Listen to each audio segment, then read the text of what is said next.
welcome along and welcome back to Spruce Mountain Farm. Today we're going to be loading up as much of our silage as we can, getting that sold, and hopefully at some point in that be able to buy the BGA to start loading it up here as well. So I'm going to position myself here because we want to put in a ramp and get it so that we can easily load up. Now, I've downloaded a few options for ramps, which are sitting under tools. We've got this option here, which is not bad. A little bit much, I think. We've got this one here, which is really long, and I think a bit much. This one, that one, actually, I think that would be quite good. And if we put it about here-ish, so I think if we move our truck out of the way and put it about there, that should work pretty well. So let's get out of here. We'll back the truck off. And yeah, like most equipment at the moment, it seems to go into reverse really weirdly, just into first gear in reverse, which is a little bit annoying. So we're going to try this ramp. It's only 1,000. Should be pretty perfect for what we want to do. And I'm going to line it up with the end of this bit here. So there we go. And then this can just pull up the side like this. And the beauty of doing this way is we can now go and get our little tractor with the big bucket and load up silage that way. Usually this would be a job for the end of the year. But as we need to have these uncovered before then and cleared, and I want to have the BGA in place before we do this year's, it makes more sense to do it now. We are doing it at a time when we have the minimum amount for the silage pretty much. So we are going to lose some money doing it this way, but not horribly so. It's not a massive drop. And also, as I said, it's going to allow us to get properly prepared for this year. I love this bucket. This bucket is ridiculously big on this tractor. Works for silage fairly well. Doesn't work for other things that well. And yeah, just brings us up on this ramp a little bit here. And it's enough for us to be able to tip this into the top. Now this holds 3,000 litres a go, this bucket. I think it's going to take us about 20 goes in order to get this filled. So going to take a little while. So let's get this filled up and then we'll come back and we'll go and sell it. We're about a quarter of the way through this at this point and we're looking fairly good. We've got a nice full trailer so far. I'm going to move the truck forward a little bit. We have a look. Yeah, you can see we're about a quarter full. In fact, no, we're further than that. We are 2/3 full. Or we are third full, sorry. So I'm going to move this forward a little bit. Start filling up the middle of the trailer. And that's not bad. That is after 6 buckets full.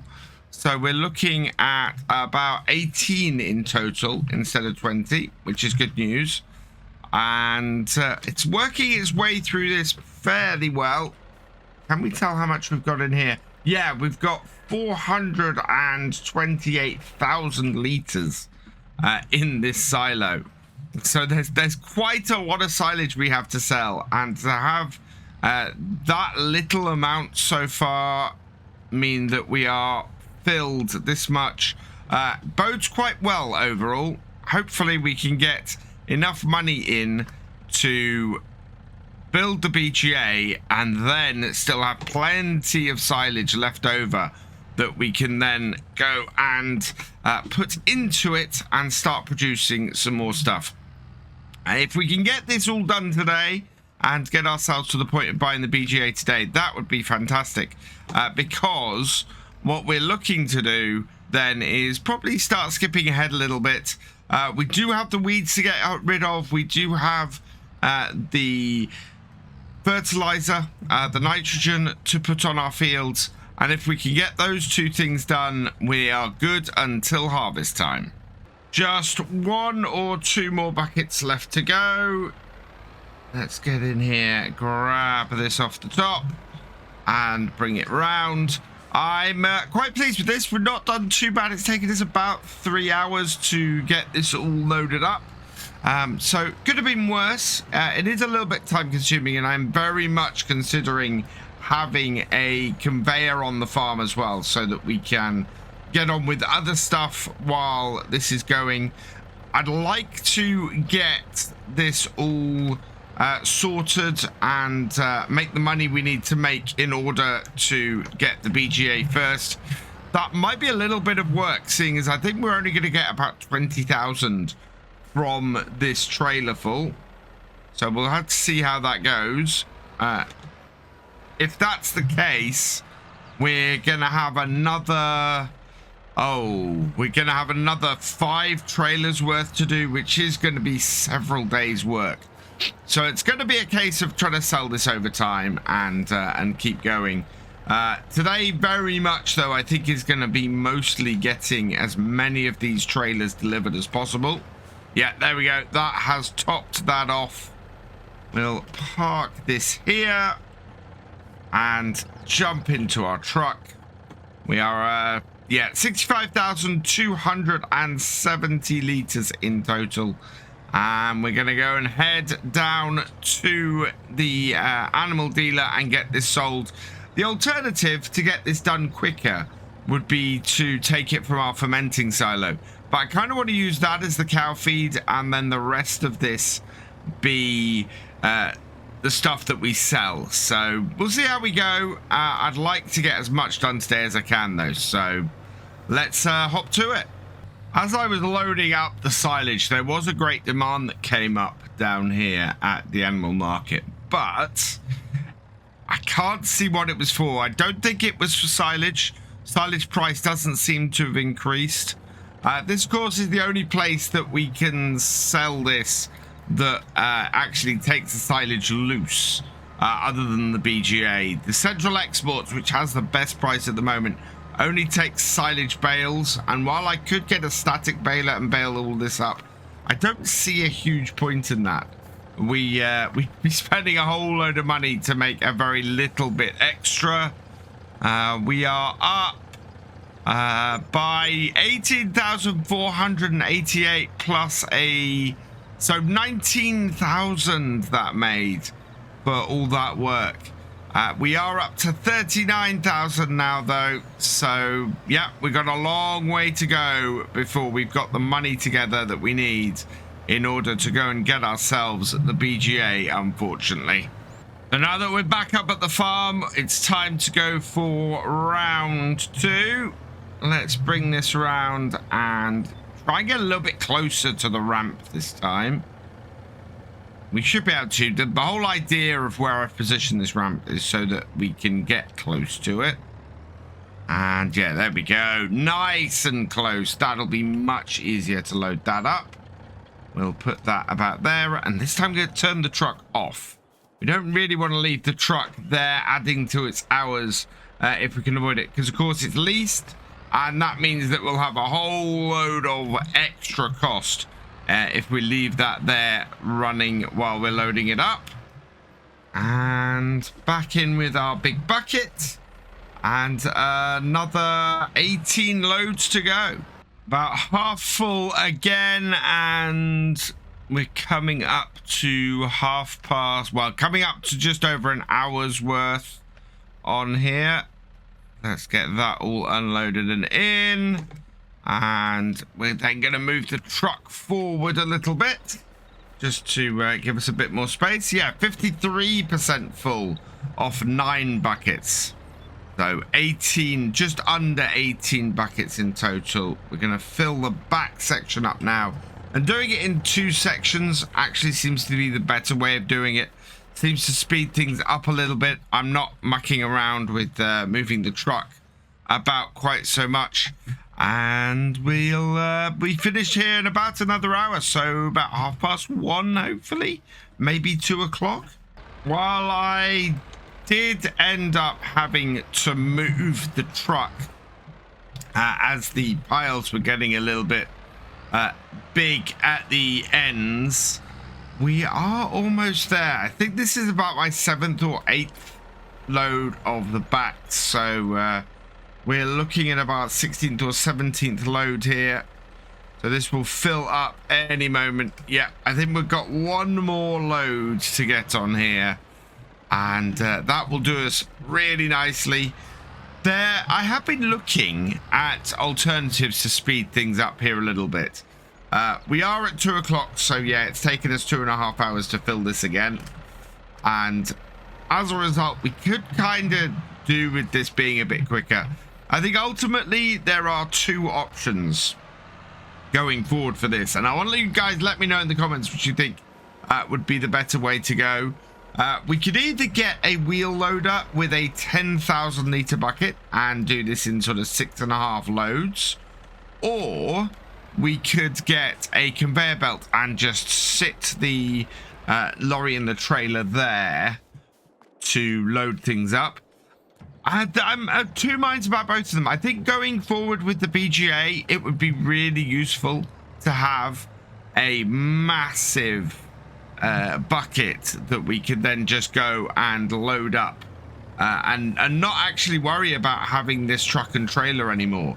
Just take 10,000 litres of silage straight to the BGA and load it up with the wheel loader, which of course will need the reach of a wheel loader in order to get it into the BGA. Alternatively, if we ever want to keep doing this and hauling with this truck, we've got that. I think this truck itself is probably fairly useful to us in the long run, but whether this silage boss trailer is and whether we return that once we've done this, I'm not sure. I don't think our little tractor is going to be able to load up the BGA is the only thing. Backing up our silage trailer into the sell point, we're expecting about another 19,000 off this. So take us up to about 58,000. I love the speed with which this unloads. There we go, 58,930 pound in total. And I think we can get one more load done today, which should get us just shy of 80,000 overall. So we're back up at the farm and it's 3:30 at the moment. So another 2.5 hours to 3 hours is going to be coming very close to, well, if not actually 6 p.m. So we're going to get one more load done today. I think the big lesson I've got from here is that we really need to find a quicker way of doing this. This 3,000 litre bucket is great, but we are going to take forever to sell all our silage if this is how we're going to do it. So yeah, I think either a conveyor or a wheel loader. I think long term the wheel loader is probably the way to go. Short term, a conveyor would mean that we can get on with other stuff while this is loading up. As I said, let me know in the comments what you guys think.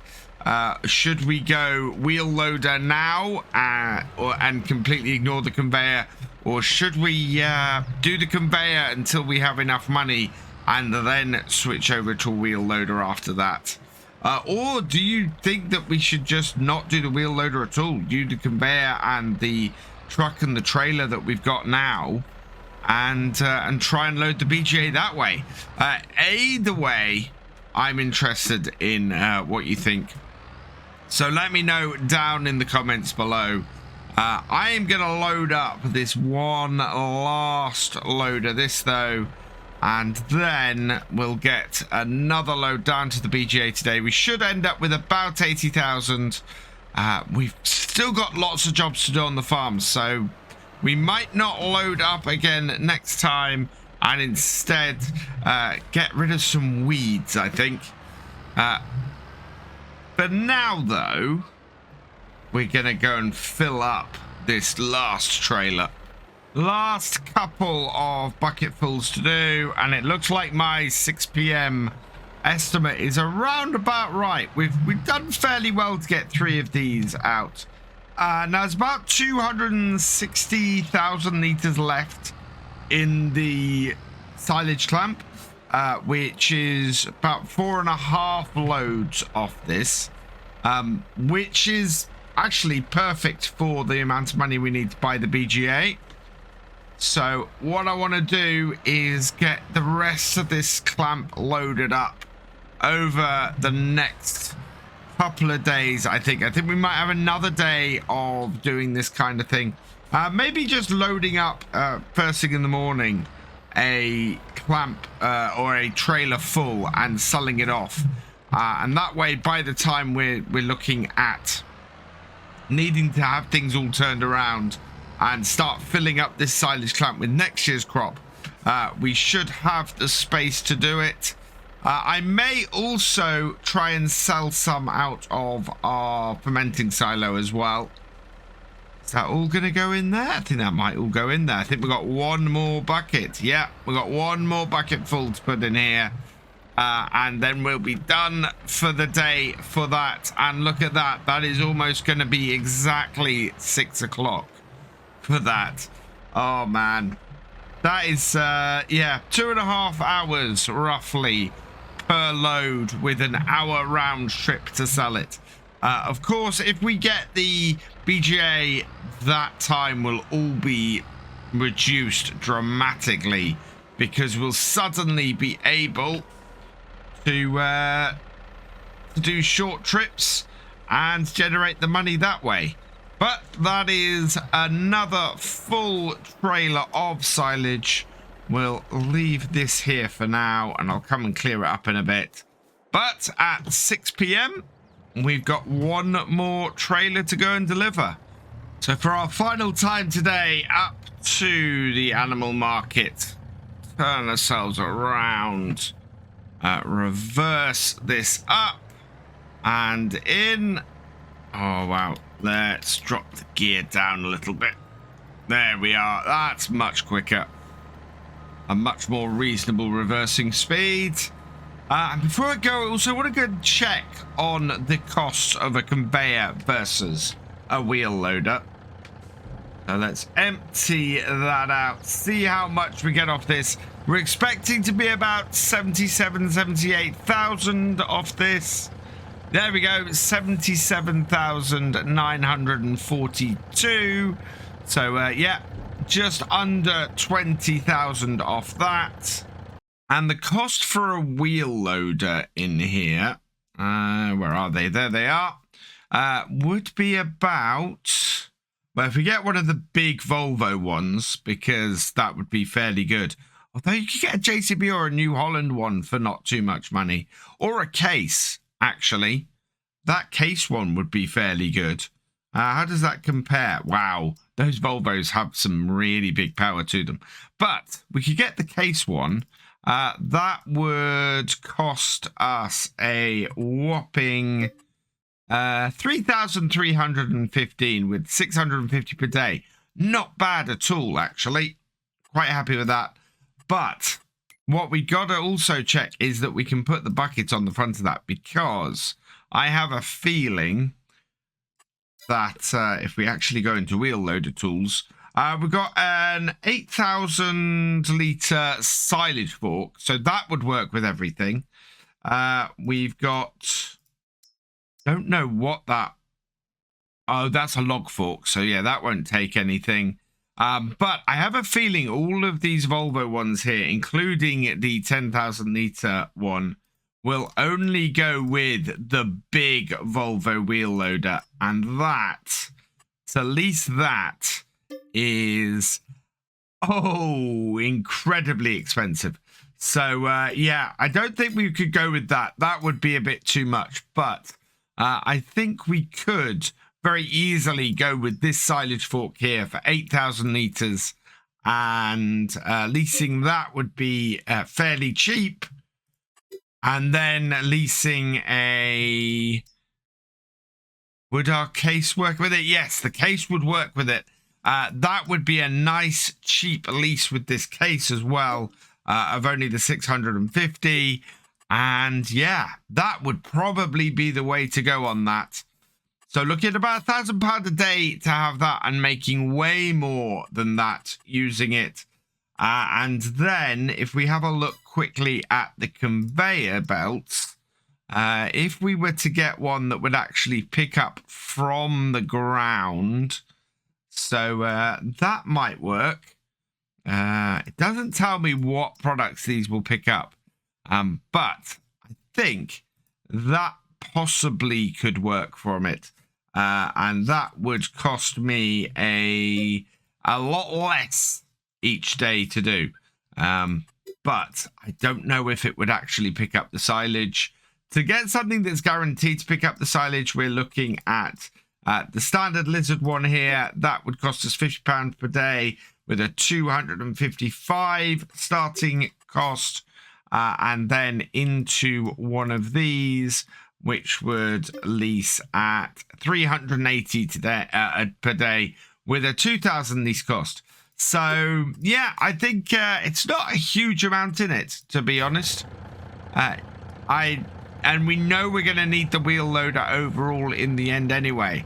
Today, we're going to start off by getting this tractor repaired and putting some care wheels on it, so we can start dealing with the weeds that we have kicking around our maize fields. And then we've still got a quite big pile of silage over here that needs dealing with. So we're going to go down to the shop, get some equipment to sort that out as well. Let's just repair this tractor up first. So 2,470 repair is not too bad. And as I said, we want to get some care wheels on it. So the only way we can do that is by putting trelleborg tires on.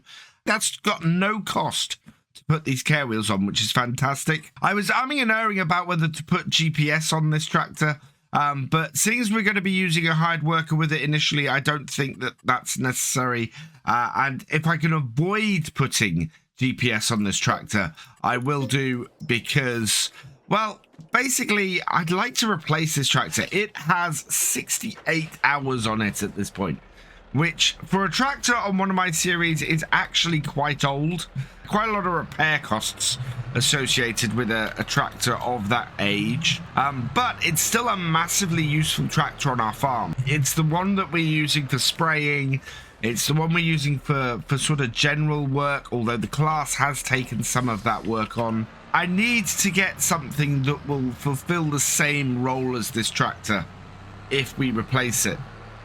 And there's just nothing that's come up at the shop for that so far. Right, let's bring this to here. Drop off the current fertilizer that's in it. We'll then switch over, and in here I've also already got the smaller 6M ready because we've got two Bowsers of herbicide in here. And this, I think, is the lesser one. I think this has got about 17,000 litres in it, which will all go in the sprayer. We don't need much more than that because we've got spot sprayer on here. So just over half full in our sprayer. And we come into this corner here and set up a course play course. And yeah, that seems to be pretty good. Starting at the top end down there. So bring this round to here and we can see our starting point over here. This is probably not going to take too long to do this job. And that's now unfolding and away it goes. So with that working, what we want to be doing now is clearing up our mess up here. So we'll just grab this. And we might be able to put this on the bottom, I think. The maneuverability in this shed is not great. Yeah, I think I could do with a different shed to store this stuff in. So I think we'll have a look around. Unfortunately, I don't think we can delete this shed without deleting a whole load of other stuff around the farm that we really don't want to be removing. We are ready with this tractor now to head down to the shop. We need the class as well. On the way down there, we can use follow me. On the way back, I don't know how well this will work.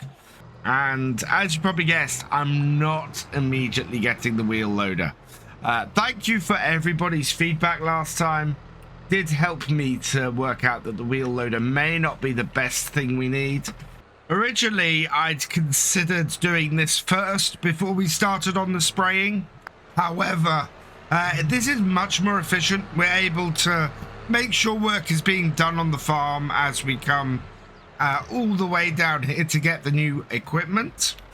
And what we're after is underbelt systems. Now, looking through the options here, we've got really only 2 options for what we need. The Lizard S710, we'll get that in the default red, and we're going to lease this. It will cost us $255 to lease it initially and £50 per day. Yes, we want that. And then to go with that, we need the Grimmy SL8022 Quantum as well. That will then help us load up. So let's lease that as well. So $380 per day for that, and initial cost of $1,938. Yes. So let's jump back in the tractor, head over to here and hook things up. And I think I'm going to have to take the class at the front, because I know I've had issues in the past trying to get that Quantum to go on Follow Me. I don't know if the same issue will exist trying to get this little one to go on Follow Me as well. It will follow, but it will follow at a really slow speed. So let's see if we can get Follow Me working. No, follow the Axion. And yeah, you can see it's messing up. Because what's following now is the actual belt, not the tractor. So we need to drop out of here, and you can see the tractor has no driver in, even though the Follow Me set up. So we set up the Follow Me like this, and then that's this tractor doing the Follow Me. Connect this up. That little John Deere might actually be okay. If it is, fantastic. We can get these 2 back really quickly. Looks like our sprayer is about to hit the headlands. So he's going round, he's dealing with the weeds on the headlands, so that will be finished any moment. As soon as that's done, we'll be able to switch fields with it. I'm actually pleasantly surprised as well that this has worked so well, that we've managed to bring both of these back here like this. I was really fearing how this was going to work, but it's worked out fairly well for us in the end. Right, let's disconnect this. Let's stop the hired worker in here, and let's move the class tractor out the way. Grab this, start it up, and move it into a semblance of position. We want to get the other one past it if we can. Oh, I know what I'll do. I'll bring this around here like so. And then we can turn, because we want to have the whole thing in the other way around. Yeah, like that. That works. Oh, except it is the wrong way around. Right. Almost better than I was expecting. Into our silage and roll it into place. The conveyors on Farm Sim now are just brilliant. I really, really like them. Connect that up, which will lift it off the ground, lift this up. And then we want to get our actual belt up and over the road. There we go. That's perfect. We then need to turn that off and start it loading. So that is loading that up now, and we can go and get our truck and trailer and get that into position too. And this is going to be great, because this is the most efficient way that we can load up all of this stuff, really. Automating as much as we can, using hired workers and belts and things like that. Yep, that's loading, and wow, look at the speed that disappeared at. There was 200,000 litres in this, and it's just emptying it out like mad. So, in fact, yeah, look at that. 161,000 litres of silage on that lower conveyor. That's a little bit ridiculous. And our sprayer has finished. And we've still got 1,497 litres of herbicide in this. So still plenty to work with. And I'm actually going to do the headlands first for me. while we're loading up that silage. Whatever we're doing on the farm, if we've got the other part of it automated, just makes it so much easier overall to clear things. So this is the efficient way to work. Lift it out of the maze and away we go, getting rid of the weeds on this field as well. I love these spot sprayers. Just really neat to see little puffs of the herbicide coming out to get rid of the various bits of weeds as you go around the field, and just uses so little herbicide as well. So such a money saver too. Our second field full of weeds, almost sorted for the day. Yeah, look at that. Clearing them out. A weed-free farm is going to be very, very profitable later in the year. And then we've just got one field left to do, which is the one directly in front of us. So that's this one finished. We'll go up to the top corner and get the next one done. Now I want this to go round clockwise this time.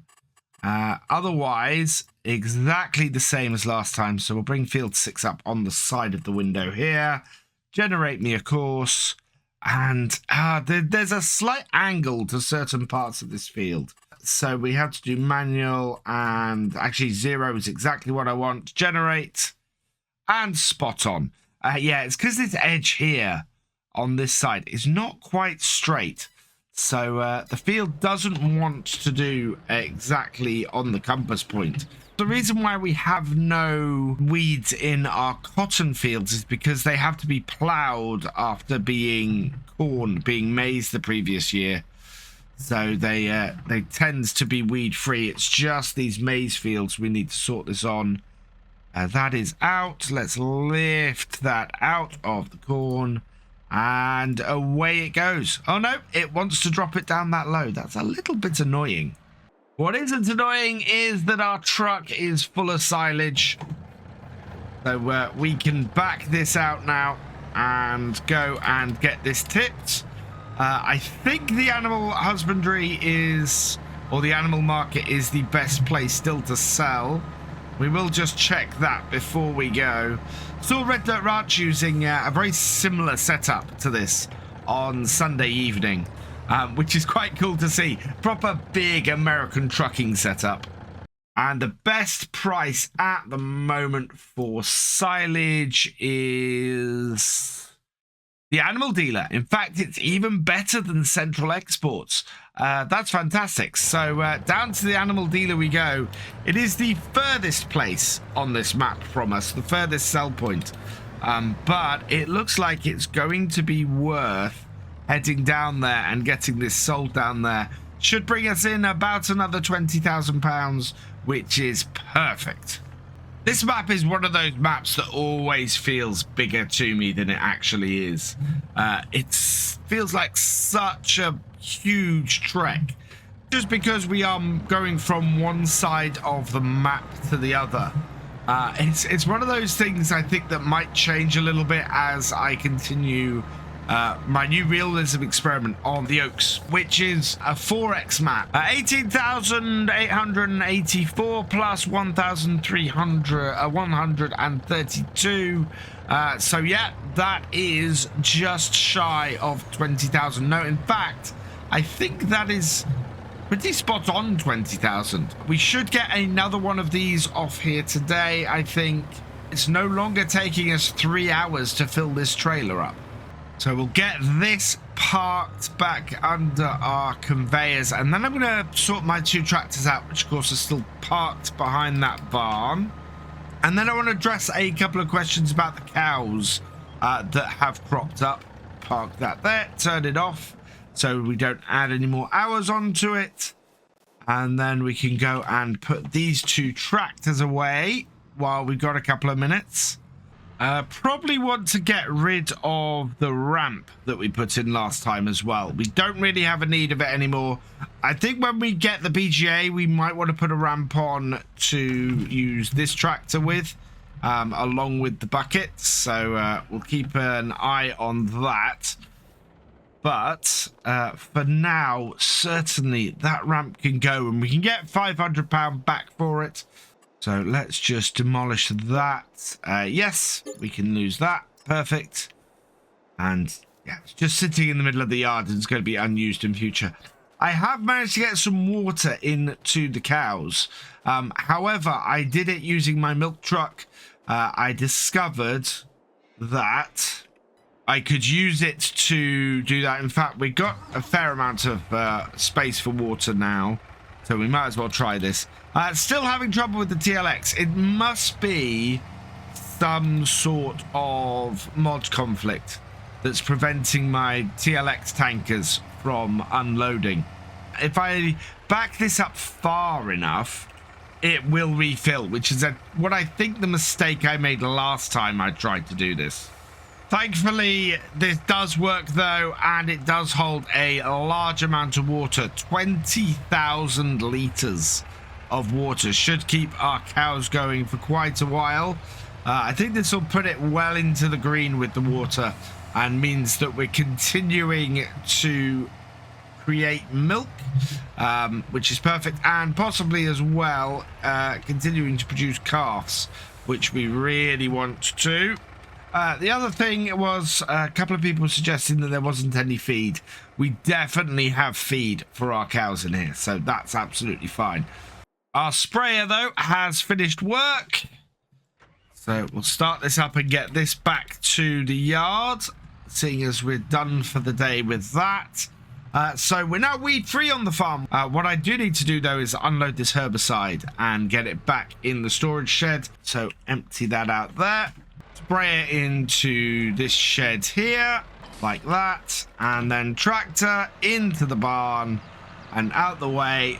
And we can go and clear up with the little 6M over here.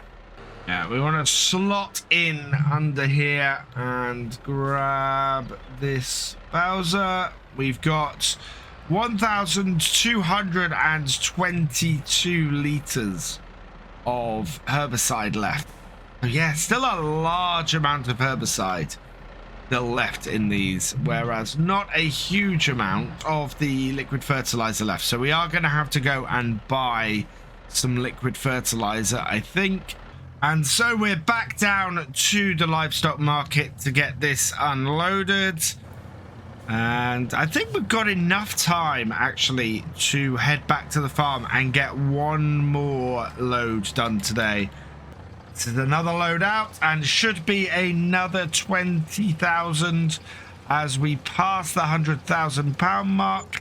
Yeah, there we go. 18,888 plus 1,300. Sorry, 1,132. That is again 20,000 on top, and we are rolling in the money. We just need. We need about another 40,000, so maybe 2 more loads should do it. So let's get this backed under our conveyor again. Get it refilled up. We need to put the milk truck back as well. Get that repositioned. And I'm trying to think exactly what else we need to do today on the farm. Because we got the main job we needed to get done, which is getting rid of those weeds. That is all done. We're going to be doing something similar next month. We need to get all of the fertilizing done. We need to check out the price of this BGA as well, as I said, just to make sure that we don't sell too much down at the animal market. We want to put as much into our BGA, create as much digestate as possible from this.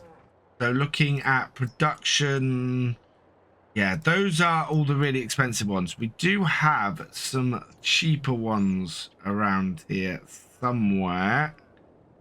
Yeah, 135,000 for that one, which, oh wow, is not very big at all.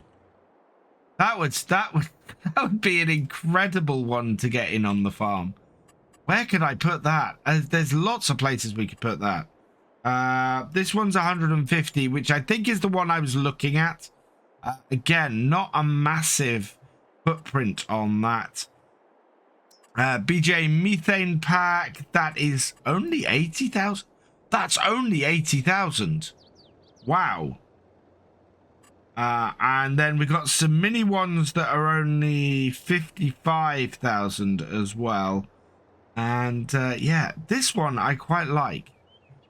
So what does this produce? This produces everything. And would that go out here? That would go out here, I think.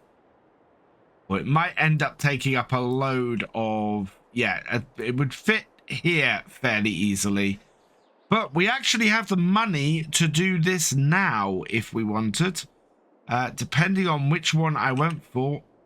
So the silage is running out on our conveyors at the moment by the looks of things. It's down to sort of 8,000 litres. This here still has, about 30,000 litres to go.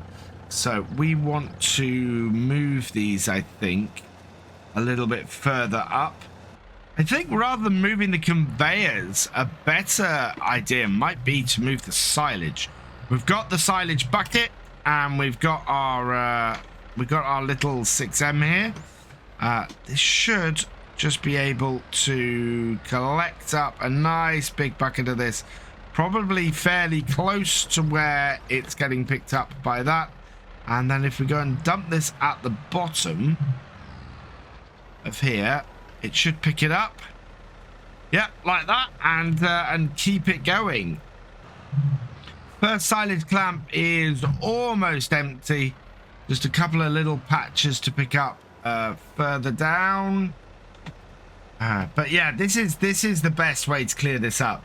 Set up my conveyors where I want to, and then move stuff to it in the bucket.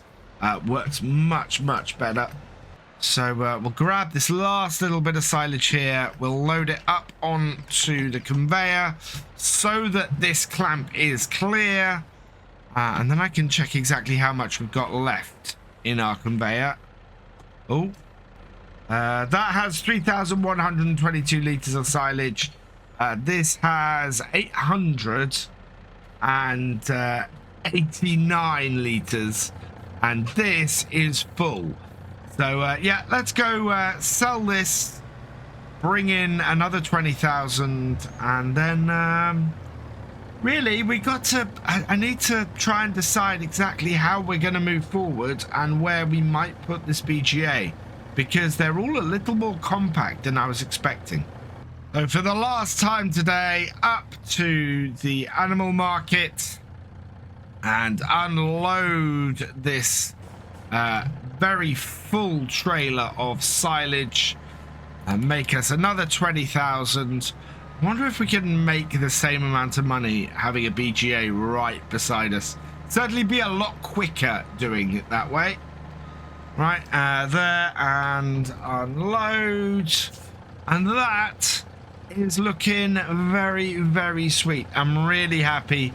Then we're going to be about 130,000 for today. Yeah, 127,993. Perfect. Let's just check the shop quickly. Oh, and there's a nice Berthold sprayer, but we don't need that. We are going to be building the BGA today, and I think I've selected the area where I want to build it. I think round here is going to be just about perfect. So we'll back myself off. Go round here and let's head into the construction menu. And the one I think I'm going to do is the £80,000 one here. We do have a few cheaper options, in fact, that take more stuff.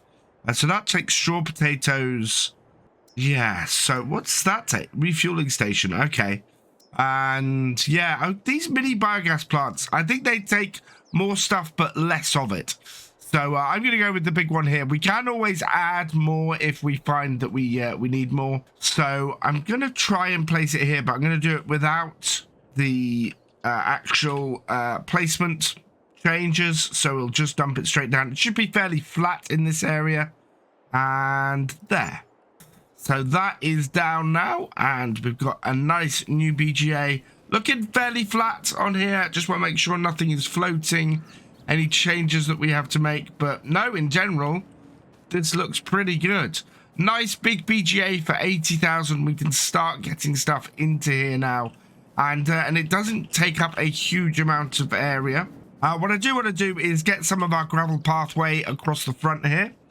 So let's pop back into the construction menu here and the landscaping. We want to do some painting and we want to get the gravel, I think is what this one is. Hit that one there. I think that's, yeah, gravel. So that should match. And indeed it does. So we'll change the shape of that and we'll increase its size to that. And then we can pull this out here like so. And all the way across the front here. To that point there. And give us a nice gravel pathway along the front of our new BGA. Take that up to the edge there. For filling that up and just round that corner off a bit. So we've not lost a huge amount of field. I think we might just square the field off and keep this area here as a field area. So let's grab, is that just grass? Yeah, that's just grass. So square that, change that to that, enlarge it a little bit, and then try and carefully bring it across the field like so. Yeah, that's a bit messier than I'd liked. Try and keep it from going any further down. Bring the size of it right down and then clean up this edge here. They'll put it away from the BGA a little bit more, which I think is a good thing. And then we'll have to clear up our road because, as you can see, I am, in trying to avoid taking any more away from my grass field, I am mucking up the new gravel road that I've just put in. And there we are. That's squared that off very nicely. So we'll go back, grab the gravel again, enlarge this, and I can just square off my gravel road a little bit so that it looks good again. And there we go. I'm very tempted actually to send this around the back and meet up with it around there. That way we've got a nice circular path around the whole thing. In fact, yeah, let's get the rest of the grass on and then we might have a look at that. The rest of the grass is done. We'll switch back to the gravel. We'll enlarge this. And oh, wow, that actually is too big. We'll take that down and bring that around. And then I'm going to bring this off the road here like so. Yeah. Up to a point there. And this up to a point here. Now, this is why I don't like using the square one. You end up with a much more uneven setup with your roads and things and your detailing. If you use the round one, if you use square one, because it doesn't, it moves around too much and there's more edges to it. Let's trim this then, like that, and we'll trim it there as well, and we'll trim it here too. So that we can just clean things up a little bit. And then we'll expand it here, which I know I just trimmed this, but it will, it needed trimming so that I could see what I was doing really more than anything. Right, and then we'll curve this around here like that, and we'll curve this around here like that. There we are. So that then gives us a fairly nice gravel path around the back of this. That means that we are going up to the road right quite nicely. I do want to put a little bit of this in. Take this down. Just restore our road along the back here. Like so. And then a little bit more gravel just to add a path onto it from here, because that's the way round you are most likely to go onto this BGA track. And that does it like that. Perfect.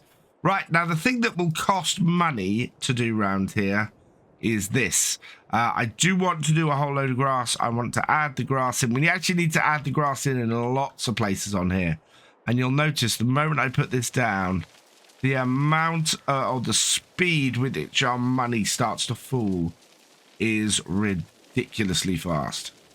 That cost to do that one square over 10,000, which is, yeah, just a little bit mad. Grass is a very expensive thing to add into a map. It's why we haven't added it back in between all of our fields around here, because it just ends up costing so much to do it. And if you're doing it on a straight line like this, it's incredibly difficult, because you've got to try and get your line to go along like this, costing you the minimal amount you can. Not bad. 31,000 we're down to.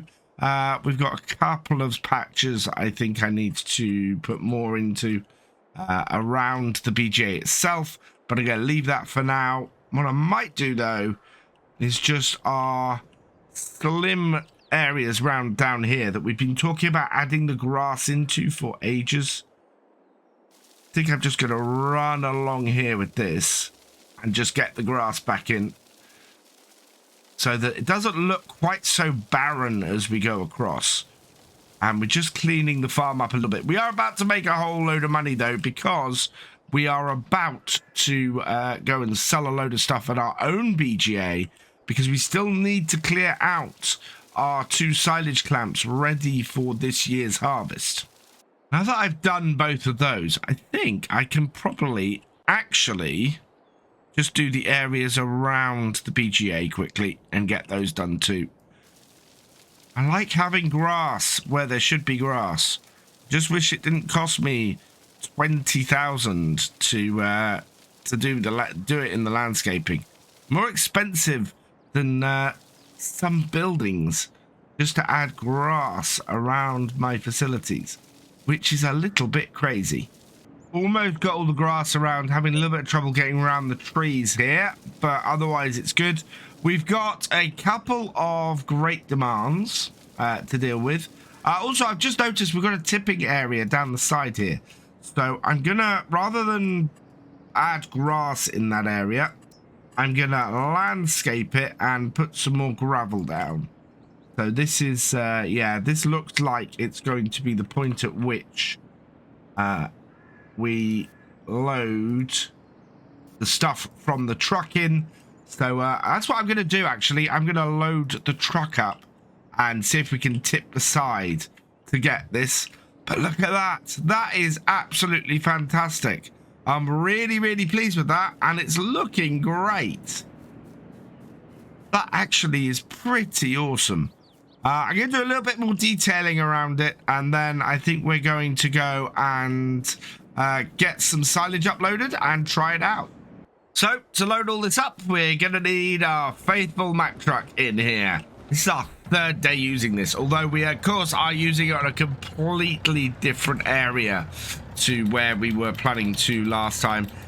We want to put everything we can into here. So, this is part of the reason why I've gone for one that takes all of the animal products we produce.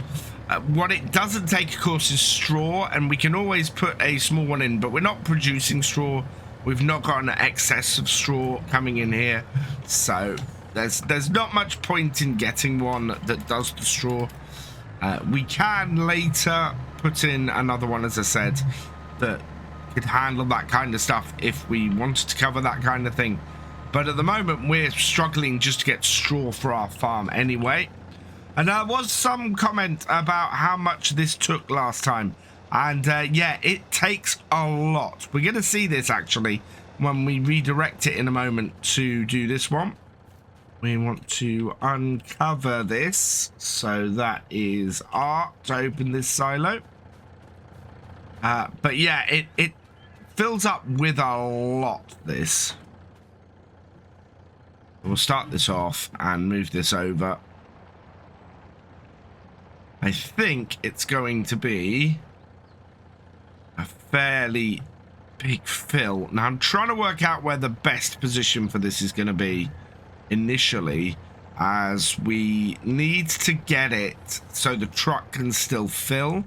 But of course, we are at a place here where, wow, oh wow, I've got to come on to it straight up, because otherwise I can't actually get anywhere near it.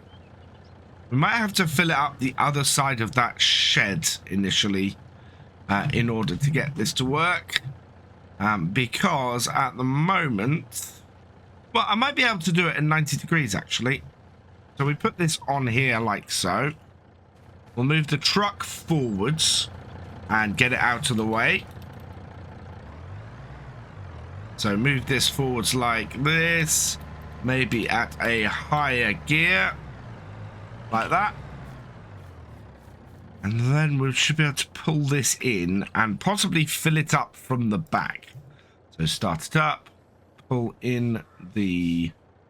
I need to turn the course play setup off on this.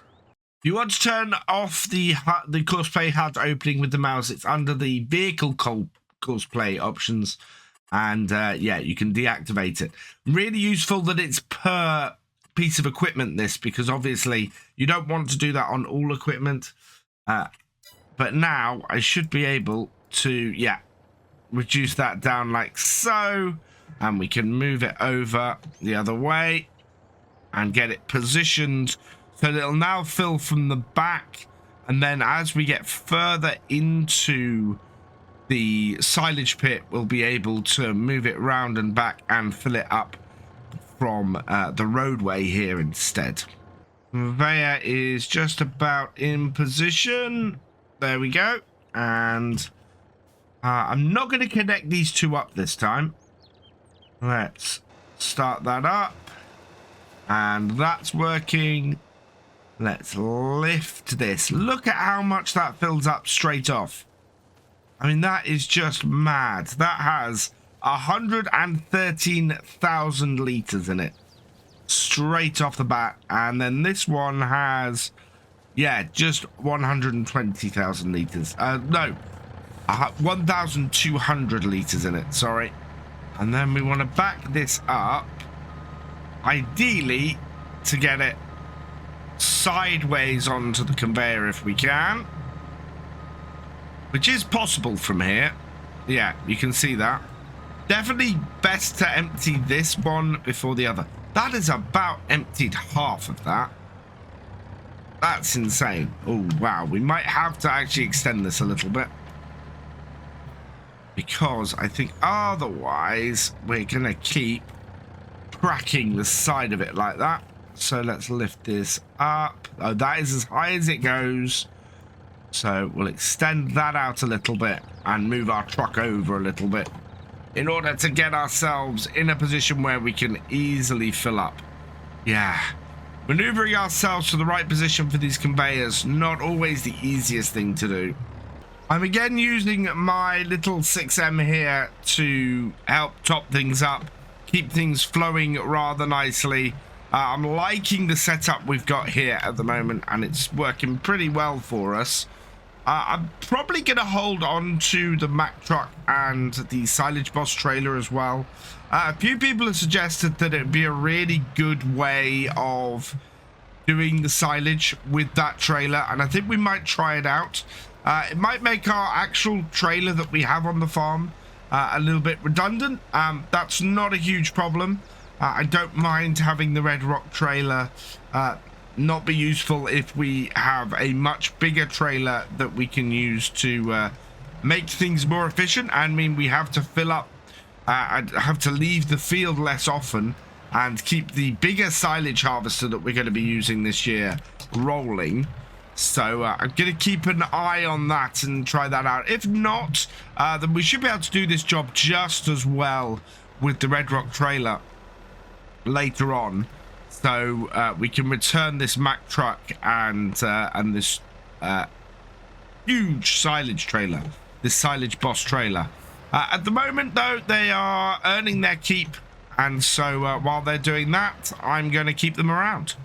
I think our trailer is full. So let's stop this here and go and have a look through here. Yep, our trailer is full. Let's try and see if we can get our BGA to start processing our silage on the farm. The amount of digestate we should get from the amount of silage we're looking to do each year should be humongous. And in fact, I think I have constructed this BGA correctly for me to easily unload this trailer. We're going to have to go the long way round to get in position, but that's fine. There are other ways I can get around this, so that's okay. I'm really liking this. This looks like it's always been here, which is absolutely brilliant. Very, very cool. And we could actually get a methane-powered tractor on this farm now, and there's a couple of them available. Right, back this up. I think we could automatically sell things like the methane as well. I don't think there's anywhere else we can get rid of it. Is that going to tip there? Why is that not tipping there? Silage is not accepted? What do you mean silage is not accepted?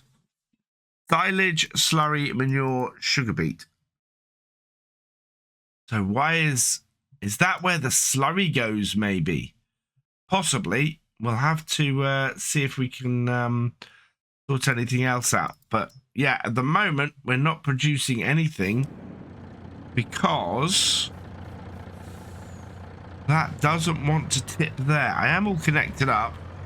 Let's try it in front of the actual bit here, see if that works. Otherwise it might take a conveyor going into it instead. Is there a trigger for it here? No. Why is silage not accepted there? That's not good. We're gonna have to try this with our little tractor. So let's bring this round here and just check that it's not just the trailer that's... No, that is... No, that's going on the floor. So yeah, that does not go in there. Does not take silage there. Okay.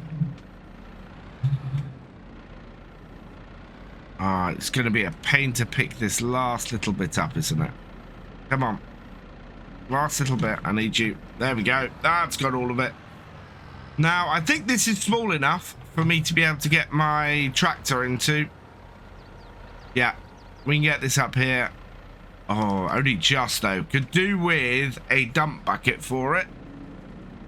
But 3,000 litres does fit into there quite nicely. Not the fastest unloading on the planet. But it is going in.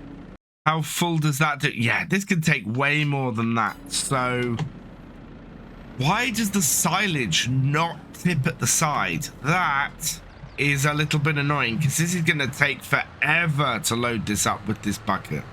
So yeah, it looks like that section at the side is where the slurry goes.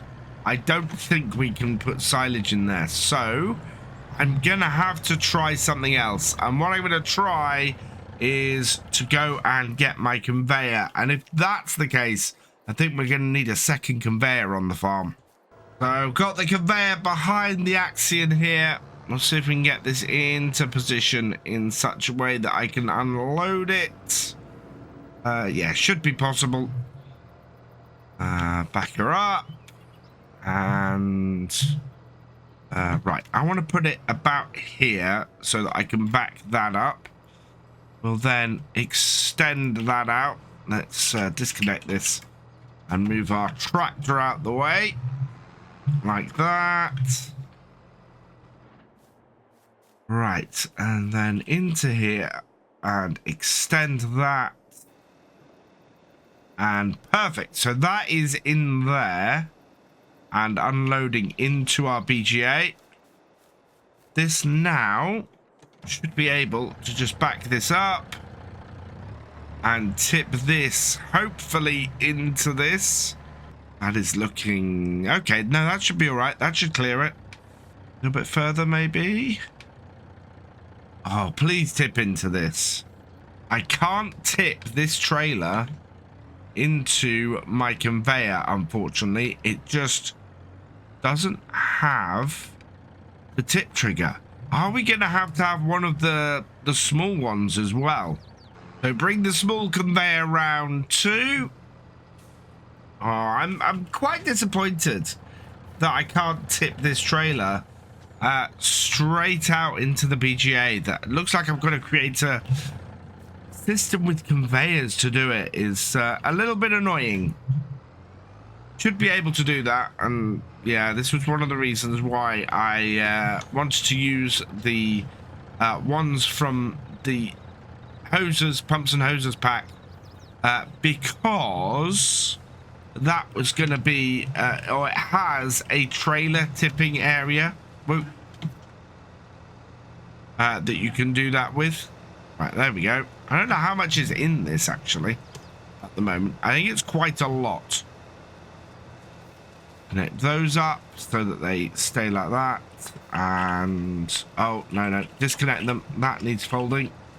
Right, then connect them up again like that, and then move the Axion out the way and see if our trailer can actually do this, and then we might be heading back down to the shop to grab a couple more conveyors if this isn't going to behave itself. Right, the only thing I can see to do is dump this on the floor. Oh, this is about to make a very big mess. Right, away we go. Onto the floor. Oh, wow. I need you to load that up, please. Yeah, it's shifted everything out the way. Let's unfold this. Give myself more maneuverability. Other way. Get back over the BGA, and then maybe, just maybe, this will clean this mess up. I don't know. This has 126,000 liters in it. Either way, this is not good. This is not the way I wanted to do this. So our conveyors are working on this pile now, and I'm worried because I'm not sure that there's enough space in this BGA to take all the silage we have just in the conveyors themselves, let alone what we've got sitting in that pile over there. So we'll get this running. This produces a decent amount of everything. So let's turn it on. 930 electricity, 130 methane, and 520 digestate. I'm gonna initially sell the methane. I don't think we need that. Can I turn it on, or here we go. Activate. Okay. So right. Let's activate the silage. Like so, and that will start producing that. We've not got any slurry in there yet. We've not got any manure in here yet, and we've not got any sugar beet. We might have to start producing some manure from our cows, I think. This here, I'm guessing, gives me methane, and here gives me digestate. So, other than our loading issues that we currently have at the moment, which we're going to have to try and sort out somehow, this seems to be working okay. So we've reached 5:30 and it's still loading this in. It is at 95,000 liters in here. I think this holds 100,000 liters. So it's got a fair whack of space in here, but it is going to cut out at any minute and mean that we cannot fit any more onto here. 98, 99, and at that point I think we are full. Yeah, we are just loading stuff up continuously that is here, and we still have 39,000 liters in here and quite a heap of silage sitting here as well. I think the best thing for me to do is to lift this up, bring this back, and we'll reload our truck with as much of this as we can. Give the BGA a chance to process some of the silage it's got, and then come from there. But yeah, I'm slightly disappointed in the BGA. I might go and have a look, see if there's some tinkering I can do to make it easier for this to unload, but it's gonna make things really difficult. The other alternative is something we've discussed before, the possibility of getting a wheel loader and doing 10,000 litres at a time with a bucket on that. I don't think that that's a bad idea, and is probably more realistic, to be honest. So I'm going to get this to reload this trailer, and then once that is done, I'll get this clearing this muck heap up. But at this point, I really am considering getting a wheel loader with a 10,000 litre or an 8,000 litre bucket and doing it that way. We know that that will take, well, with an 8,000 litre bucket, that will take about 12 loads back and forth to load this up. And we'll do 100,000 litres. So a few days worth of work for that. However, at the moment, we are a little bit stuck. Today, we are going to be sorting out the nitrogen levels on our field. We've got all of our fields, in fact, need a bit of nitrogen added to them. They're all looking fairly low, and that should sort them out in time for us to be looking at harvest in a couple of months.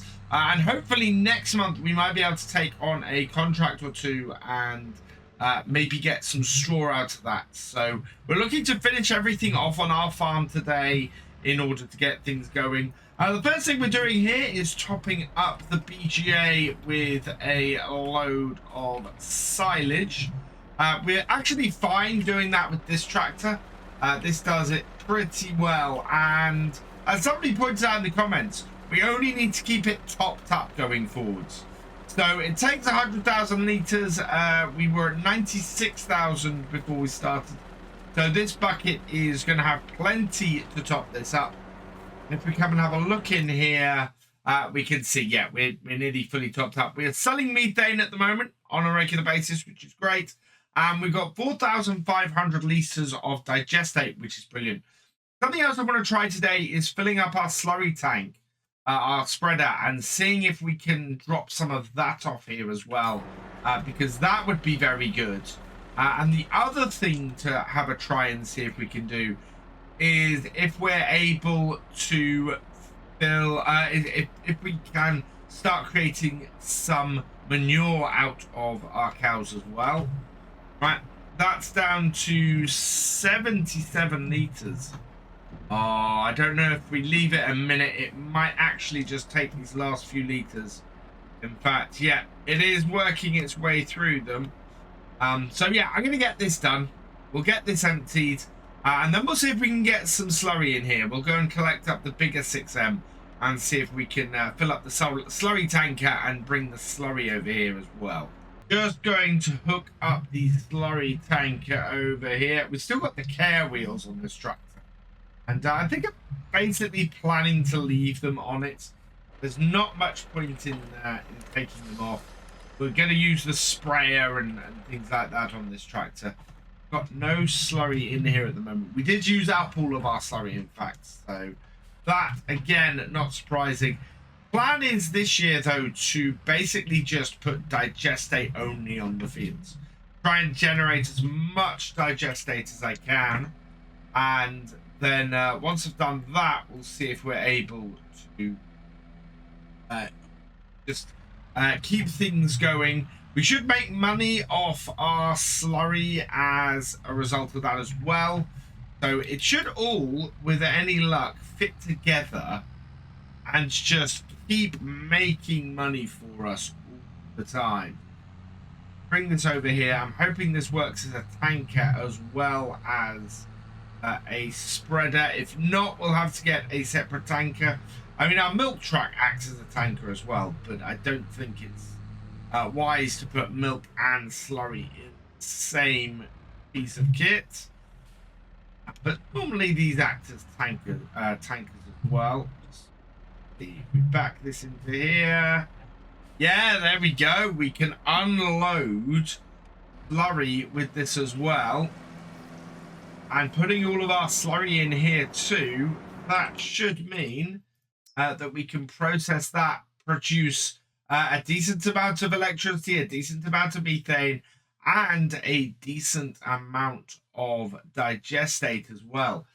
So let's activate that too and get that processing as well. Manure is, yeah, manure's not bad as well. So if we can get straw in there too, then we can get this producing a load of money for us on a regular basis. And that will just be really, really good. 3 full tanks of slurry in total. So that will all go into here and start processing. Leaves us with just 2,000 litres left in our cow barn. Unload that and have a look in here. So we're, yeah, I think it looks like it can take the 45,000 litres. I hope it can. Certainly seems to be that way. And now, yeah, that will start doing that. Oh, we want to turn off fabric production for the cotton there because we are maxed out. Oh, we might have to go and deal with that as well, actually. This is the thing. It can max out on a single cotton bale. So we need to go and move the fabric and move that around about. In fact, yeah, we'll go down there. We'll do that, and then we can sort that out. But this is emptied. Yes. We have 46,000 litres of slurry in here. That is perfect. Let's move on to the next job. And in fact, that is going to be heading down and sorting out some... Well, we'll go and sort out that fabric. And I think we'll also go and sort out getting some extra fertilizer, some liquid fertilizer. So I've put the forks on the front of our little 6M here, and we've headed down to the spinnery. We want to turn in here and just go round the back. Yeah, there we go. And we've got a few pieces of fabric sitting here waiting to be loaded up. So that's good news. What I want to do actually is straighten this up a little bit, give us better access with our dolly trailer, I should say. That'll do nicely. So jump out, that off, and then we can come here. Now there's a lot in storage here as well, so we've got a huge amount of fabric that we got off of the cotton on here. What I do want to have a quick look at is how much the fabric is worth at the moment. For 1,000 litres, it's currently worth 5,000 at Central Exports. But we are in the middle of July. We can get nearly 7,000 per 1,000 litres. So, yeah, we are going to have to load this up and store it, I think, for now. And then, sort of, well, a lot later in the year, it's going to be worth a lot more money. Had I realised this earlier, I'd have come and got this and sold it early, simply because we'd have made a lot more money off it. As it is at the moment, we could make a really decent amount of money off it. 1,000 litres here, so each of these at the moment is worth 5,000. But if I could sell them for 7,000, that would be even better. We'll load them up, we'll store them back at the farm, and then later we'll ship them back down and get them to a sell point. Unless there was somewhere I could store them down here. We don't seem to have a storage area down here at all, unfortunately, though. So, yeah, let's load them up, and then we'll head to the shop and grab ourselves some liquid fertilizer. We've 8 pallets in total, which is 8,000 litres. At the current price, that's 40,000. At best price. That's what 7,000. So another 2,000 pallets. 8 times 2 is, yeah. So another 16,000 on top. So we're looking at about 56,000 for those 8 pallets. That is quite a lot, actually, which is even better. And the fact that we have more cotton in here that we're able to sell later is great. We are going to probably leave these on here for now. I don't have much else to transport with this trailer beyond the fertilizer today, so leaving this on here means we can just bring it down here and load it back up later. For now, I'm going to get this back round to the shop, load up a few pallets of liquid fertilizer, and then we'll see if we can actually get some fields done today, because I really could do with some nitrogen getting onto our fields and increasing our yields. So I'm just going to park this over here. We won't need to use bolts on here to load these up. We've got the motor to do that. And we'll pop over to the shop and grab some fertilizer. So we want... Well, I was talking about actually last time, not going for this, but instead going for this.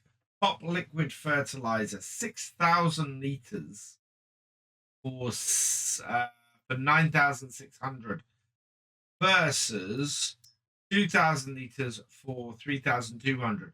So yeah, this we'd have to take less of this, and if we get 2 of these, that'd be 12,000 liters. So let's buy 2 of those. Buy, yes, okay, and a second one. That means we have to transport less back, and it's a little more concentrated. I think in real life, this would probably require you to add water to it. As I said, I think this is pretty highly concentrated. But we can load this on here, and it takes up less storage space as well.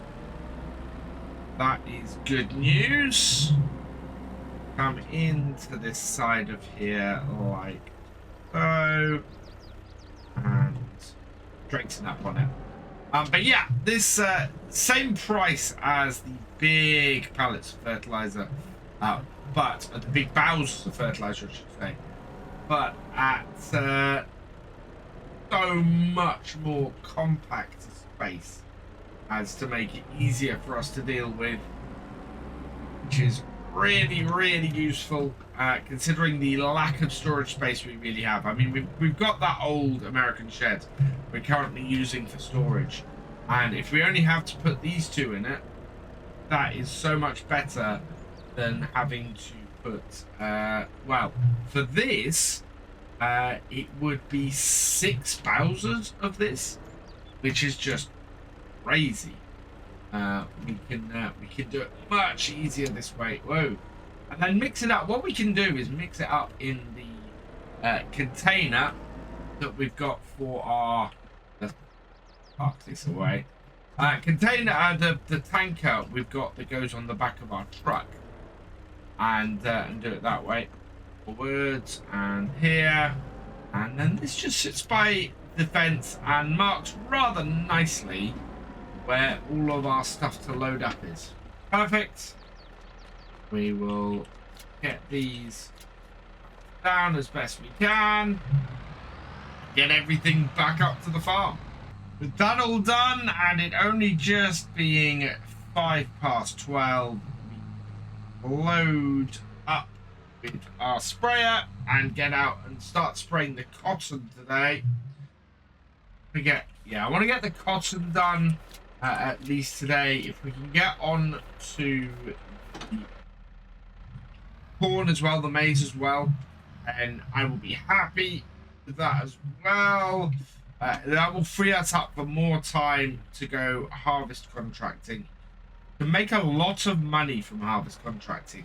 Not simply because I'll be able to get the extra in from that, but also because we'll be able to, if I get the contracting straw mod, be able to go and bale behind and then turn that into not only extra feed, but also extra money from manure as well. If we put a manure heap down and get a straw shredder. So let's fill this up.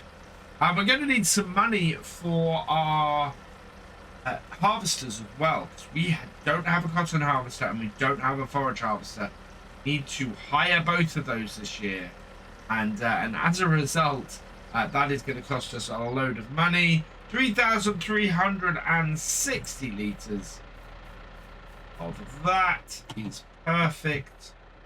Oh, I know what we don't have on this tractor that I'd really like doing this job. Yeah, we can't afford them at all. This is going to be a little bit imprecise, but there's not much I can do about that. We don't have the money. I would love to have got crop sensors on here. But we don't have the cash to do it. So we'll go around the headland first. It's not going to be a perfect amount that we've got on this field, but it should be enough for us to get a pretty high yield. It will waste probably a little bit of fertilizer as well. So we'll see how things go. At the moment, though, that it's not going to be a massive amount. So our fertilizer should actually go further than I'm expecting it to.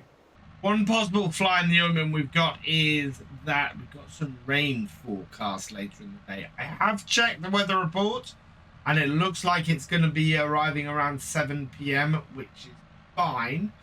So it shouldn't cause us any actual issue for getting everything done. But yeah, it was rather worrying for a moment that we might not end up with having a clear day to get this done. And I don't like spraying in the rain, because I don't find that an overly realistic thing to do. But we should be okay. We should be in the clear. I'm not expecting us to have to worry about that because it's going to be so late. We do have a bit of a bare patch up this top end of the field, though.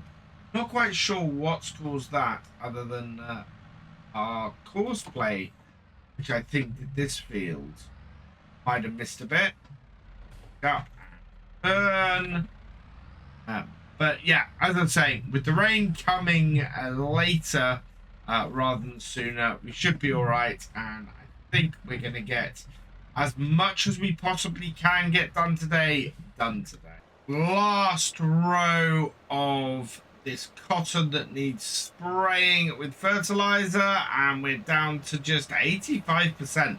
Not too surprising, considering we did manage to get some slurry on this, but we still have not used a massive amount, and I don't know if 2 pallets is really going to be everything we need. End of the row then, and stop that.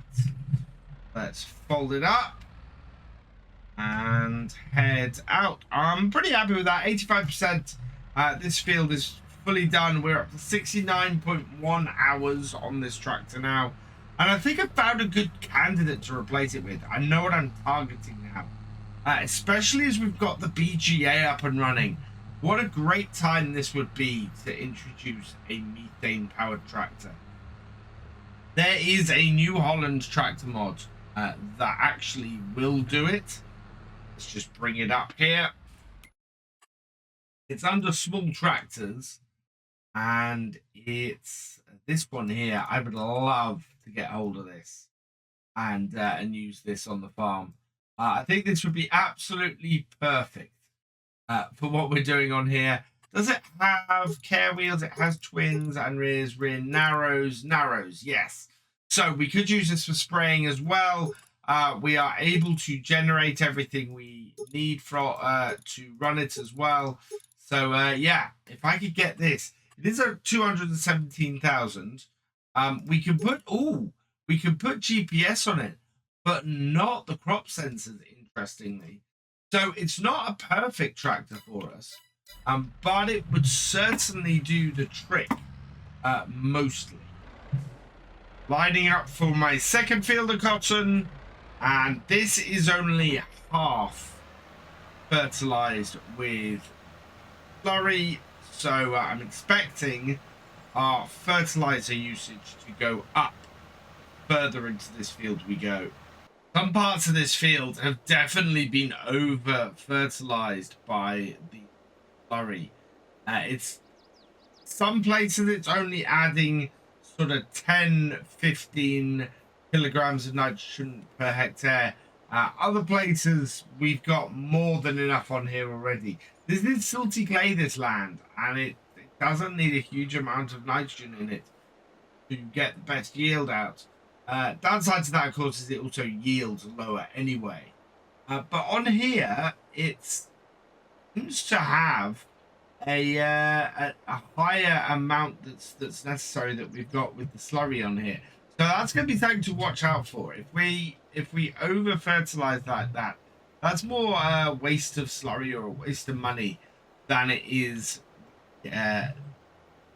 just putting too much on here.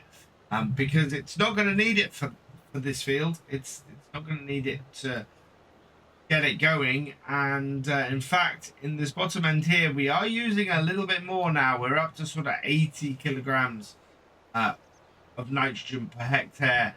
But that's still not a massive usage that we're going to have on the bottom end of this field. And I think we're not going to need much more than that first pallet of fertilizer we got.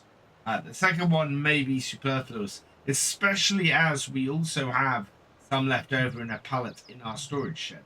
Despite the increased usage we've had over this section of the field, we're still above 70% as we come to the end. I'm quite happy with that. So let's turn that off and fold that in. It is 5:30 though, and I don't want to prolong this any longer than we need to today. However, I think we're doing fairly well on this. Does this give me a percentage growth? No, it just says growing at the moment. Nitrogen level on the corn is bad, so I need to keep an eye on that. Taking a quick look at the growth calendar though, we're still a few months out, so I'm quite happy to leave that where it is and get that sprayed next time, so we can spray the corn next time and get that done and dusted. What we do need to look at today quickly is if there are any wheat contracts about. We've got canola, wheat in field 31 and barley in field 24. Barley ends today, so that unfortunately goes to field 31 for only 194. Where is 31? Oh, down the bottom here. Yeah, no, we need bigger fields for that. So we need to go and check that. The other thing I need to go and do is see if our BGA needs refilling before the end of the evening, which it probably will. So I'll go and do that before I head off the farm for today. Today we're going to be doing several bits and pieces around the farm. We've got quite a busy day ahead of us. I have discovered that our cows, we've got a large section of our cows have actually reached maturity, and in fact a few of them are past maturity. If we have a quick look here, you can see that we've got 12 that are sitting at 47 months and are now only worth 1,270.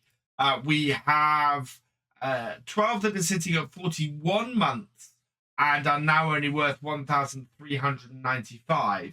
And then we have one set down here which are in the perfect window to sell them, so between 24 and 36 months. And they are at 1,500. So we want to get these sold soon. Now, the other thing I'm looking at with these is reproduction here is at 90%. So we're almost at the point where these are going to produce calves. So I don't want to sell them before they produce calves. Similarly, the ones that are 41 months are 80% towards calves. So I don't want to sell them either quite yet. However, These are only 30% of the way through their production cycle. Their price is only going to drop. They have recently produced calves, so we'll sell the ones that are at 47 months, get ourselves some money in from them, and that will be fairly good. And then over the next couple of months, we'll be able to sell a few more and get some more money in from them. We are at 99,500 litres here. So we'll put some more silage in at the end of the day. But for now, we're going to leave this and we're going to move on to our next job, which isn't quite yet the cows. Nope, the next job is the one that I talked about at the end of the last video. We need to get the remaining spraying done. We're going to have to try and, well, the sprayer will automatically set its height because we're going to get cosplay to do this. But we need to spray all of the maize. It's getting fairly close. In fact, I think next month it'll probably be ready to harvest. We want to try and harvest it green, and that means harvesting it a month before it's fully ready. In fact, it looks like it might be ready to do now, but as I said, I want to get the nitrogen up on these fields. So let's clear the current course on here, set a new course. We are on field 5C, one headland. We want to do the center first and finish here. Yeah, this all looks pretty good. So generate me a course. And I haven't set it right. So set it to 90 degrees and generate again. And now we've set it right, and it's going to start and stop in this corner, which is even better. So we'll bring this over here, unfold this, and then it can get here. We're up to 90% because I've added the fertilizer that we had in the shed just to get that cleared off while I was putting the rest of it away. First waypoint, and away it goes. We should get all 3 of these fields done today. So our third job for the day, we're going to be getting the class out for. Where have I left my animal trailer? I thought it was down this end here. No, there it is. Oh, I do have a slight worry in that where that is, this may not get under. So we'll have a quick look. If it doesn't, we'll use our truck for this. But no, that's going to fit under there. So that'll be fine. Burst this in then. Jump out. Hook that up. And this will take 6 cows at a time. So what we're going to find is that we'll need to do 2 trips with this today. And we'll back it into the loading spot here. I'm still quite pleased with the changes we made when we sold a load of the buildings around this farm and rejigged the farm a bit and added in this cow pasture. It really worked quite well. Are we going to be able to fill here? I think we can. A little bit of moving about and opening the gates, and that's got it. So we want these that are at 47 months. Take 6 of these and move to the trailer. Yes, we are maxed out on the trailer. So then I'll pull this forward a little bit, and we will close this gate up. And yeah, I need to keep a closer eye on this because cows and pigs, it seems to be 24 to 36 months are when you want to be selling them and making your money, because that will give you a good turnover. You should get, especially with, and in fact, I think with both the cows and the pigs, you should get several loads of reproduction during that time. So you'll continue to increase your herd and make money as you're doing it. So down to Larson's Loyal Livestock. Bring our trailer over to here. Just spin it around a little bit. Back her up and open it up to see what we're going to get. 1,270 per cow. That is going to give us 7,625. Sell, yes. Perfect. Now, I'd be very tempted at this point to possibly replace them. If we selected this And yeah, that's actually pretty good to pick up a whole load now for that. But I'm not going to, because we're trying to build up the herd without a huge cost to us, and spending 1,200 every time, or in fact it'd be 2,400 every time we sold a load. Yes, that would increase our herd, but we can do that if we're very careful about when we sell. Doing the selling it immediately after reproduction would mean that we get an increase in our herd without it costing us $2.5 grand each time to do it. I had originally hoped today that what we were going to be doing was a contract, maybe a wheat contract, but there's nothing about the wheat fields are few and far between. There may have been a large barley field or two a while back, when we were, well, maybe a couple of months ago, but there's nothing about at the moment. And the same is true of the wheat. There's a couple of small wheat fields. There might be a field of oats that are coming up, but even those are few and far between. And yeah, there's like one big oat field that might do the trick. I need to pull this a little bit forwards to get this to work. I thought it was the gates not being open, but no. Okay, right. Move those to the trailer. Yes. So that is the remaining 47-month-old cows, leaving us with the 41 months at 80% reproduction, 16 months at 0, the 11 months at 0, the 5 months at 0, and 29 months at 90%, which are the ones that we really want to get sold next, I think, as soon as they have reproduced. So let's move these forwards, and they will bring us in a really decent money. But at the moment, yeah, we've got a way to go yet until they're ready. And of course, that will produce 2 more sets of cows as well. When the 41-month set and the 29-month set both reproduce, that will be another 24 cows to replace what's being removed. Second set of cows down to our animal markets. Bring them over here. Tract around. Line it up. I prefer to line it up, so we'll get that all lined up and unload them like that. Not like that, maybe. It's weird. This doesn't always seem to work. Try again. There we go. Right. Let's get these unloaded.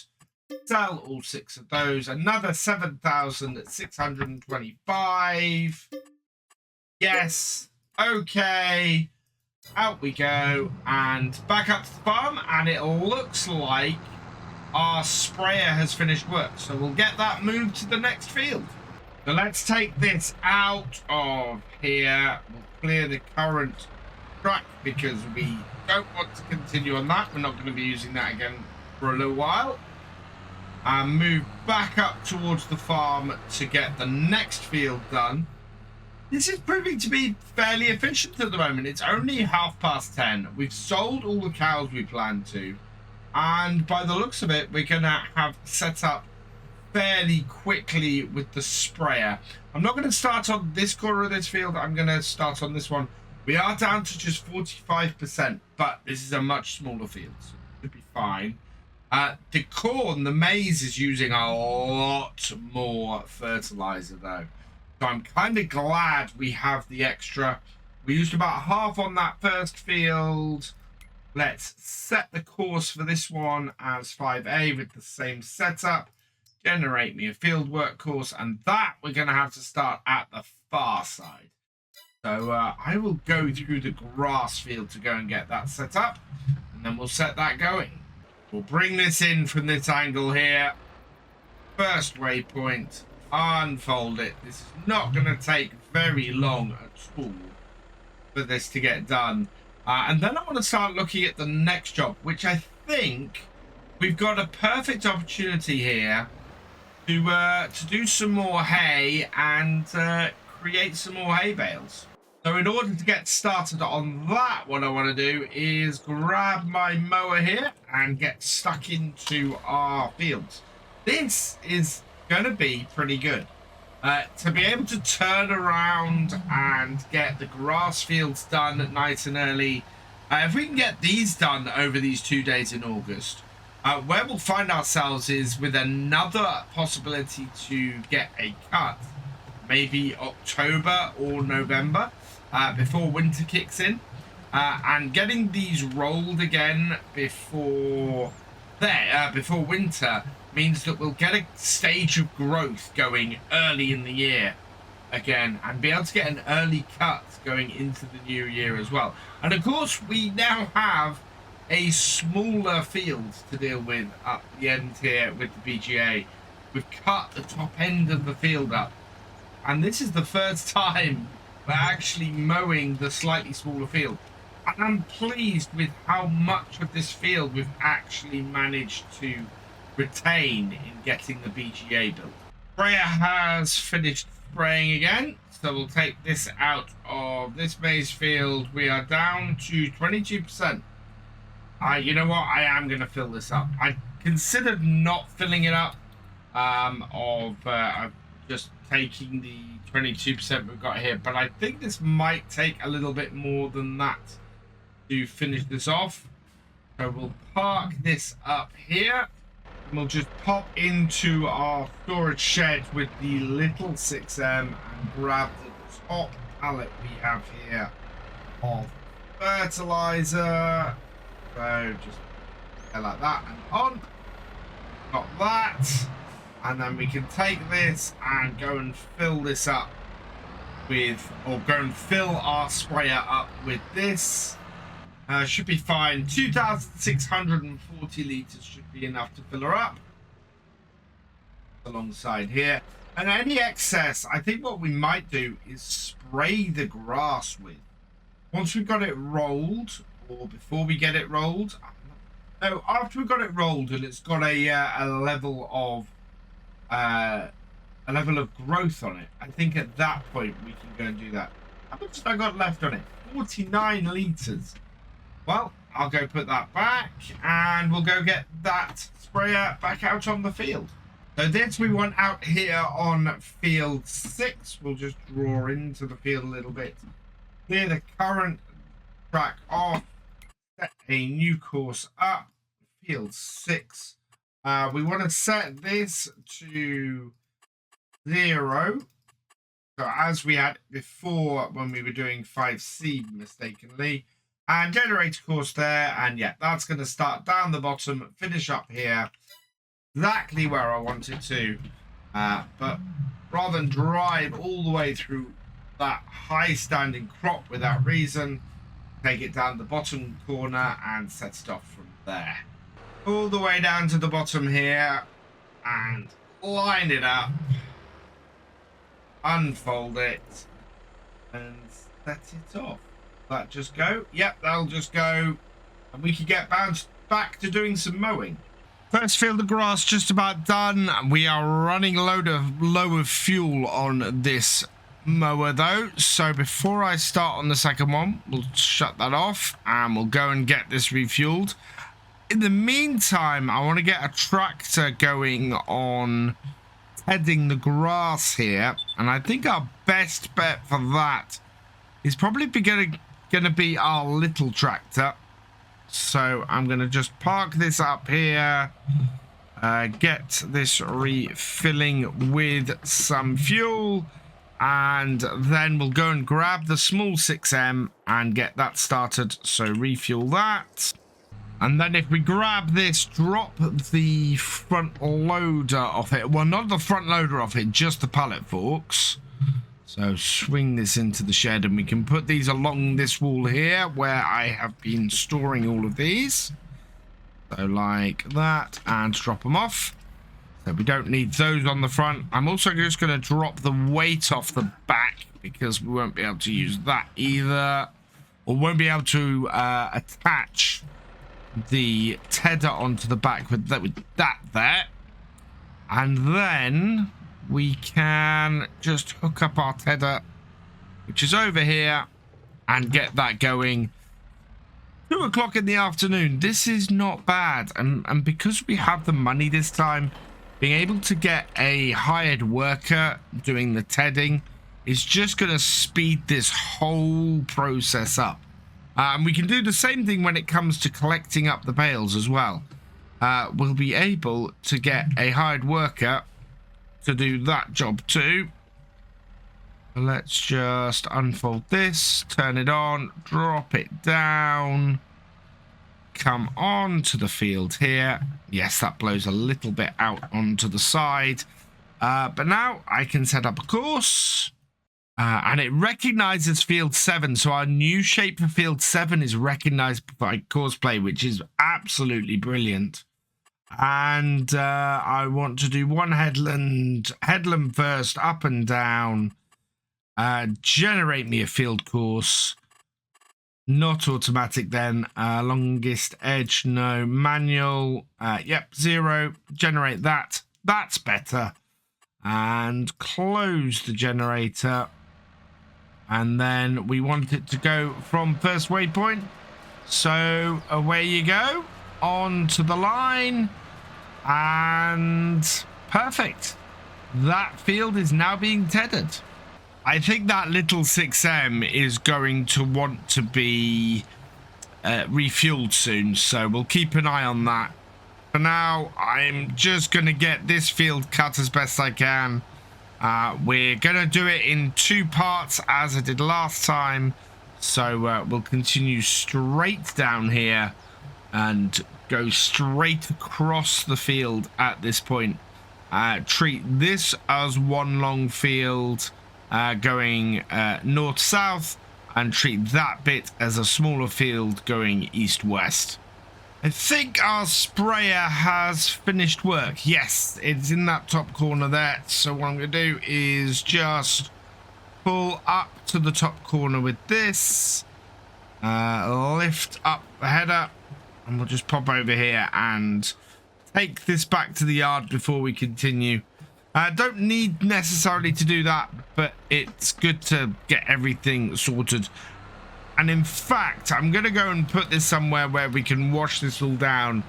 And not going to worry actually about getting it emptied of the fertilizer. As I said, we could do with putting a load of fertilizer onto the grass field. So we might just run some more of this fertilizer there. But this tractor and this sprayer are looking pretty dirty at the moment.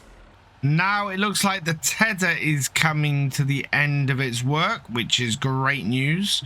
I will probably put this on a hired worker then, running up and down on this field. And that should then mean I can grab the tedder, go and refuel it and follow this round, which will make more sense for the more odd shape of this field. Getting this to work on its own will be pretty good and should work pretty well, and it'll give it a nice head start before I come running in here with header. So line this up. I want you to go at 180, which you should have no problem doing anyway. Hire a worker, and yeah, simple hiring a worker should work on this field. Then we can get this refueled as it's looking fairly low. Bring it over here. Stop it. Turn it off because I don't want to refuel it while the engine is running. Get it refueled, which will not take me very long to do at all. And then we'll head back out and start tedding up that field.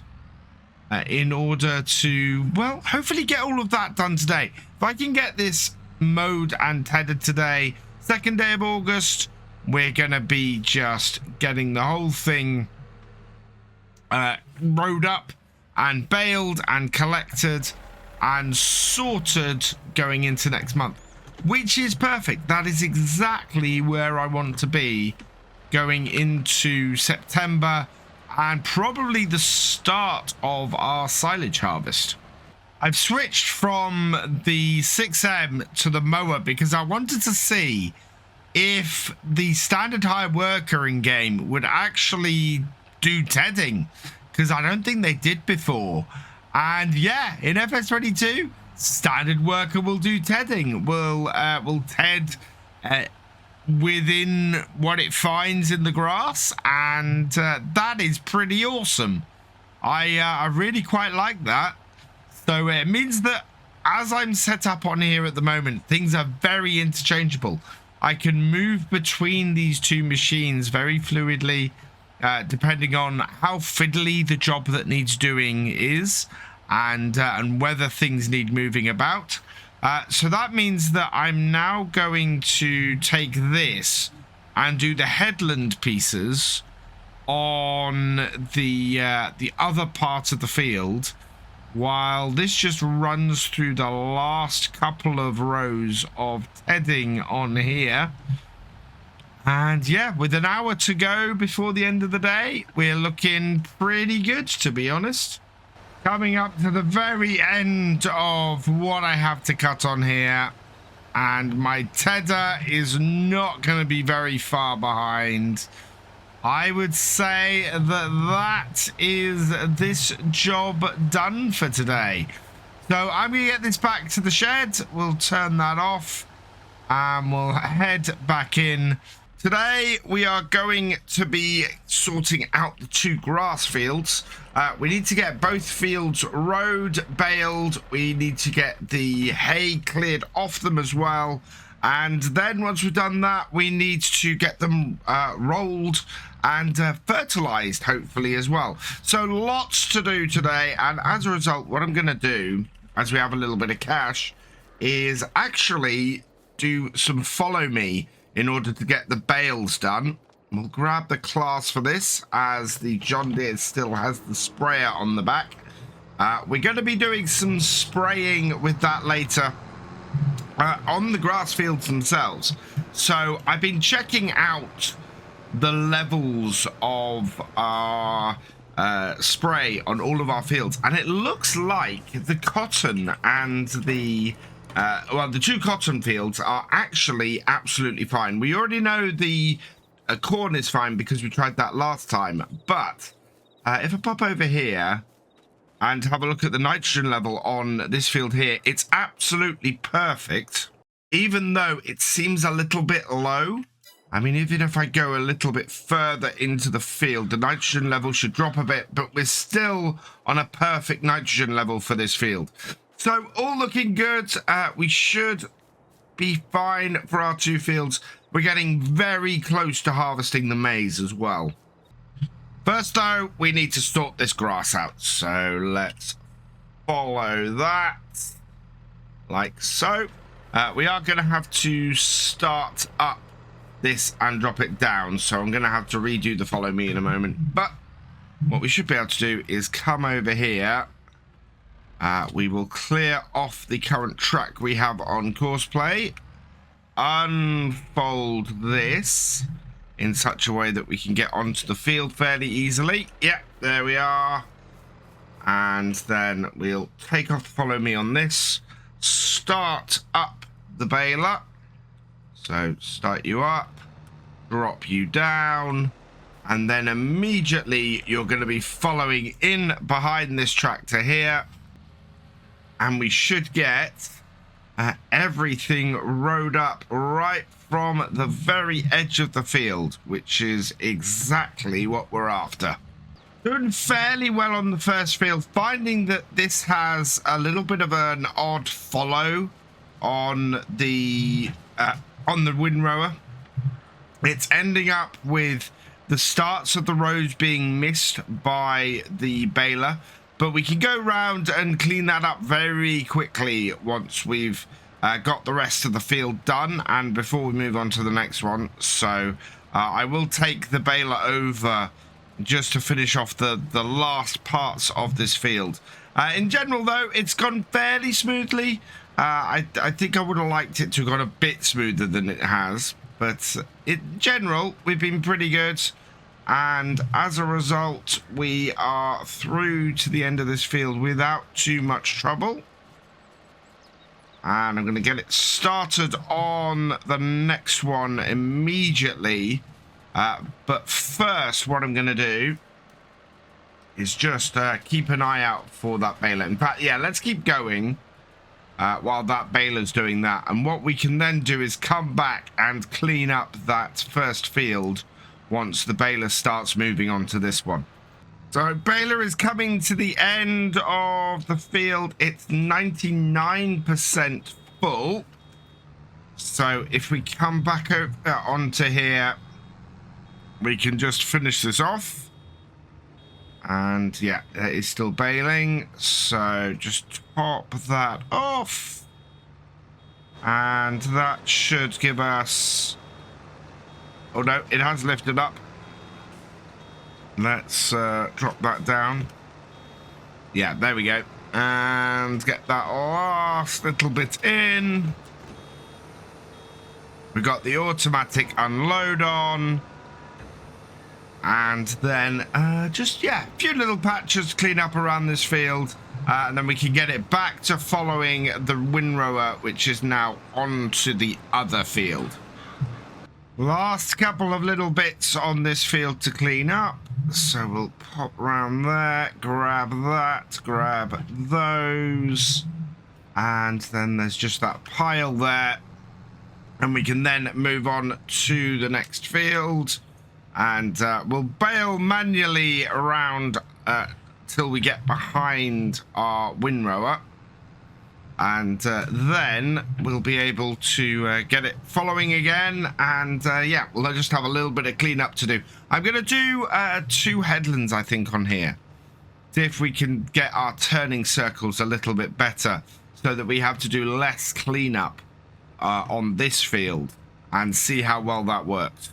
Baler is still missing bits at the end, and we're going to have to go back and rework it a bit, I think. But in general, it's been fairly good. It's getting most of it. I think if we'd set this to go on a hired worker, maybe with courseplay, and done the baling ourselves, we'd have probably caught more. I'd have had to been a little bit more careful, though, where the bales drop out. When I'm doing this, when I'm rowing up and the bale is just following behind, the bales tend not to get in the way. If I'm baling and I drop the bales in the wrong place, we'll end up with a tractor crashing into them. So yeah, it's just making sure that we don't have an issue with that. Baler's doing fairly well though, and should have that bit done in a minute. I'm just going to crack on with the rest of this field down here, and then we're going to get these collected up. Yep, lots of front loader work with this tractor afterwards, because we're going to need it to get these bales cleared off this field. I'm really hoping that baler isn't going to drop a bale in front of any of these rows I'm doing at the moment. That could be a big problem if it does. We'll keep an eye on it. But on this part of the field, I'm trying to lift this up, turn it, and get nice and straight before I go back in. And seems to be okay. You can see how wide the tractor is turning in those corners. It's just unable to make it round with that baler. And round with that baler being a round baler. And as a result, it's just missing large swaths. That bit there, though, that is going to be a problem. We're going to bale right in front of one of the strips that I'm going to have to go back and get done. Last bit of hay to do, and it looks like our tractor has finally got far enough behind that it is unable to follow anymore. That's all right. What we'll do is stop this here, fold this up, and turn it off. And we'll get the last of this baled ourselves. Not a huge amount, just a few rows worth of hay. And then we'll be able to go and get this all collected up and loaded up, because apart from probably about 5-6 bales, all of this is going to be sold. So, gonna try and nip in here and grab this. Oh, my baler does stick out a little bit. But we're all right. Yeah, that's got it. And clean this corner up. We've got this corner to clean up. And then we got a couple of corners up the far end to do at the moment as well. I don't think they're going to produce another bale. But we'll give it a go. And then if we can clear this off and get these bales sold the rest of today, we might even be able to get the roller on it. In fact, what we'll probably do is get the smaller field emptied first, and then while we're emptying this one and loading this one up, we'll get the roller running on the other field. Everything baled up, and we got one more bale off there, plus another 2,030 litres. We've got space for 3 bales on there. So what I'm going to do is just put this back in the shed. And then we'll bring the 6M back, the little 6M back. And we will start loading up bales on the flatbed with that. And I think we should be able to do everything with that. And the flatbed should be fine. The other one I want to do is hook this up to the rollers, ready for when we're ready to set course play, rolling those fields and getting that moving. So things should be all sorted for today. I'm quietly optimistic that we're doing well. So we'll drop the windrower here off as well.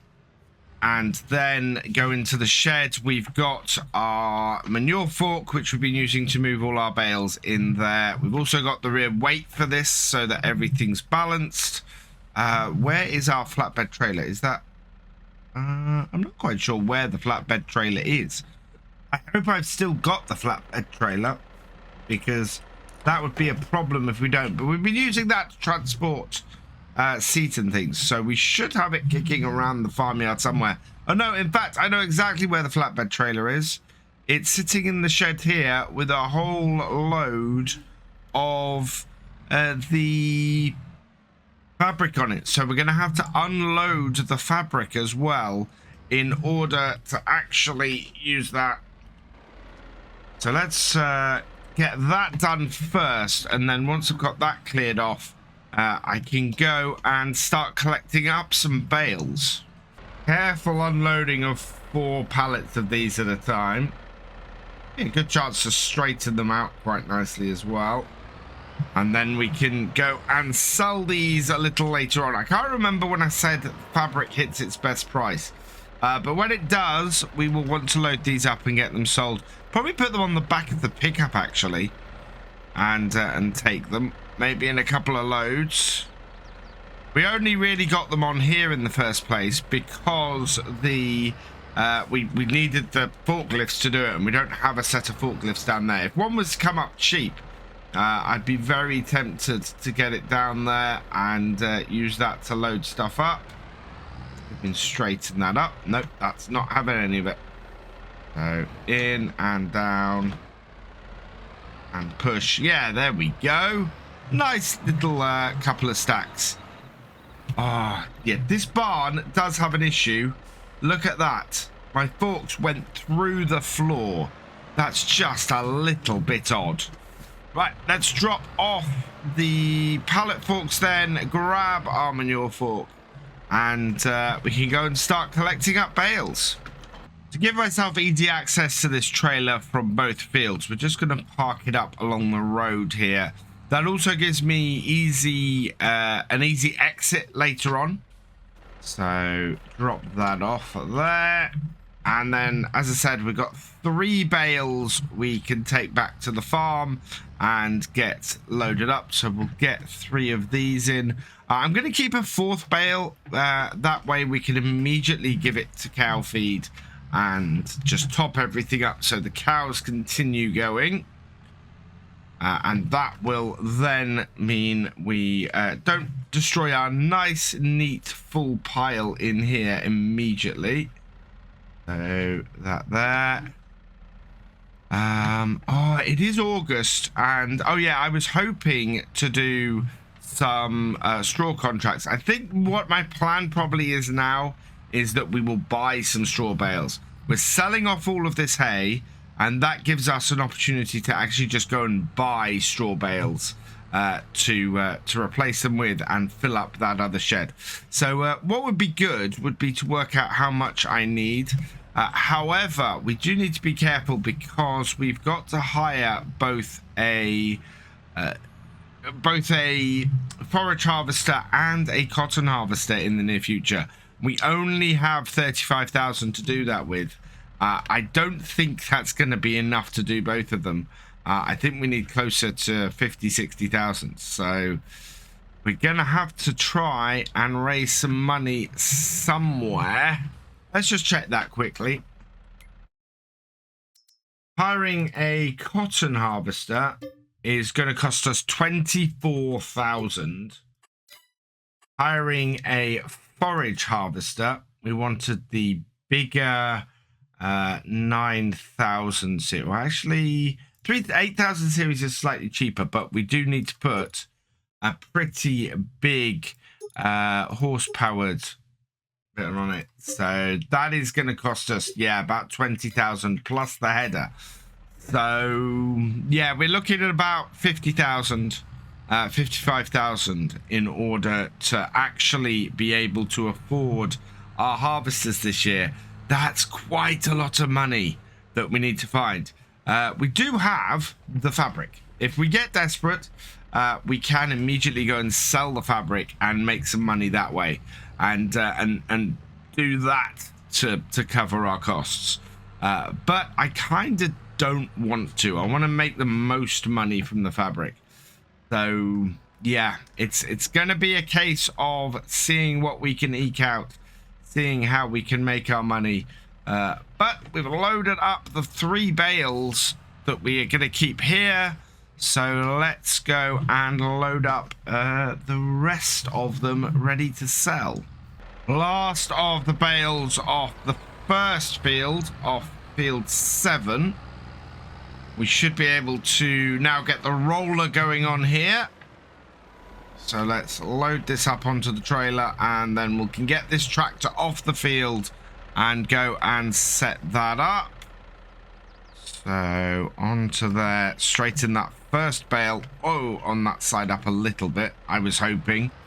But it looks like it's actually pushed it round. So since we've got to get this tractor off this field, let's spin around to here and just do that and get this straightened up a little bit. I'm actually going to use the top of my spike to do this.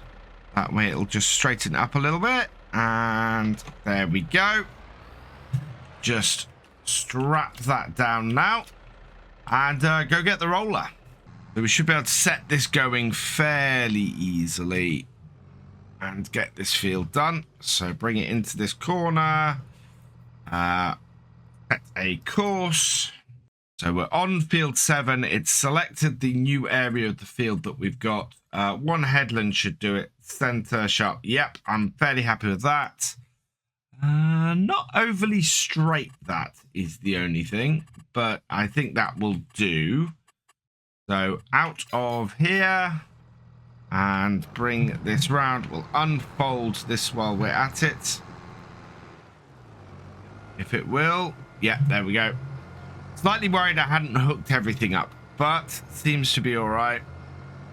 We're getting quite a lot of use out of our class today. It's got a lot less hours on it than the John Deere, so I'm quite happy to get more use out of it. Now, the only thing I do want to check is in the course play settings, we want to do raise tools late, lower tools early. Perfect. So that now will get going and we'll roll this field. The roller is making really good progress across that field. It's doing alternate strips at the moment, and I think that's because whatever we had the class doing last time, it was doing alternate strips on. So that is all fine. We should have these loaded onto here fairly well.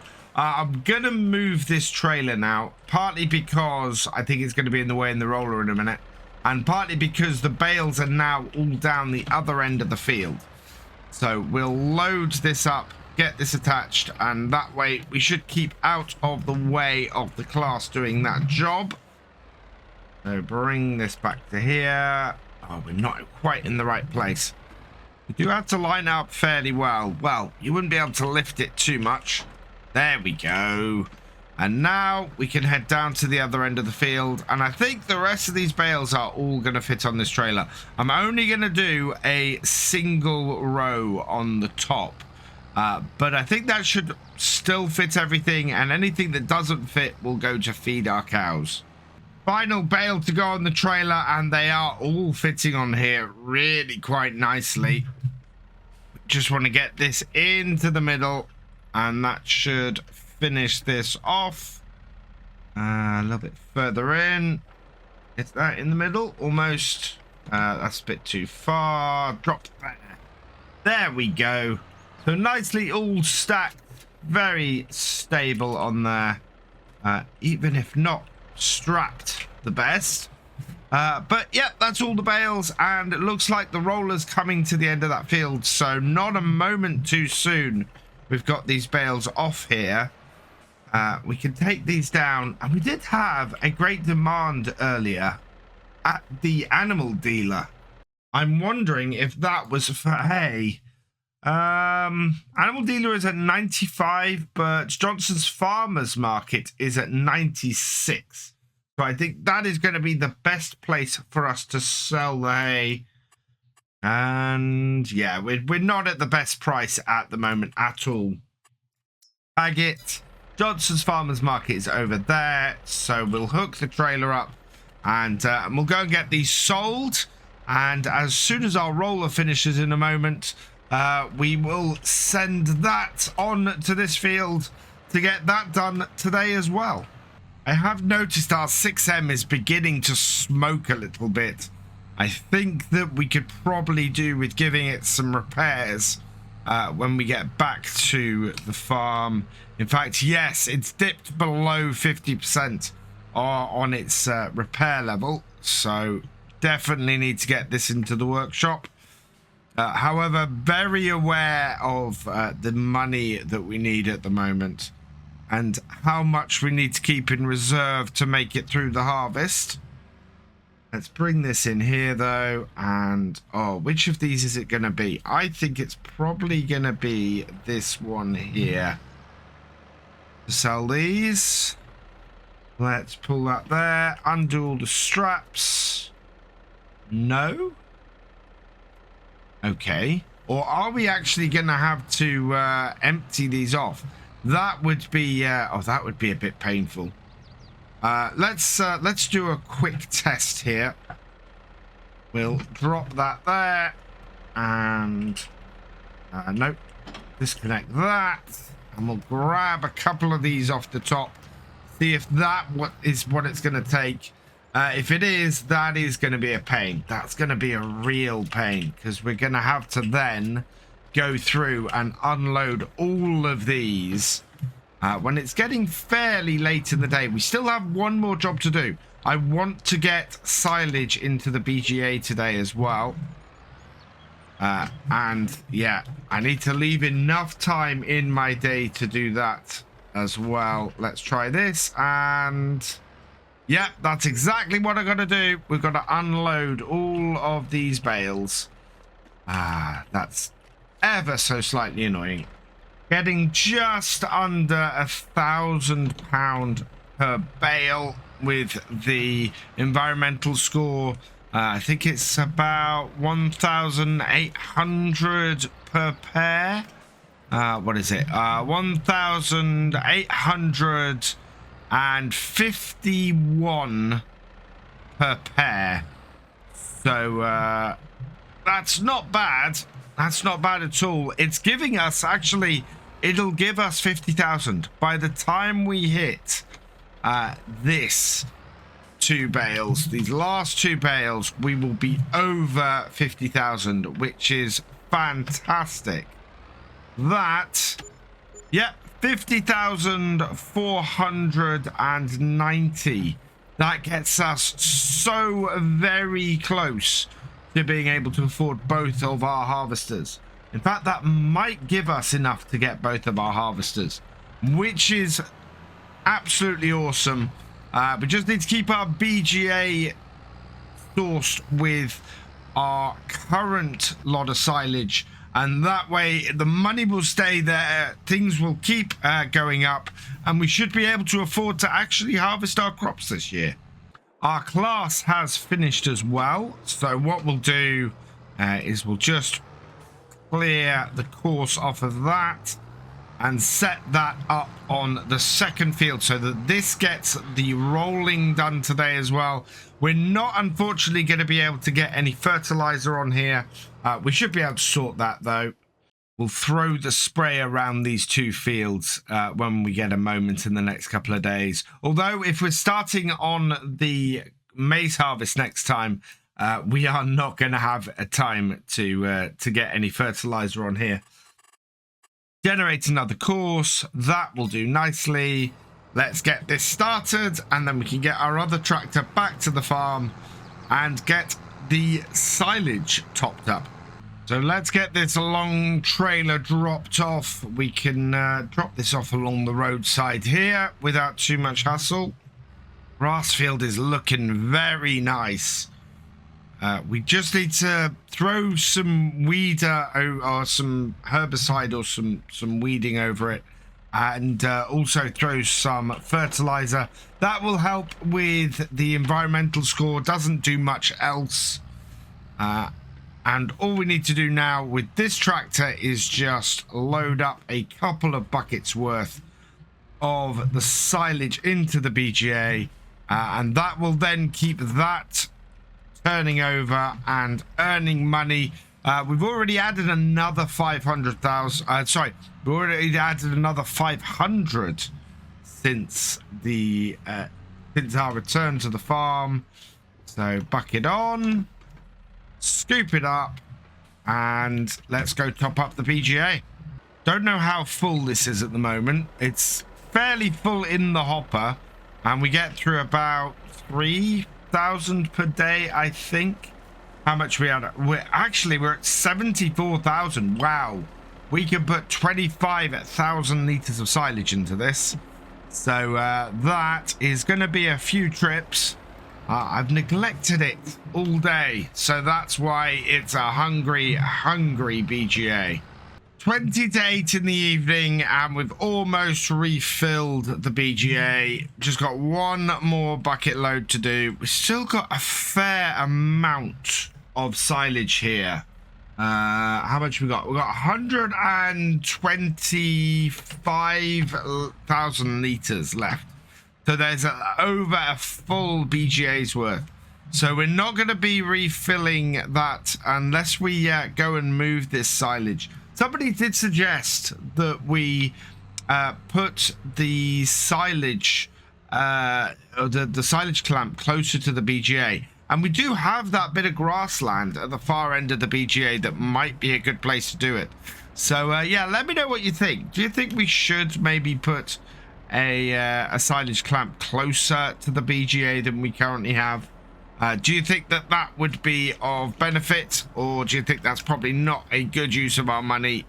However, we have filled the BGA for this evening, so I'm going to go and put this tractor away. Our other tractor is still hard at work rolling.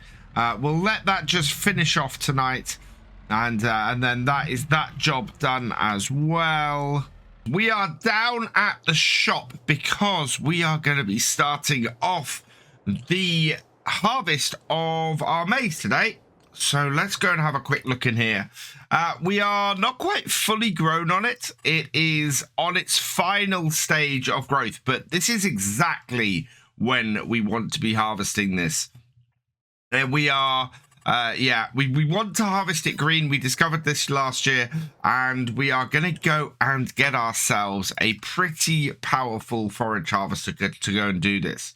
Now, the first thing I want is the header, and as discussed way back, We want to get one with the largest header we can. So we're going to get one with the 390 plus. The required horsepower on this 390 plus is 750. So we need to get at least that in our harvester. So let's go for this, and we want to lease this header. 6,120 for the lease of that header. And then we want a support wheel for it as well. John Deere and... Oh, which one did we get? We got the 390 plus. So John Deere, we want the 390 plus. So let's lease that as well. A lot less expensive, that is. And then the harvester I want is this one. We're going to get the 8,000 series. It's 150,000 cheaper than the 9,000 series from the start. In fact, I think it is the cheapest forage harvester that's available to us. I'm going to put the 8700i on it because that gives us more horsepower than we need, or by about 16 horsepower. And the wheel setup I'm going to go for, I actually want to put some tracks on it. So we're going to go with track setup, attacher type. We're just going to go standard. We are going to put GPS on it in case we want to use it ourselves at some point. And then main color we're going to lease. And then license plates, we need to go and pick somebody from the patrons. Congratulations to the J-Man. You have been selected at random for your name to be on the number plate. So, okay. And you can see you're on the front and the back there like that. That is the configuration we want. The only thing I'm considering changing actually is putting a long pipe on it. Then we'll put the long pipe on it because we're going to try something with the trailer. So yeah, 418,000 to lease that, 21,343. Now, as I can't change anything, we're just going to double check this. So we've got 766 horsepower. To give us an excess is going to be another 12,000 on top. I'm going to go maximum, just because I want to make sure we've got the amount that we need. And yeah, we've got GPS on it, we've got tracks on it, we've got Michelin tires, we've got long pipe, main color, I mean, everything's good. Right, yes, we've leased that. We're down to 25,785, which is actually enough money for us to hire a cotton harvester if we want. So as long as we keep the money flowing in, we should have enough money not only to keep this and have this going round, but also to get our cotton harvester. So that's really good news. And this should now make our maize harvest this year a lot faster.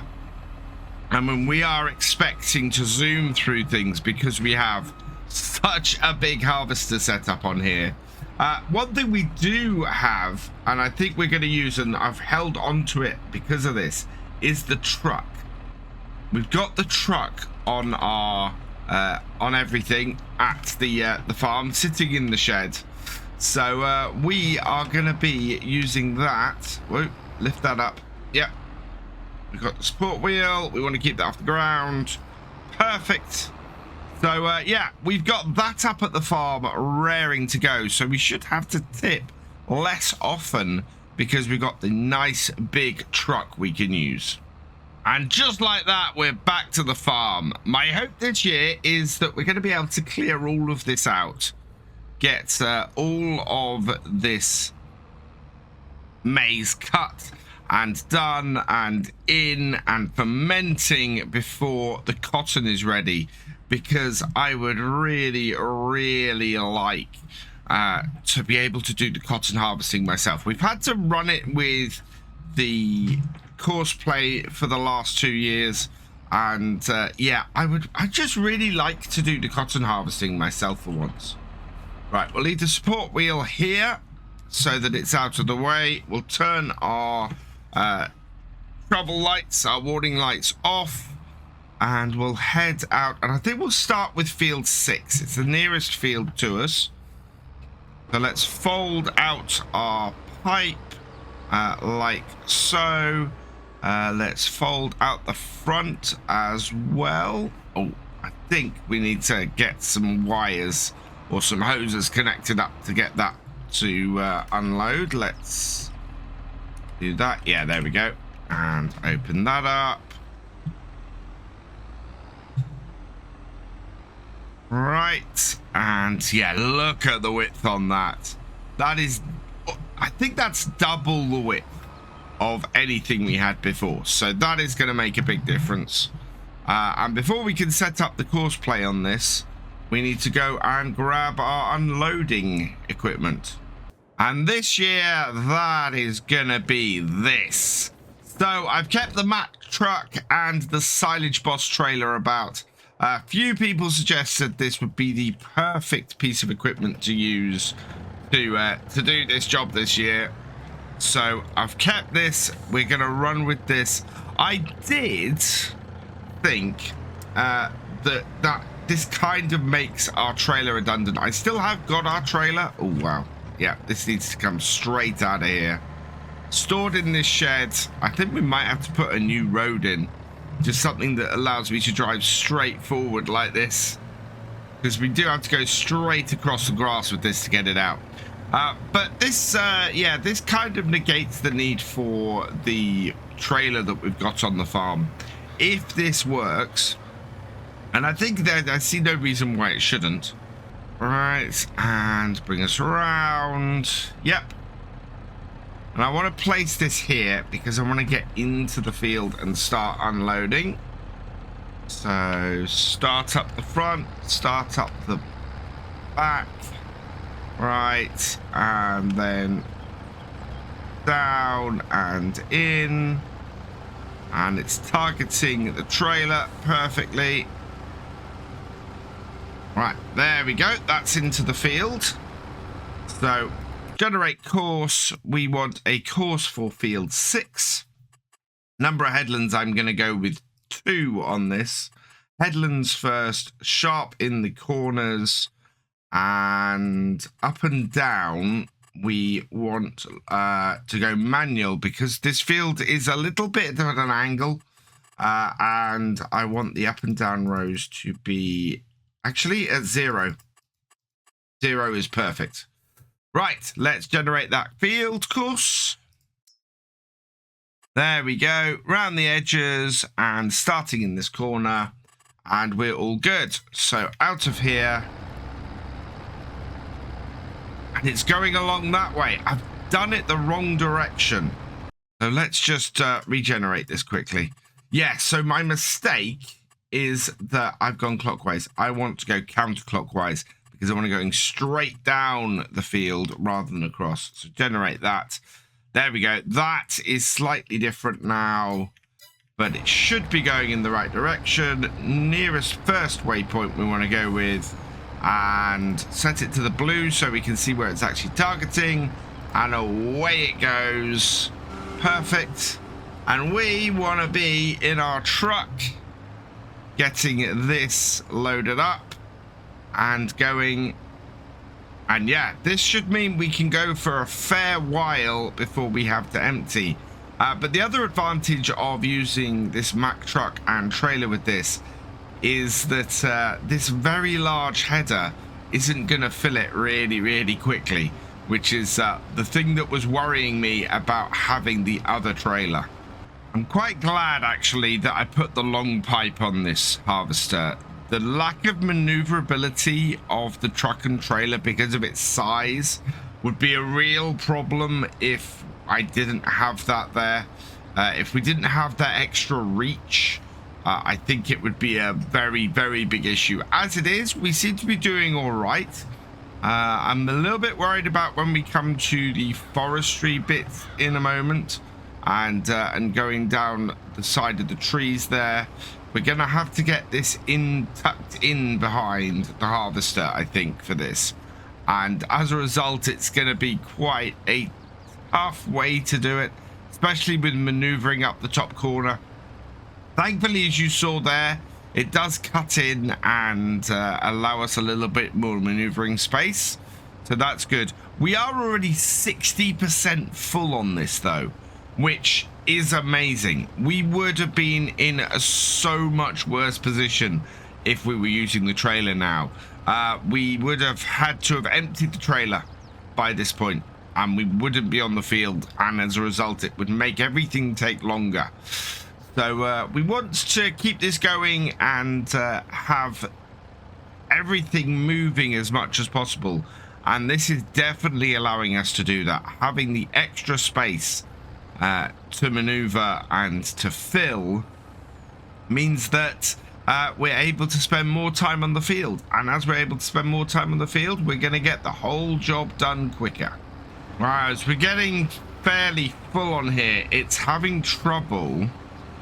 The harvester is having trouble reaching the very back, even with this long reach it's got. It's having so much trouble getting to the back of the trailer. I'm gonna have to try, I think, and get round the other side of the tree here and see if we can't find a way. Yeah, there we go. Right up to the back of the trailer for the last couple of 1,000 liters for it to fill. It's a long reach, but it still isn't quite enough to fully get this trailer all the time, which is amazing. I mean, that is the thing that I feared. As I said, I fear on here is, can this reach the back of this trailer? Thankfully it can, and it's trying, but we are at 100%, so nicely right next to the road we're able to go and empty this, although it's going to be fun maneuvering to get that going again. First place we're going to fill up is our fermenting silo. I want to come in and round this way here so that we can position ourselves well. So bring this around in here and we'll tip this here.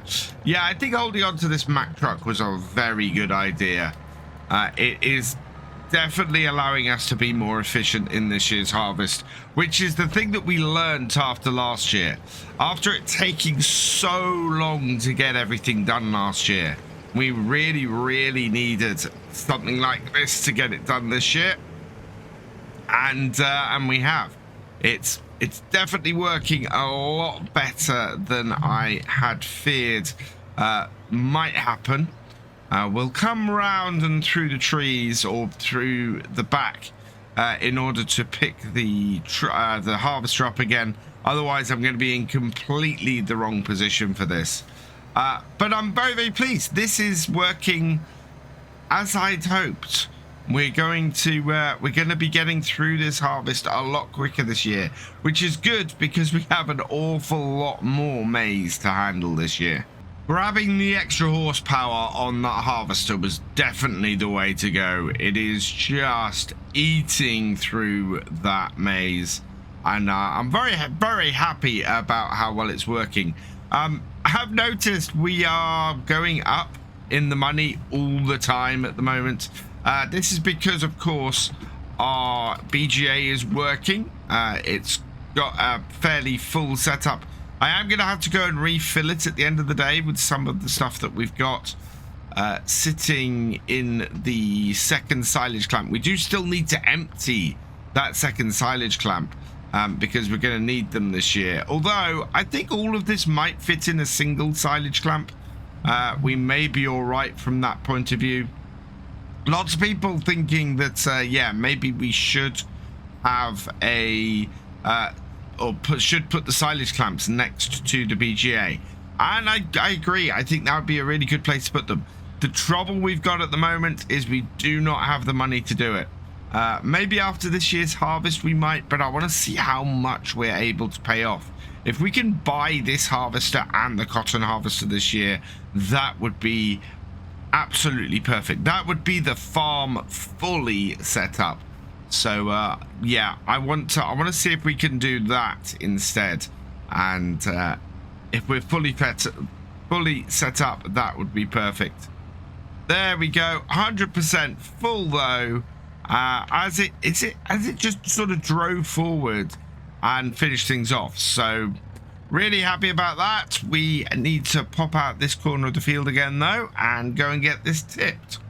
Now originally I did say I wanted to see if I could do a harvesting contract and get the straw from that to do our farms, but harvesting, we've only got 2 sorghum contracts, 2 potato contracts. No, 3 of each, in fact. 3 potatoes, 3 sorghum, none of which would produce us any straw. So that is why we haven't gone on the harvest today. There's just nothing to harvest. Instead, well, there is something to harvest, our own maize. Now that we're refilling the storage, the small stave silo again, we want to start creating some chaff silage from that. So activate it. We're already a third full on that, which is just crazy. It will make some more space getting that active and probably allow us to put an extra trailer's worth in. But this is why we have the 2 ground-based silage clamps as well. Those are there because when our stave silo overflows, we need somewhere to put all the excess, and it looks like just this field is going to fill that silo. Something a little odd seems to be happening with the course play. It's got quite a big overlap on this run here, but it's missed a little bit on the outside. So I think that's to do with the calculation and how many rows it thinks it's got. I think it's done the sort of less wide road or less wide row at this side of the field instead of the other side. So I'm hoping it's not going to continue to mess up. We're definitely going to need to come back though and fix this issue that we've got along this side here. Get those done, and also at the headland at the other end. It seems to have left a small patch there too. So a little bit of clearing up to do because course play, as always, isn't perfect. But otherwise, I'm quite happy. 3 loads down and we're still going strong. Which makes me wonder what our yield map is looking like. And actually, better. So the green around the outside, that is this year's harvest. Whereas the yellow in the middle, that's the previous year's. Definitely getting a better harvest off of the maize here this year than we got off the cotton last year. So very, very happy with that. Okay, something is definitely off. Look at that. It's just left a massive strip. So I need to work out what is going wrong with our harvester. We can't have it continue like that. Now that is a horizontal offset and quite a big one, but there doesn't seem to be anything in there that's giving him back. That's just really, really weird. Working width is 9 meters. Tool offset is 0. Why is it so far off the course then? It's got no offset there. This is a 9 meter piece of kit, so that's right. And if I do that, it still sits that far off the course. That is really weird. Let's set it so that it does have a 2.5 meter offset. Wow, that wants to turn the other way. So let's take the offset back the other way and see if we can get this to do it that way. Alternatively, what I'm just going to do is set it going on a hired worker, which at this point might be the wiser way to go. Right, let's see if that does anything. We'll bring our Mack truck up. And 2.5 meter offset has us back on course. I have no idea, though, if that's not going to completely mess up the next row, though. Yep, that has completely messed up the next row as well. So I'm going to stop this Again, that's offset now in the wrong direction. We'll see if the regular hired worker has this problem too. But that is just really, really weird. I've not had that much problem with courseplay before on something like this. So we'll clear the course. We will revert the offset. Nope. Revert the offset to 0. Just in case courseplay ends up interfering with things. And then start that up. And hopefully, start you up and lower down. Bring this into here. Hire a worker. And then see if it actually behaves itself going this way. Yep, whatever's going on with courseplay, the hired worker, the standard hired worker does not seem to have the same issues. So that is very good news. We should be able to just crack on with the rest of this field. We'll have to take that into account though when we come to the other fields. We want to get the headlands done using courseplay, and then we want to get the actual fields done just using the hired worker by the looks of it. It's a little bit odd, and we're gonna have some cleaning up to do on here, but we'll save ourselves a big headache in the long run if we do it that way. I think with this load we're getting fairly close to being the last one that can go into the silo. We are looking at getting this field cleared today, which is good news, but I'm going to have to move my conveyor belts out of the way. I think they are all still sitting in our backup silage clamp, the first one. So we'll just bring this around here and get this unloading. We'll see where we are at the end of time when this is unloaded.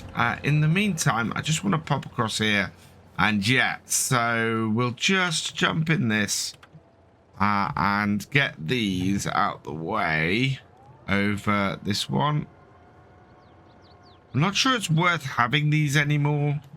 Oh, wow, they're getting... That's got stuck. Right, and yeah, I'm not sure it's worth having these anymore.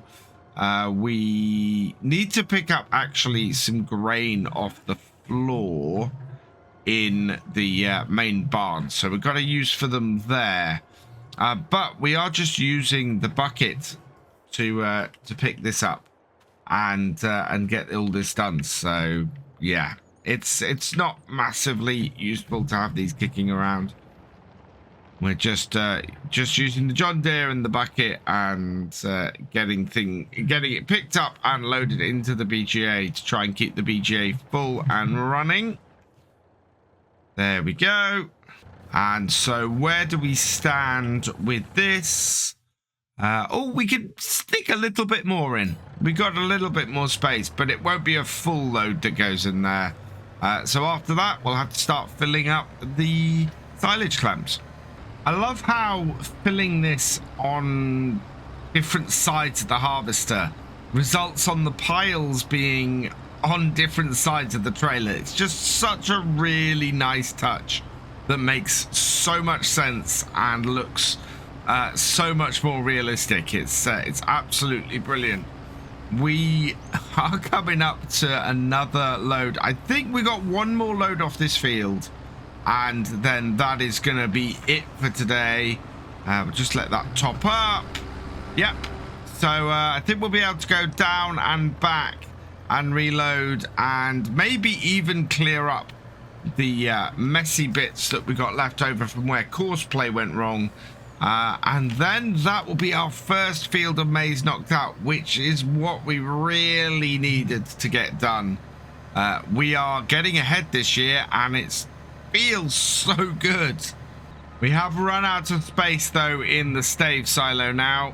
So just going to back this up to here and try and spread this out as best I can. So nice, even pull forwards. Get that into there. And so, yeah, we are now starting to load up our silage clamps as well. Nearing the end of the final row, and we are up to 73%. So I think we're going to fit in the rogue bits as well here, which is good news. I was hoping that it wasn't going to be a case of having to come back and re-pick those up, or pick those up once we had finished the field. So with our hired worker having finished here, let's start up the engine and head over here, get this rogue row here, and then we got the rogue row at the end, and then we got the two end bits that it missed as well. Not a huge amount, but every little bit counts. And you can see the sun is setting now because the lights have come on the harvester. And we got the last couple of little bits just to finish off. So turn on our header, turn on the main harvester, lower it down, and we should be able to just run along here. And because we got the long pipe, I think the long pipe will reach the whole way to the back. Maybe. Yep, there we go. So that is all done. Turn everything off. Fold that up. Put the pipe away. And then we're ready to hit field 5A next time, which is not very big, so I'm expecting to knock that out fairly quickly. But we have a vast improvement on the yield on this field. So all harvested, and yeah, look at that. We now have a decent set of green. How much have we got? We got 100. Yeah, we've got 100%, 95 to 100% across most of the field, which is great considering that the soil type on here is mostly silty clay. It's not a great set of fields we have on this farm. So yeah, that is really, really good. I'm going to go and tip that trailer full of chuff into our silage clamp. Today we are going to be continuing the harvest of our maize. First, I'm just topping up the BGA with some more silage. We've still got a whole load of silage sitting in our in one of our silage clamps, and we really need to clear that out if possible, because we need to make the space that for this year's silage. Unfortunately, it's taking a while to process it through the BGA. So if we get to the stage where we really need the space and really need to get rid of this extra 97,000 liters of silage, then we will have to get this loaded up into the truck with the conveyor belts and take this down to deliver it, because as you can see, we're beginning to fill the other one up. So we're filling that up carefully, and yeah, it's going to be a day full of work to get as much of the remaining maize cut as possible. We of course got field 6 done last time, and got that finished off. We now need to get both field 5A and field 5C done. So it's going to be quite a bit of work to get those two done. We've probably got tomorrow as well. I don't think the cotton is quite there yet with being ready to harvest either. So we may have a few days to get the rest of this in. So plenty of time to get this all done. And we might actually get on to the cotton harvest ourselves this year, which would be perfect. I very much like to do that, but first we need to get these remaining fields done. So let's jump into our harvester.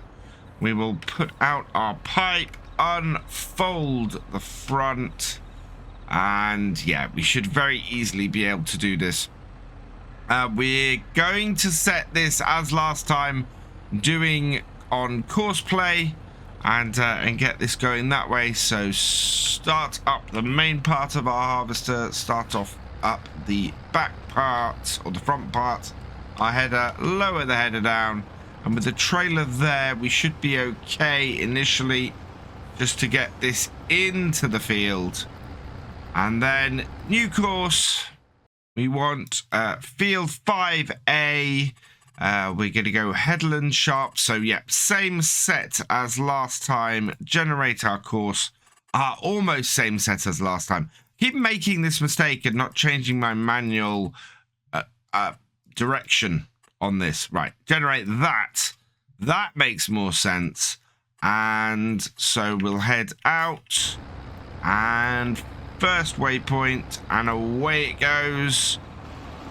Perfect. And we just need to get our truck and follow it round. Coming up to the end of the first headland and functioning fairly well. Our harvester seems to be staying on its line, although it seems to be a little bit outside of the field. So we'll see how well it does on the second headland. But in general, it seems to be running fairly well. We're up to 92% full. So I think we'll end up coming back along this side here, but having to empty before we reach the end of it. So we're going to keep a close eye on that. Of course, we'll also be keeping a close eye on whether the harvester actually stays to its route when we have the main part of the field being done. If it doesn't, we'll do what we did last time, and we will get the whole thing to go and sit, or we'll get the whole thing just running on a normal hired worker, having got the headlands out the way. Need to make sure I'm well out the way. Yep. And then that is going to turn around the corner and then start coming in for our second headland here, which is fine and perfect, and we can then pull in our truck down the side here. So now just sort of trying to get it so that we get up to the 100% as easily as possible. 99 and 100. There we go. So that is our first load of this field. Not bad. I'm quite pleased that we've managed to do it with just the first headland, pretty much. Get that full, get this unloaded here. And now the first place we're going to unload into is our silo here. We want to get this in, and we've had our first hour go up on our harvester as well. We're down to 18,148 from the harvester and that cost. That does significantly leave us with less money than we need for the cotton harvester. So it's a little bit concerning that, but as long as we can keep selling chaff, or keep selling silage into our own PGA, and in fact, as I said, possibly even having to do a big sell-off of silage from the second one we've got here, that's 97,000 litres that we've got here, having to sell that off next day, quite possibly.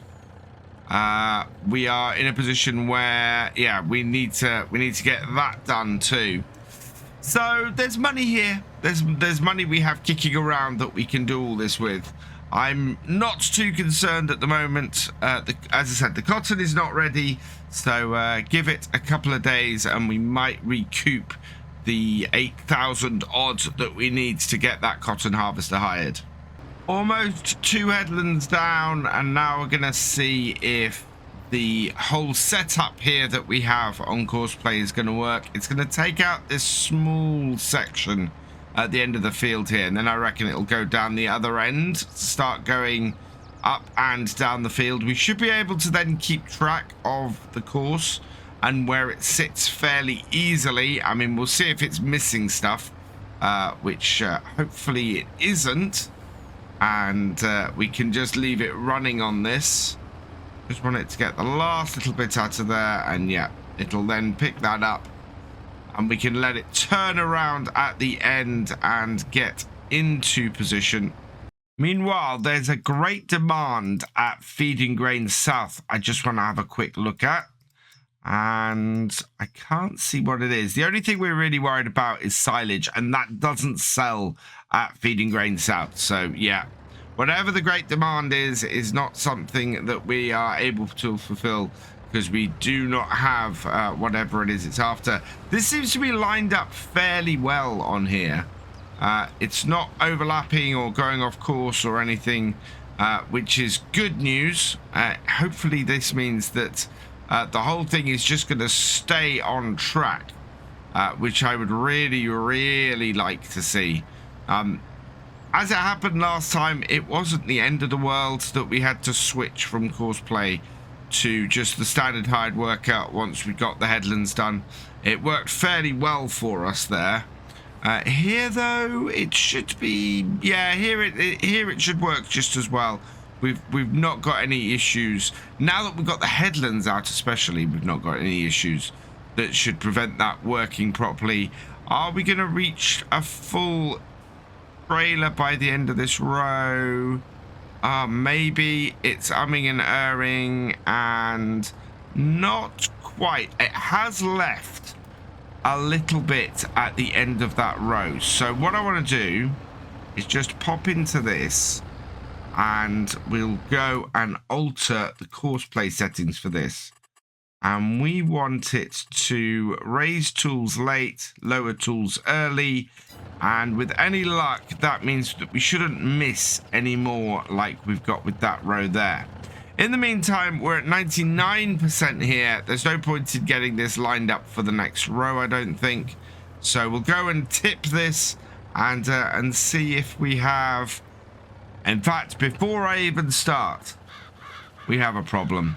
Look at that overlap. Yes. So, let's turn the hired worker off this. Clear this course. Close that. And we'll get this lined up with a hired worker proper to make sure that it's actually going to harvest in the right place. I do not know why that is having a problem with this course in this direction. There's no reason for it at all. So hired worker, let that go in there, and that then is ready for when we come back. And all we've missed is this small row here at the end of the day. Now that we're back with a hired worker, things are running very smoothly. We're up to nearly 90% in the trailer and just staying behind our harvester here. I'm actually quite impressed by the visibility in this truck. We can see all the way around with very few blind spots, and it's really useful for this kind of job. I can keep track very easily of where my harvester is. Now the harvester's stopping a bit because we're at 99%, and now we're at 100, so we're nicely over. And another full load off here. We had to start another row now in our silage clamp. We are just got so much silage coming in. I think I'm gonna have to empty the other silage clamp before we get started with the next field. I just think we're not gonna have enough space if we don't. Now here, I want to start tipping this down this side. The other side is really useful for driving down to get to a point where I can tip. So what I want to do is bring this down here. Like the last one, we're going to start tipping along this side here. And eventually I'll have to get this all leveled out so that we might be able to drive on top of it. How much have we got in here at the moment? We're up to 159,000 litres in here. We're going to have a lot more than that when we're finished. So pull this forwards. Try and keep a sizable amount coming out at any given time. Because the higher that we get this, as we're tipping it, the more that we'll be able to get in here using this method. I want to try and avoid driving on the silage with this truck if I can. It's so big and we carry so much in it each time that I think it'll end up just being a bit of a trouble to get onto the top there, and we'll get stuck a lot. We don't have a lot left on this field though, so I think we're going to fill up the side here. But I think the next field is easily going to fill up the rest of the silo that we're currently filling, and going to need some overflow into the one beside it. I think we might just have enough maize on this field to fill the rest of this trailer. We're coming up to the 80% mark. We've added, yeah, roughly about 20% off this row. So that should mean that we have enough coming off here. We're going to take the long turn around so that we can get back to our harvester once it's finished mucking around and got itself turned around. And the trees once again causing a little bit of an issue here, but otherwise okay. Oh, and we haven't just got one full row left. We are looking at a very thin row to finish things off. Whether there is enough space in this trailer for both of these rows, I don't know. Yeah, we're already up to 90%. There isn't even enough space for this row. So it's going to be a little bit left over to go into the trailer to finish this off.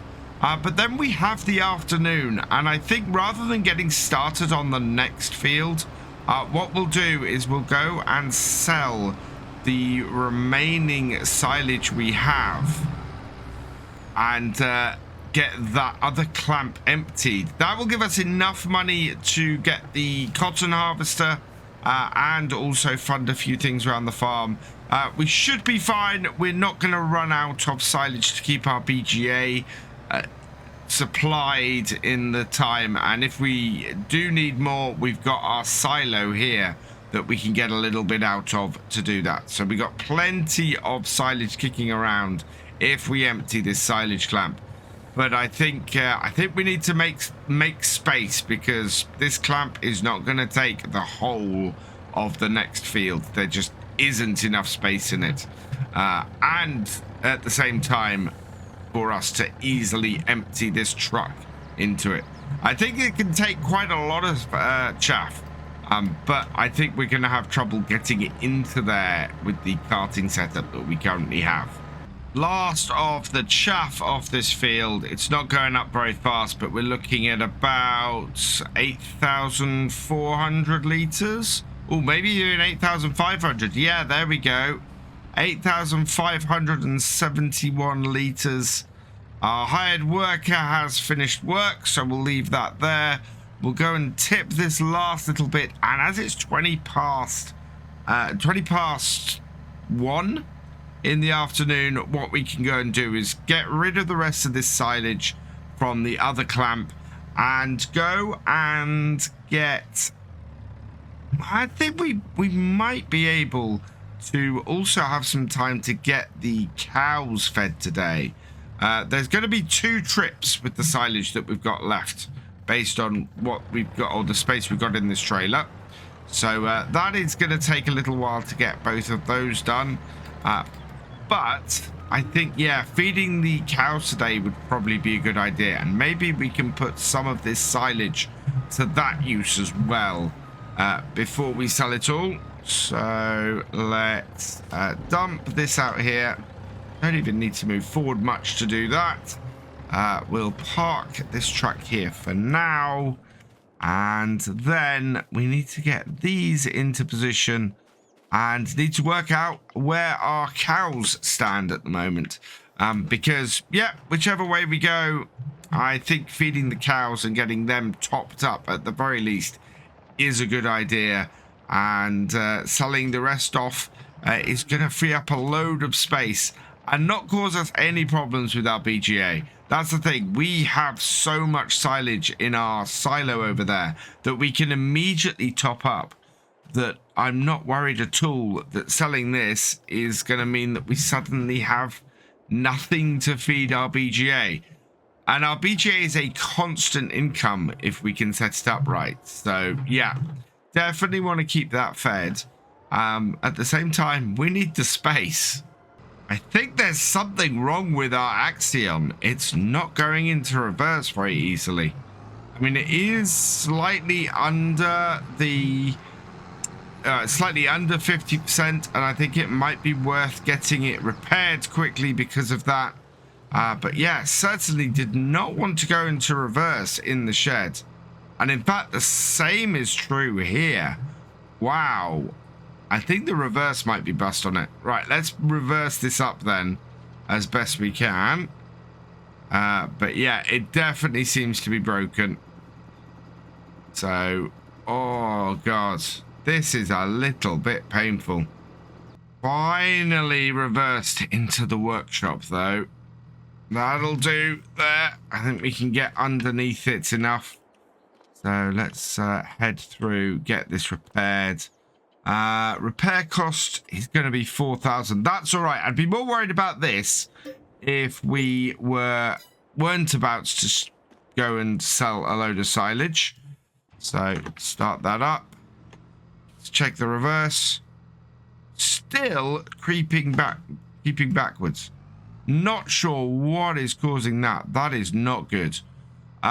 We need to go and connect this up to our feed wagon, which was the whole point of getting the Axion out in the first place. I'm slightly worried if it's got a reversing issue. Why would this tractor suddenly have a reversing issue? I don't know, but that does not want to seem to reverse faster than 1 mile an hour. Let's put it in cruise control. Maybe that's the thing. Let's take the cruise control right up. Put it into it. No, oh, no, that's weird. Why is the cruise control doing that as well? I think we got some sort of conflict going on here with this tractor. That is so very, very odd. We got any running course play on it at the moment, I wonder. Let's see. Yes. I don't know what courseplay course is running on this. Do we have it? We do still have a courseplay course on it. Right, so we do need to clear that course. There we go. That is still there, and I've no way of clearing this course. Interestingly. It's kind of half got a course and half not got a course. Let's disconnect all of this. Right, and clear the course off. Right, now we've got no course on this. We'll connect this all back up. So connect that and that and that.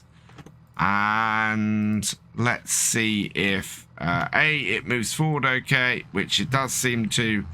And then B, does it have any issues with reversing? So let's reverse up a little bit. Yep, there's definitely a problem with this tractor. I wonder if it's a problem that extends to our other tractors. Although we didn't have an issue with the little John Deere earlier. So yeah, don't know what's causing that. Let's go grab a hay bale and get that loaded in. So we're going to have to switch over the attachment on the front of the smaller 6M. So our cow feed is about halfway, just under halfway there. Yeah, we are about 2/5 maybe. So I think we can take a good 80,000 litres of cow feed. So if we could use this all up, all of the silage up on this, that wouldn't be the end of the world. That would actually be fairly good. What I'm going to see is how much we hold in this trailer, and if one of these hay bales does a third. It would be great if it did. 9,000, maybe a third, because then all we need to do is fill it up with silage. We are at, yep, easily a third. We're at 40%, so we can definitely get this to empty this way and keep the silage going. Should be fairly easy to get it under this. We'll start up that and then come over here and start up this. grab the silage, and into our mixer it goes. And this is going to be a really, really easy way of mixing some cow feed today, some TMR. We're only going to do it with the silage and the hay, base ingredients. We've got no straw, and we don't bother with the mineral feed because the mineral feed is just an expensive add-on that does nothing to improve the health of our cows at all. And yep, this should sit these two in this nice green area, or the nice green bars. Fill it up, and we'll do this 3-4 times over, and should end up with our cows being fully fed for a good little while. And there we are, nice and full, and the silo is empty because all of that silage is now sitting on these conveyor belts, which is a weird thing about these conveyor belts. So we've emptied the silo. If we move the belts now, those would move all of that. So yeah, it's a bit of a weird way of emptying the silo. I want to get it all in as cow feed and TMR, which should be really good for our cows. Keep them going, keep them producing milk. I reckon we've got a decent amount of milk at the moment. Yeah, 20,000 litres. So we could go and make some money by selling some milk as well. We have plenty of opportunities on the farm for bringing money at the moment. I am not worried about us affording that cotton harvester or the lease of that cotton harvester at all. In fact, I think we're going to have so much money coming in on the farm on a regular basis. We're going to be able to hold on to both the cotton harvester and the forage harvester this year, which is why I spec'd the forage harvester where I did, because I want to hold on to it. I want to keep it on the farm, and as the farm grows and the income continues, we should eventually be able to buy both of those outright. At the moment, we don't have the money to do anything more than lease them, but I am happy with the way things are going. This next one will be our last trailer of TMR for today. We've taken 5 hay bales out of here, so 5 loads going in. I don't think it will take all of this, so I think we might have a little bit left over. So all in all, that's been pretty good. This has all worked well. There is no issue with reversing this little 6M. So whatever it is specific to this class, yeah, it's still doing it. So yeah, whatever is wrong is specific to this class tractor. No idea why just this tractor would be having a problem going into reverse. Thankfully, it's not affected the job that we've done too much, because we've just been driving around and getting this filled up. But I am worried because obviously if this tractor doesn't have a reverse, then it's going to be a problem for its keeping its usefulness. I do not want to use these anymore for unloading silage. So this is our 5th trailer. This trailer takes 20,000 litres, and we're slightly short, and we've only done 40%. I think we do lose silage loading up through those conveyors, because I was expecting to still have some silage left over. 40% or so 60% of 20,000 is 12,000, so we have only used 60,000 litres from this from that silage clamp, and yet it's empty. There was 97,000 litres in there, so we've lost a third of our silage loading it up in the way that we just have. And it's only 212 litres shy of being of emptying out completely, which is slightly annoying. But yeah, we've lost about 3,000 or 30,000 litres from the silage clamp, That's not good. Why have our conveyors lost a third of our silage? I'm not happy about that. That is a lot of money we could have made from those. And it does mean our silage clamp is empty, of course. Oh, this is going to take forever to reverse in. I think we might have to get another tractor to do that.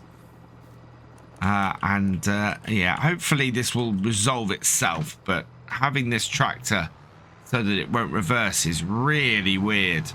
But yeah, so I'm annoyed. We've lost 30,000 litres of silage somewhere with those conveyors. So I think what we might do is get the conveyors into the shed, get the cleanup of the barley that we've got in the corner done, and go from there. And yeah, I need to work out what's wrong with the Axion. Is this tractor doing it as well? Let's put this into reverse. Nope, that is absolutely fine. So yeah, it looks like it's just this Axion that's got that problem. That's a bit weird. All in all, though, that is a fairly productive day. We've got a lot done. We've got the cows fed. We've got our second field of maize cut. We've lost a bit of silage, and I'm slightly disappointed by that. But otherwise, it's gone well. Today, we're going to be finishing off our harvest of the maize. The maize is actually ripened, so we're now cutting the fully done maize and not just green cutting everything. So we're going to get through this. It's fairly wet today, so it's not a problem for doing this job. But it is going to be a problem if we want to do any cotton today. And we do have a field of cotton that is ready to harvest. Field 8 has got ready. So hoping to get ourselves in a position today where we can go and get the cotton harvester and get started next time. We've only got 16,000 at the moment, so we're probably going to have to use some time today to go and sell something, maybe sell a trailer full of silage, which I was hoping to do last time, but unfortunately, because of those awful conveyor belts nicking a whole load of our silage, we weren't able to do that. But we have lots left in our fermenting silo, so we'll take a load out of there and make some space for the stuff that's working its way through there at the moment. Right, let's start up our harvester and start up the main part of it. And we'll just want to go into this field a little bit. So down with our header. And that should then do this into here. Perfect. Yeah, I was hoping to green silage or green chaff all of the corn this year, but that wasn't to be. Let's set up our course here on field 5C. Basic setup as the rest of it. I just want to check our direction, which is the wrong direction. No, actually 90 degrees. No, that's fine. We want this the same as 5A. So 90 degrees is the right direction. And we want 2 headlands, sharp in the corners. That looks pretty cool. Let's generate that. And yep, that is exactly what I'm after. So back out of here. First waypoint. Let's turn this on. Oh, and it is going counterclockwise. That's fine. I was planning to go clockwise around the field, but it's going counterclockwise. That's okay. And let's go. And it's on, and yep, that's working. Now we just need to follow it up with the truck as we have been, and we can follow it around the field and get this one done as well. Really, really pleased with our progress. We are going to be able to do the cotton harvest ourselves this year, which is something that we haven't done the first 2 harvests on this map. So absolutely loving the setup on here. I think this is the first year where we've actually had everything set up exactly how I wanted it to, and ended up doing the harvest in the way I wanted to do the harvest. As with the previous fields that we've done with this harvester, we're going to get the headlands done first with courseplay and knock those out. So knock out the 2 headlands. And then we're going to switch to the standard hired worker to do the middle of the field. I just don't trust the header on this to not do the weird offset it's been doing with courseplay for the last 2 fields. So we'll clear that up and make sure that that is working properly. We've had a whole thing. I've had a couple of people suggest that we have that it's the courseplay finishing off the odd row at the end of the field, and it's not that. It is something weird going on with the harvester itself with courseplay at that point. So I'm not going to leave its chance. Then us having to clean up a whole load of stuff. What we'll do is we'll just get it sorted so that it's the minimal amount of hassle that we can have with this. It's been working fairly well for the most part, so I'm not too worried about it. But yeah, we do want to sort of sort that out and make sure that everything is running as it should. We do have another interesting conundrum today where we're paying at the moment for this truck to keep this truck running, but in the shop at the moment, this truck is available for sale for 26,000. It's got how many hours on it? 11 hours on it. So it'd be a pretty good bargain to get with the setup that we've got on here, and it has proved to be a really useful truck. So if we can sell a trailer or 2 of silage today, 1 to get the cotton harvester and 2 to pick up this truck without having to lease it anymore, I think that would be a good purchase. The rain has stopped and we're very close to full. I'm slightly worried. I'm going to have to back out of this row here once we get full, which is not going to take very long, I don't think. In fact, yeah, the harvester is having trouble reaching the back of this trailer. And this is why I wanted to go around the field the other way. Yeah, that is... yeah, that's too much trouble. Right. So we're not going to quite do a full trailer with the first one. If we try and go down there, A, the harvester isn't going to pick up the back of the trailer, and B, we're just going to get stuck doing a long reverse.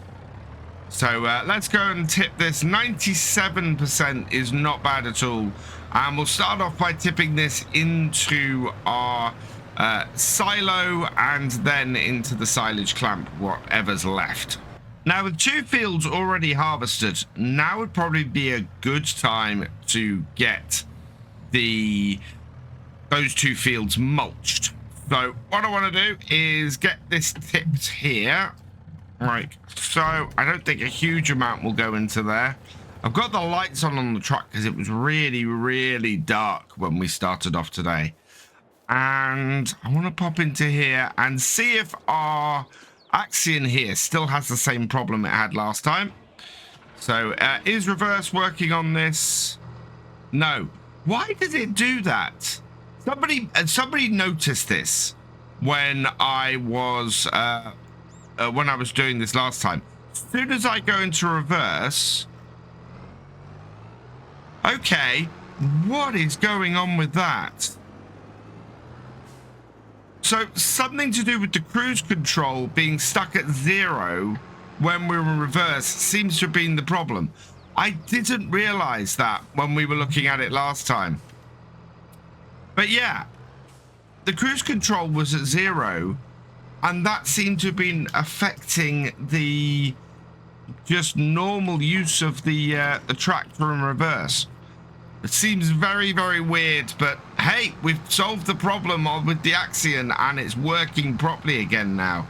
I wonder if I could do that with something else. Anyway, we are going to go over here to field 6.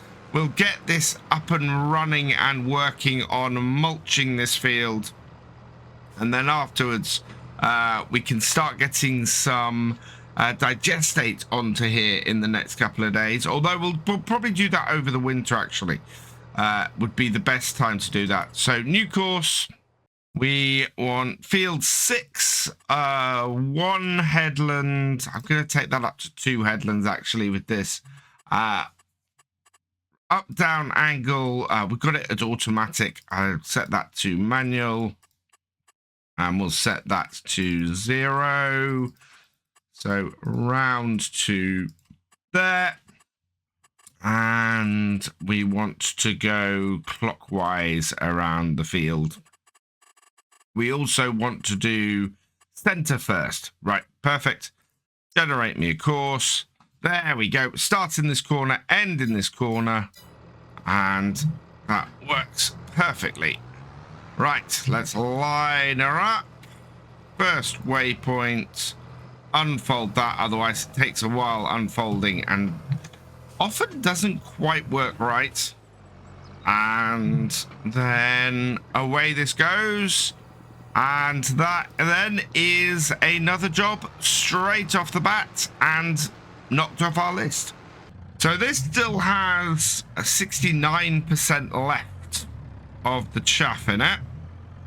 So we'll bring this round and I want to put that on the pile on the other side. So this is why I haven't filled this side or didn't start filling this side. It's even easier to maneuver around to this side from here.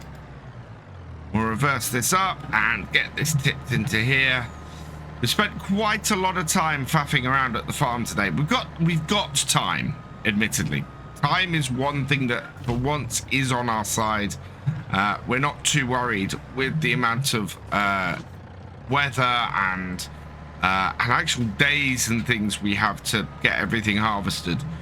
Even if we didn't get any cotton harvested this month, which would be a pity because we have field 8 ready for us over there, we would still have all of next month to get the cotton harvested.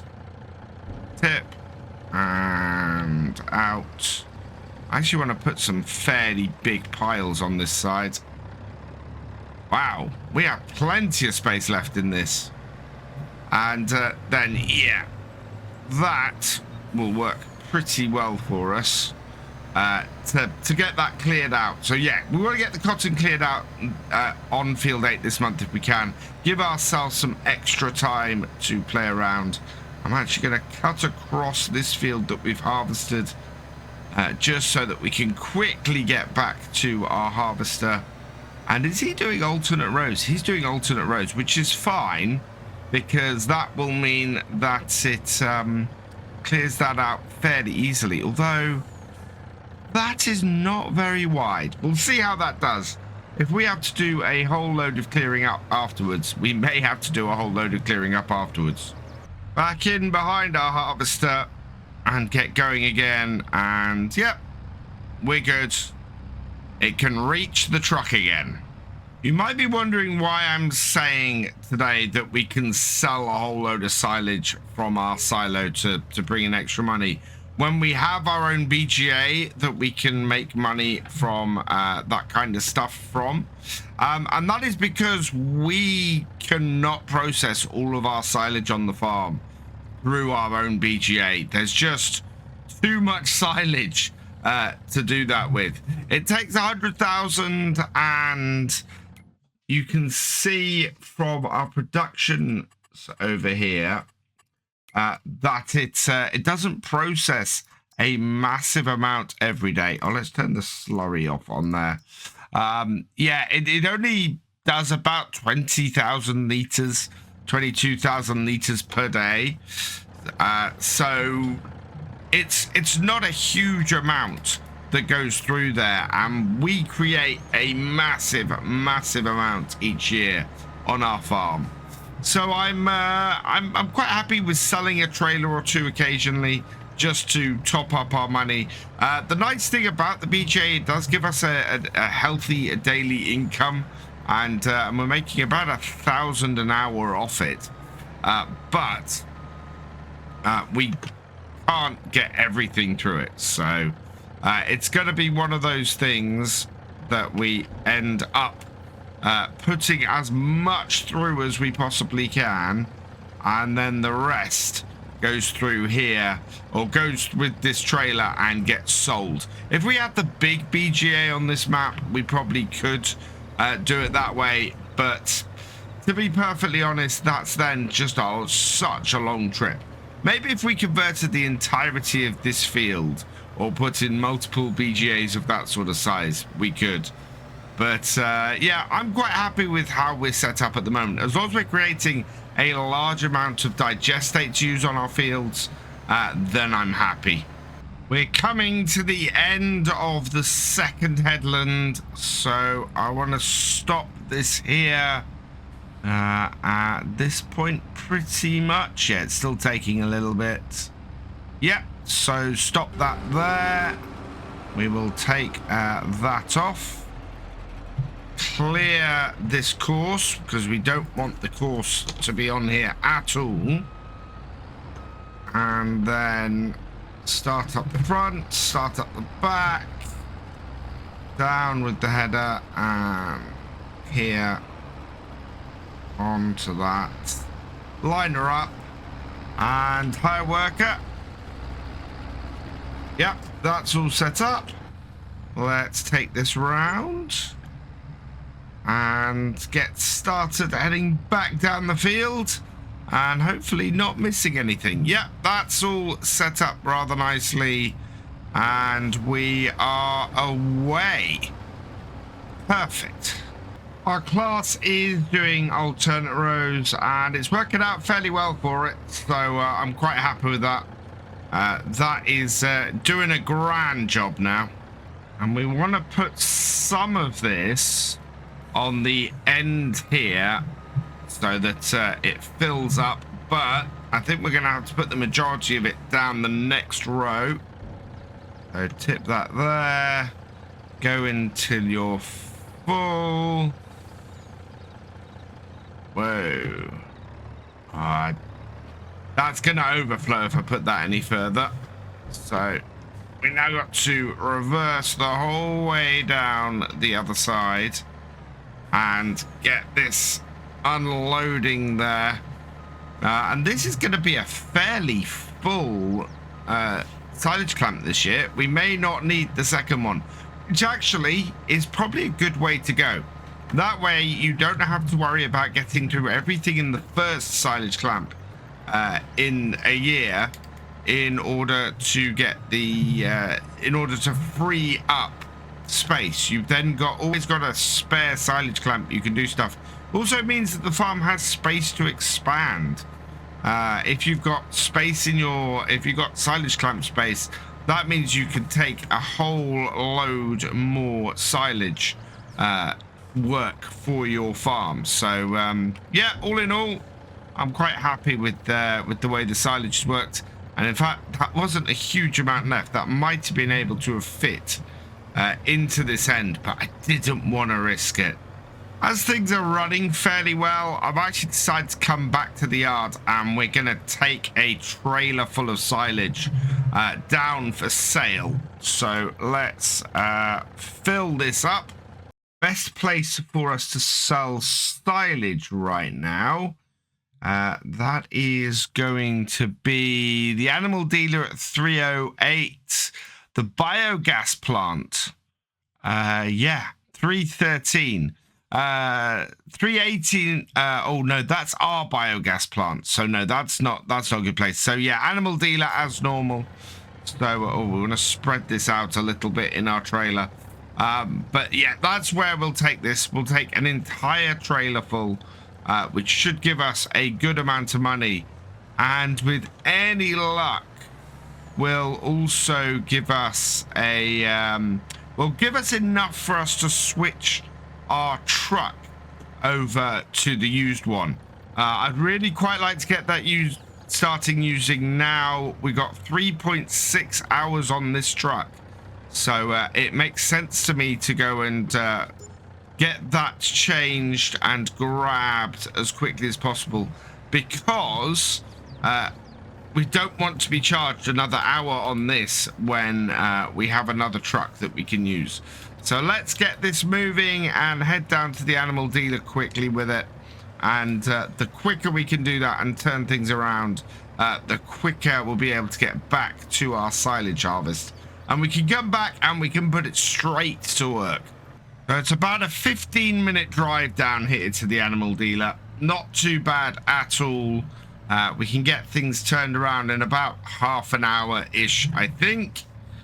So let's bring this out here, reverse it up, quickly get into 4th gear reverse so that things are much quicker in backing it up.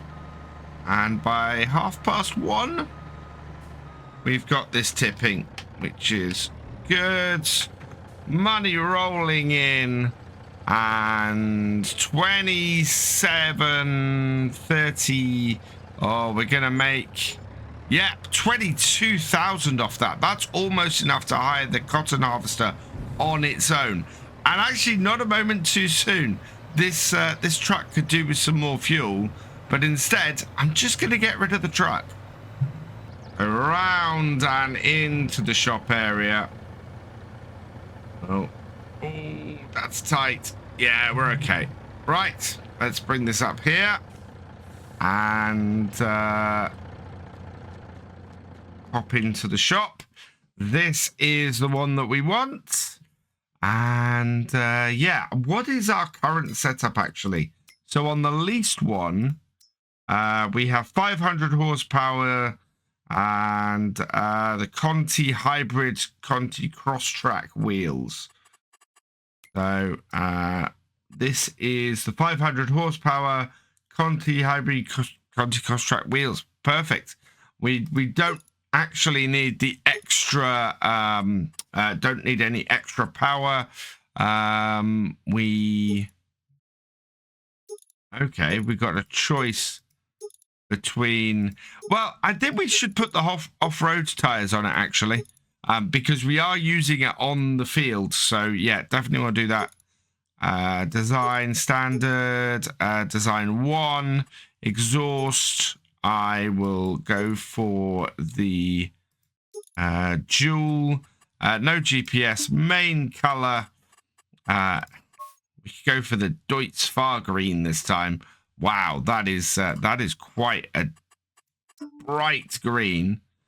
Then the olive green on the front and the yellow on the bonnet. So have a little bit of a different setup.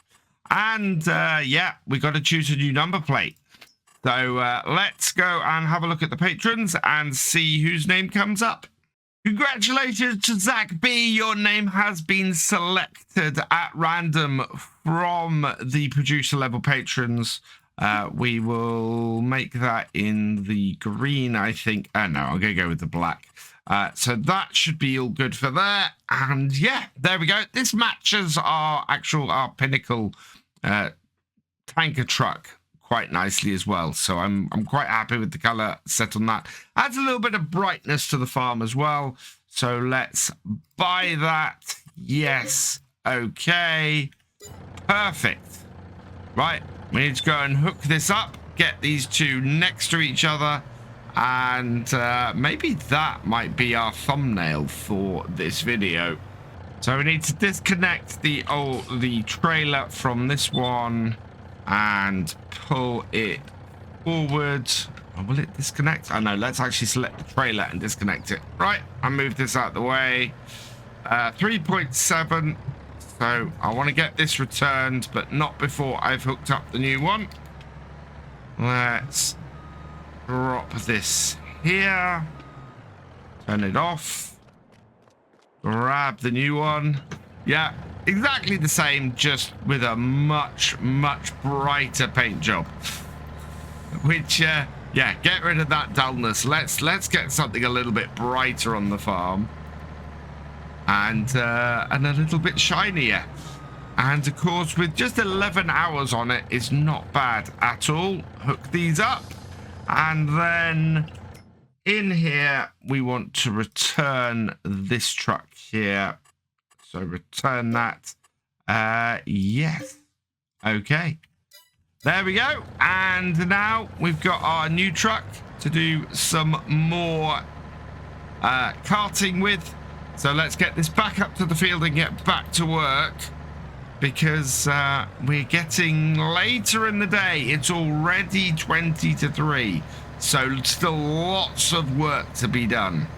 One thing I hope to see in a future version of Farm Sim is that the tires you choose make a difference. So in this instance here, we've got off-road tires on the back of the truck here.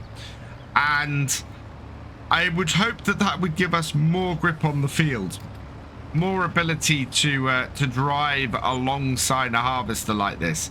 Whereas if I came on here on road tires, I would hope they would slip a bit and make it a bit more difficult to use a truck like this on this field with the wrong tires. So similarly, have the wheel choices for tractors and things make a difference as well.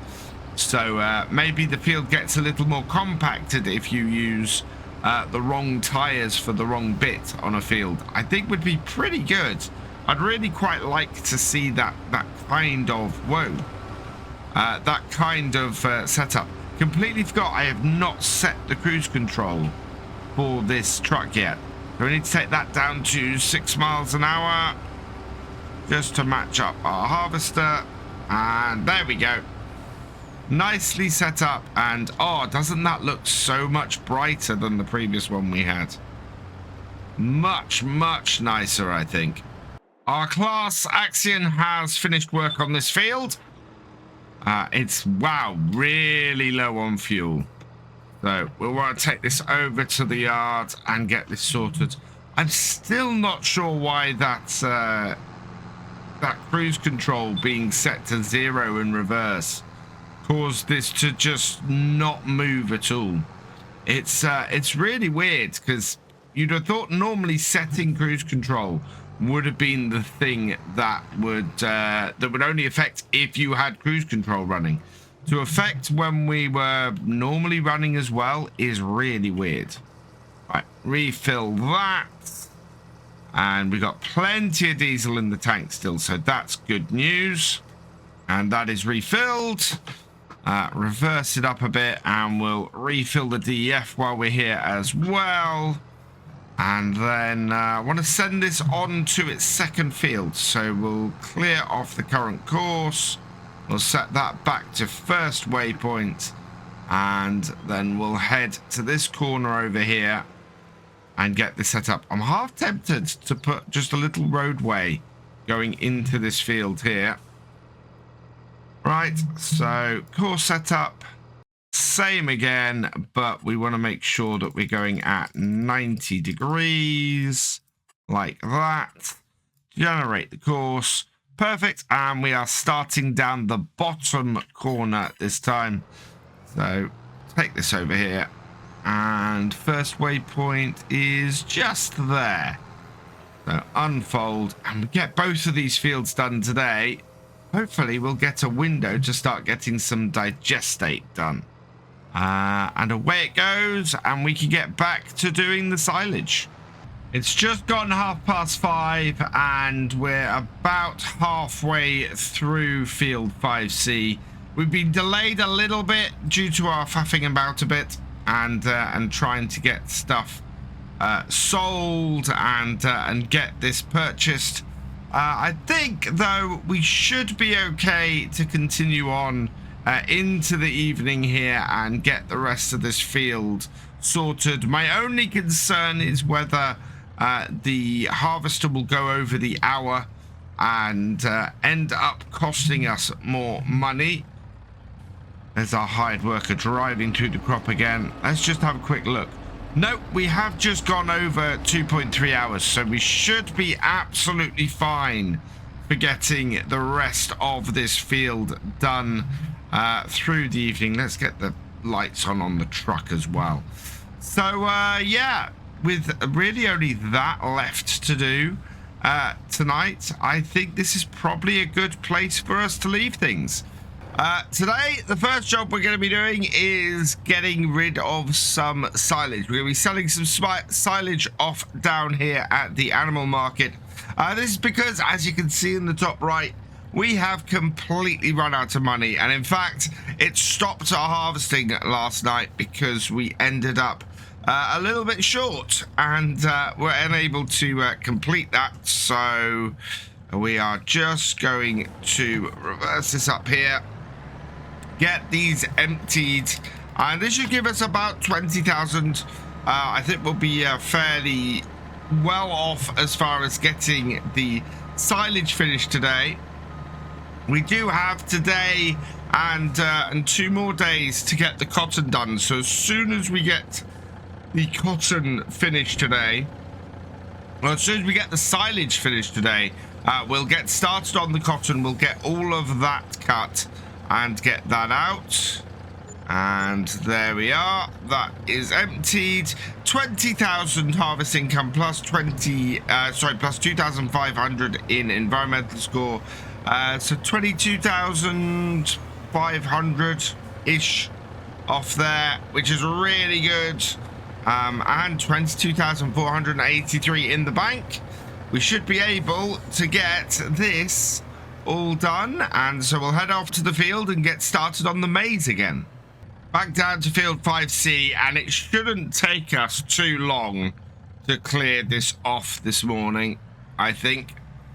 We've only got a few rows left on here, and as soon as we've done that, we'll take another load of silage down to the animal market, get that sold. That'll give us enough money to hire the cotton harvester, and we can get stuck into field 8.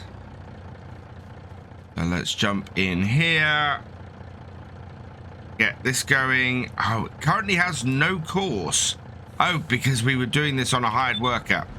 So like that. I think that's a little short of fuel, so we'll have to keep an eye on that. I don't think it's massively short or is going to be causing us an immediate issue. But you can see from up here that we don't have a massive amount left on this field. We've probably got a couple of loads in the trailer to finish this off. So we'll clear this off and we'll go raise a little bit more cash, and then we'll go and grab ourselves a harvester. Just over 2 rows done, and we're getting fairly full.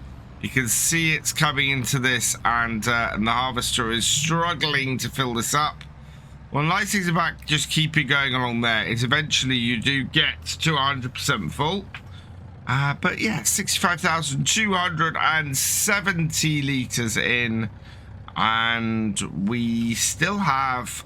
Wow, I think we actually have probably another 2 trailers after this, based on how much we've just had come off that field. So yeah, we've got more here than I expected. We'll top up the silo as always, and then we'll get the rest of this into the clamp afterwards. Looks like all of this actually is going to go in the silo. The silo must be fairly empty now that we've emptied out some of the stuff from it. Oh yeah, the chaff is still a little bit of space there, but we've emptied out a big wad of silage from it. So as a result, we've ended up with quite a bit of space in the silo to fill up, which is not a bad thing. It's quite nice to get stuff into the silo. We've got our silage clamp at some point we're going to have to level off and get covered. So the more we can get into the silage silo, the easier that is, and then we can deal with the clamp a bit later. Even with the larger header on this machine and the larger horsepower on this machine, it's still taken us 3.5 days to get all of our maize cut and gathered in, which is immense. I mean, that's still a huge amount of time to get all of this done. I'm amazed, if you excuse the pun, at how long it's taken, and just the thought that we'd be going into November again to try and get all of this done is crazy otherwise. It's been really good having this bigger harvester, and I'm glad I made the choice last time or last year to do this and get rid of the harvester we had, get a power boost and a header boost this year to get things coming in quicker. Yes, we've spent a long time doing this, but we are in the final stages of it now. And we have a massive silage harvest off here again this year, which is brilliant. I'm just really pleased. Things are going so well on here. We are at that point pretty much where the farm is just going to keep growing and growing and growing. However, I think my original estimate of 2 trailers is probably going to be more accurate. We're coming up to the end of the second trailer. We are at about 90% full, and we're on the final row. So there'll be a smidge at the end of this row to come and collect and tip.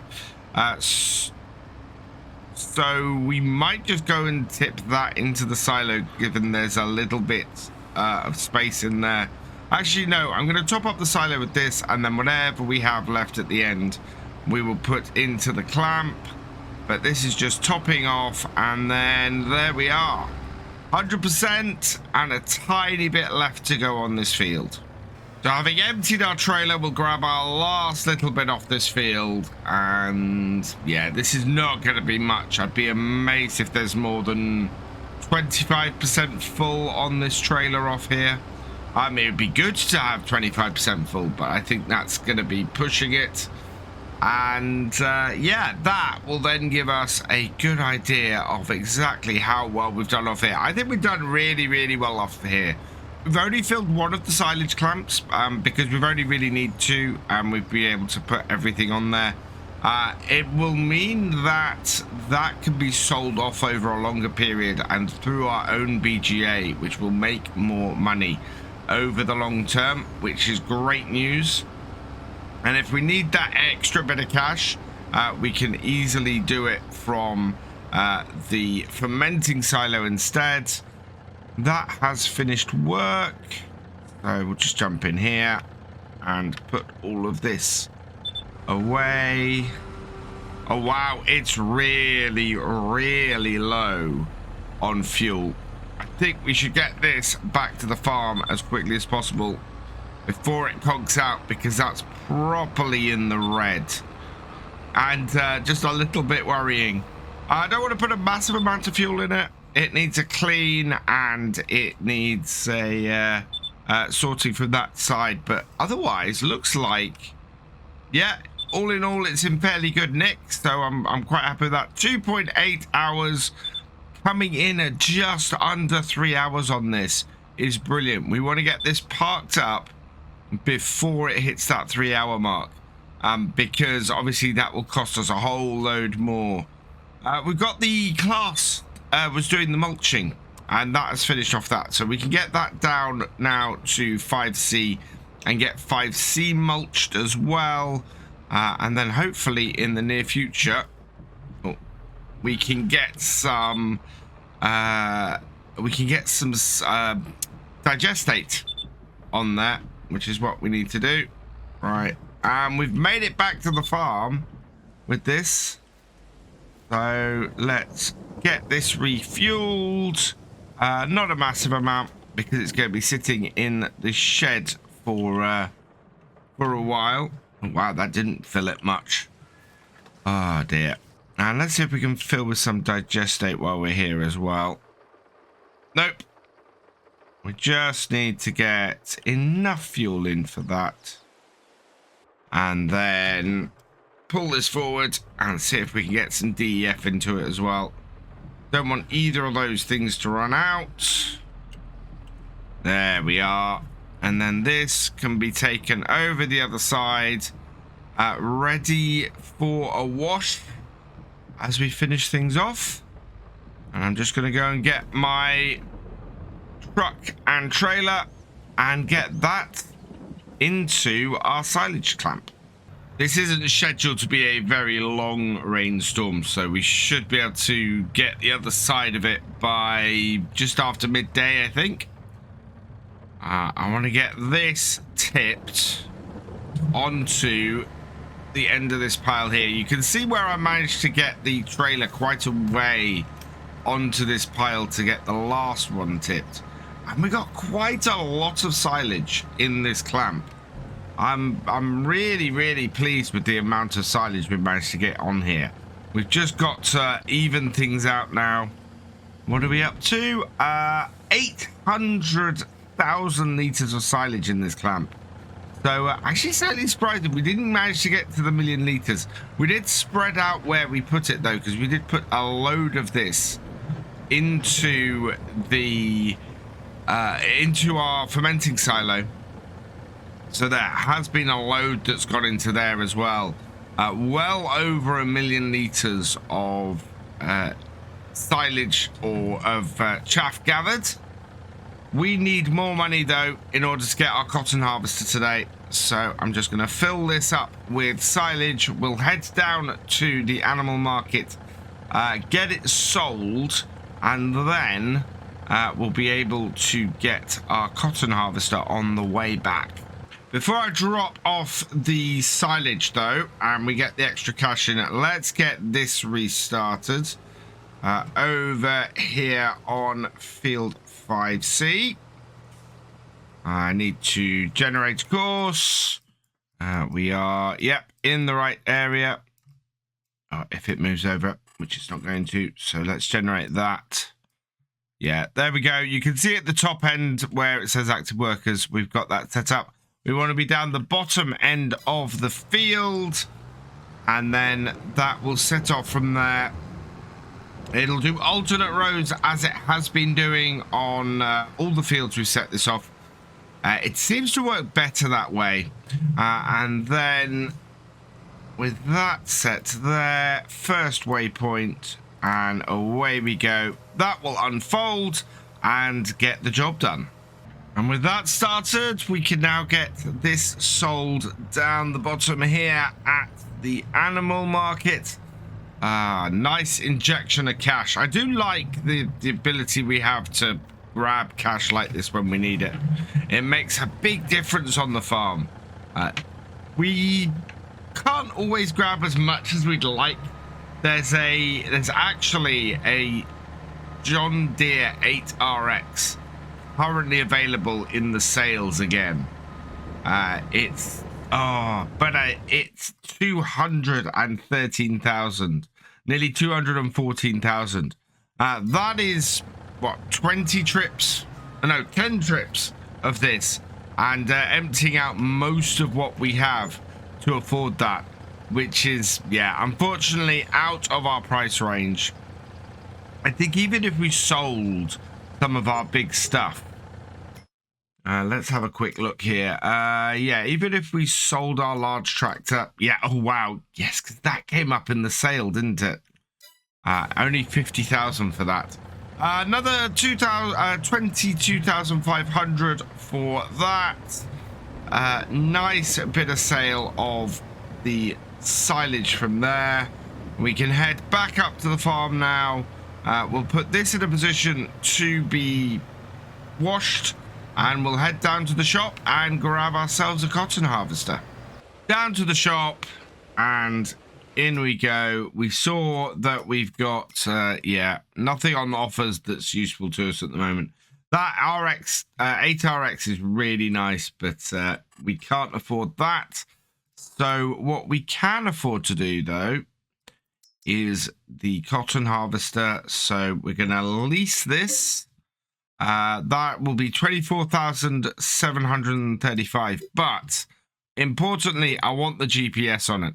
I think the GPS is going to be a very important thing to have on here. So lease it with that. It's going to be a nice round 500,000, which is 25,500 to lease. It's going to cost us 5,000 per day to have this. And per hour is 10,500. So, yeah, this is quite an expensive piece of kit to have kicking around the farm. But it will slowly be paying for itself at that kind of rate. So it'll be paying off at 5 grand per day, which is not bad at all. If it was one of those, if it was a piece of kit that we ended up leasing and, you know, basically throwing that money away because we didn't have the lease to buy mod, that would be different. I'd be selling this as soon as I could, or returning this as soon as I could, because I wouldn't be selling it. But with the lease to buy mod, it is worth holding it around, especially when we're making a decent amount of income every day from our BGA and just can keep paying for both this and the forage harvester all the time. It just makes sense. The rain's hanging on a little longer than I expected, but the stripes on field 12C are looking very nice from our mulcher. We're making our slow way back up our driveway here, all the way up to field 8, which of course is ready. Field 5B here, this is not ready yet, so you can see it's still a little bit yellow, the cotton on there. We're waiting for those nice white tops to come out, and then we can collect those up. It does look like it's brightening up a little bit though, which is good news. I really want it to clear before we get stuck into the cotton. It can't be far off clearing up though. And we'll just park this here for a minute. Now, while the cotton yield isn't affected by whether it's raining or not, I think I'd rather wait a minute and get these once we're a little bit drier. I can't believe how big the stack here of this is. This is such a huge amount of silage or chaff that we've got ready to turn into silage. What have I got in here at the moment? One thing I do need to do is clear this out. If we're going to park our harvesters down this end, or put the cotton bales down this end, we do need to get rid of this old wheat that we got sticking into the floor. It seems to be a problem with barns like this in general in Farm Sim. If they have a floor like this built into them, stuff tends to fall through them. And so as a result, you end up with things like this happening where our bucket can't get under them in order to pick it up. Looks like things are brightening up now, though. The rain seems to be stopping. We can head back over here, jump in our harvester, and get started by the looks of things. There's still a few raindrops coming, but they're fewer and further between. Let's unfold our harvester like that. I'm going to turn the GPS on, but we're not going to use it yet. And then turn the harvester on. The rain has all but stopped, which is perfect timing because we can get in here now and start getting some cotton harvested. And I think this is the first year we've actually been able to do the harvester ourselves.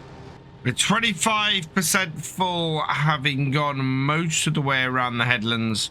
Looking at the turning circle on this, I think we're going to have to do 3 headlands, which isn't going to give us a full harvester's worth.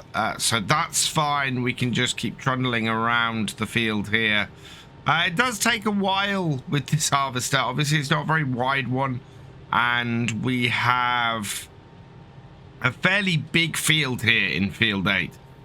So it's going to take it's not going to get done today, this field. However, we have got another 2 days going into November to get this done. So I'm fairly happy about where we are and how well this is going. It's going to be a fairly mellow couple of days just going around and getting this done. And then as we get into December, I think we're going to find that we suddenly get into turning these fields around as quickly as possible, because the planting season for the cotton is as early as February, I think. So we want to get that in the ground then, and that gives us a nice early start to the cotton going forwards. 2 headlands down and we are 56% full. We're looking at being somewhere then in the region of about 80-ish, maybe 83, 84% full when we reach the end of this field, or reach the end of this 3rd headland, and ready to start actually working into the field. That's pretty good news. That's a fairly healthy yield off here. Compares fairly well to last year's yield. I'm not seeing much change in the yield map as we're running over it. So all in all, our cotton is coming out fairly well. I think we're on track to maybe have around 5 bales again this year, which will be really good. First bale we're of course going to take down to the fabric factory, get that converted into fabric, down to the spinnery, get that converted into fabric, and make some extra money off that. We may even have enough time this year to get a couple of bales done into fabric, and yeah, make all the extra we can off that. This bottom corner looks like it has gone a bit of a darker orange though, by the looks of things. So maybe our yield is a little bit up on this field this year. End of the 3rd headland and we are just over 80%, so 81%. I want to get the first bale out today. If we're looking at about 5 bales and we can do a bale today and then do 2 bales per day for the rest of November, that will be really good. That'll be perfectly on target. So yeah, at the moment this is going pretty well. I think we're on target to get a first bale out today. We are beginning to lose the light a bit, so yeah, first bale I think out today is a really good start, and then we can get fully stuck into this cotton as we move into November and our 2nd field comes ripe as well. Coming up to a full tank, we're at 97%, and it's probably going to be by the end of this row, I think, that we have a full tank. Yeah, we're at 98, and then 99 coming up. Yep. So 20,000 litres is the total this takes, and it's getting very close slowly into it. I don't want to run over any crop. So there, that's got it. Let's unload that. It'll let me. What is our unload? Oh, our unload is that, isn't it? Yeah, there we go. And our first cotton bale from this year is out. This is fantastic. We're finally getting to do the cotton harvest ourselves, and it looks like we're going to make a fairly good go of it this year. First bale, 20,000 litres out. And today we are going to be cracking on with the cotton harvest. We've got a very early start here. It has been pointed out to me that cotton being harvested wet is likely to combust, spontaneously combust, in fact. So we're going to try and avoid doing that. We should be okay. I think we've got a fairly good day insofar as weather goes. Did we get that in one? Yes, we did. So yeah, it's going to be very much a cracking on with cotton day, which is great because this is the first time in this series we've been able to actually do the cotton harvest ourselves. We're looking to get at least 2 more bales off here. If we can do that, then we're doing well, because we should then get 2 more bales off of our other field, and for a total of 5 cotton bales off here this year, which will match last year's number and mean that we've got a fairly good, pretty similar setup between the 2 sets of fields that we have and should make a nice income from the farm yet again this year. We've reached just about the point where we unloaded that bale, and we're at 12% of 2 rows. So that means that we should get 4 rows will give us 25%, so 16 rows should give us another full bale out of here, which is looking fairly good. I think, yeah, about halfway through the field off 16 rows should be about right with the width of this harvester. I love how maneuverable this harvester is. It's pretty incredible how easy it is to spin it round and get it onto the next row. It works brilliantly. I really, really love it. I wish I could try out the John Deere ones, but the trouble with John Deere ones is they are twice the price, and the round bales can't be unloaded incomplete like the ones can off this case one. So this just makes much more sense for us on the farm. If one was to come up for sale for half price and we had the money, then I might consider it a little bit more. But for now, this case one is the perfect choice for us on here to keep things going and for us to slowly build our way towards buying it, because we have this on a lease to buy. So the more we use it, the more we pay it off for us to eventually buy it, which is a pretty nice place to be. The farm is in a position now where we are just solidly earning money all the time. We don't actually have to lease or buy any more equipment really to just keep this making money. And because we have no loan on here, the only really thing we really have outgoing on a regular basis each month is our leased stuff. And all of our leased stuff is basically going towards paying it off and having it here for us when we need it, which is absolutely perfect. What that does mean is that we now have the farm pretty well established, and going forward, much of what we do on here will only be to just continue farming, continue building up money until we've actually managed to buy these pieces of equipment and basically then just keep making money on top, which is fantastic news. I'm so pleased that we've got to that stage on here. But it does unfortunately mean that we will start wrapping the series up in the near future. And yeah, we're gonna end in the beginning of December. Once we've got this cotton harvested up, we'll see how much this is, see how much everything is worth, total up our farm, and see just how well we've done on the American survival between here and Stone Valley. Of course, this series starting on Stone Valley so long ago now.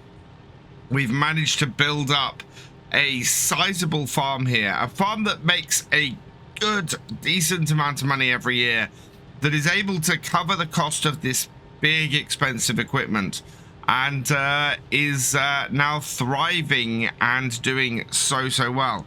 So this will be our third to last episode on here. We're gonna, as I said, we're gonna get the cotton done. We will continue to farm the farm as if it was continuing, because I like to do that.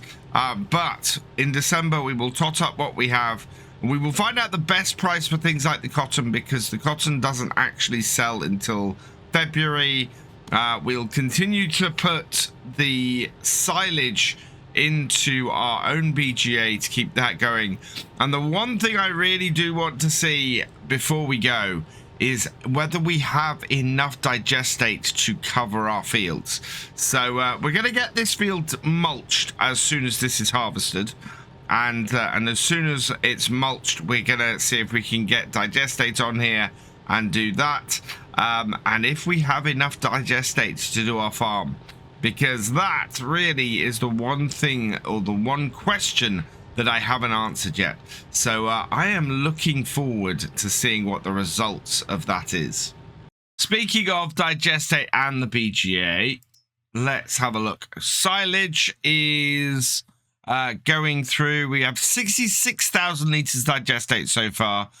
We do need to top up the silage at some point today if we get the chance. Should be able to do that without too much hassle. We've got, 71,000 in there. So topping that up back up to 100,000 shouldn't be too difficult.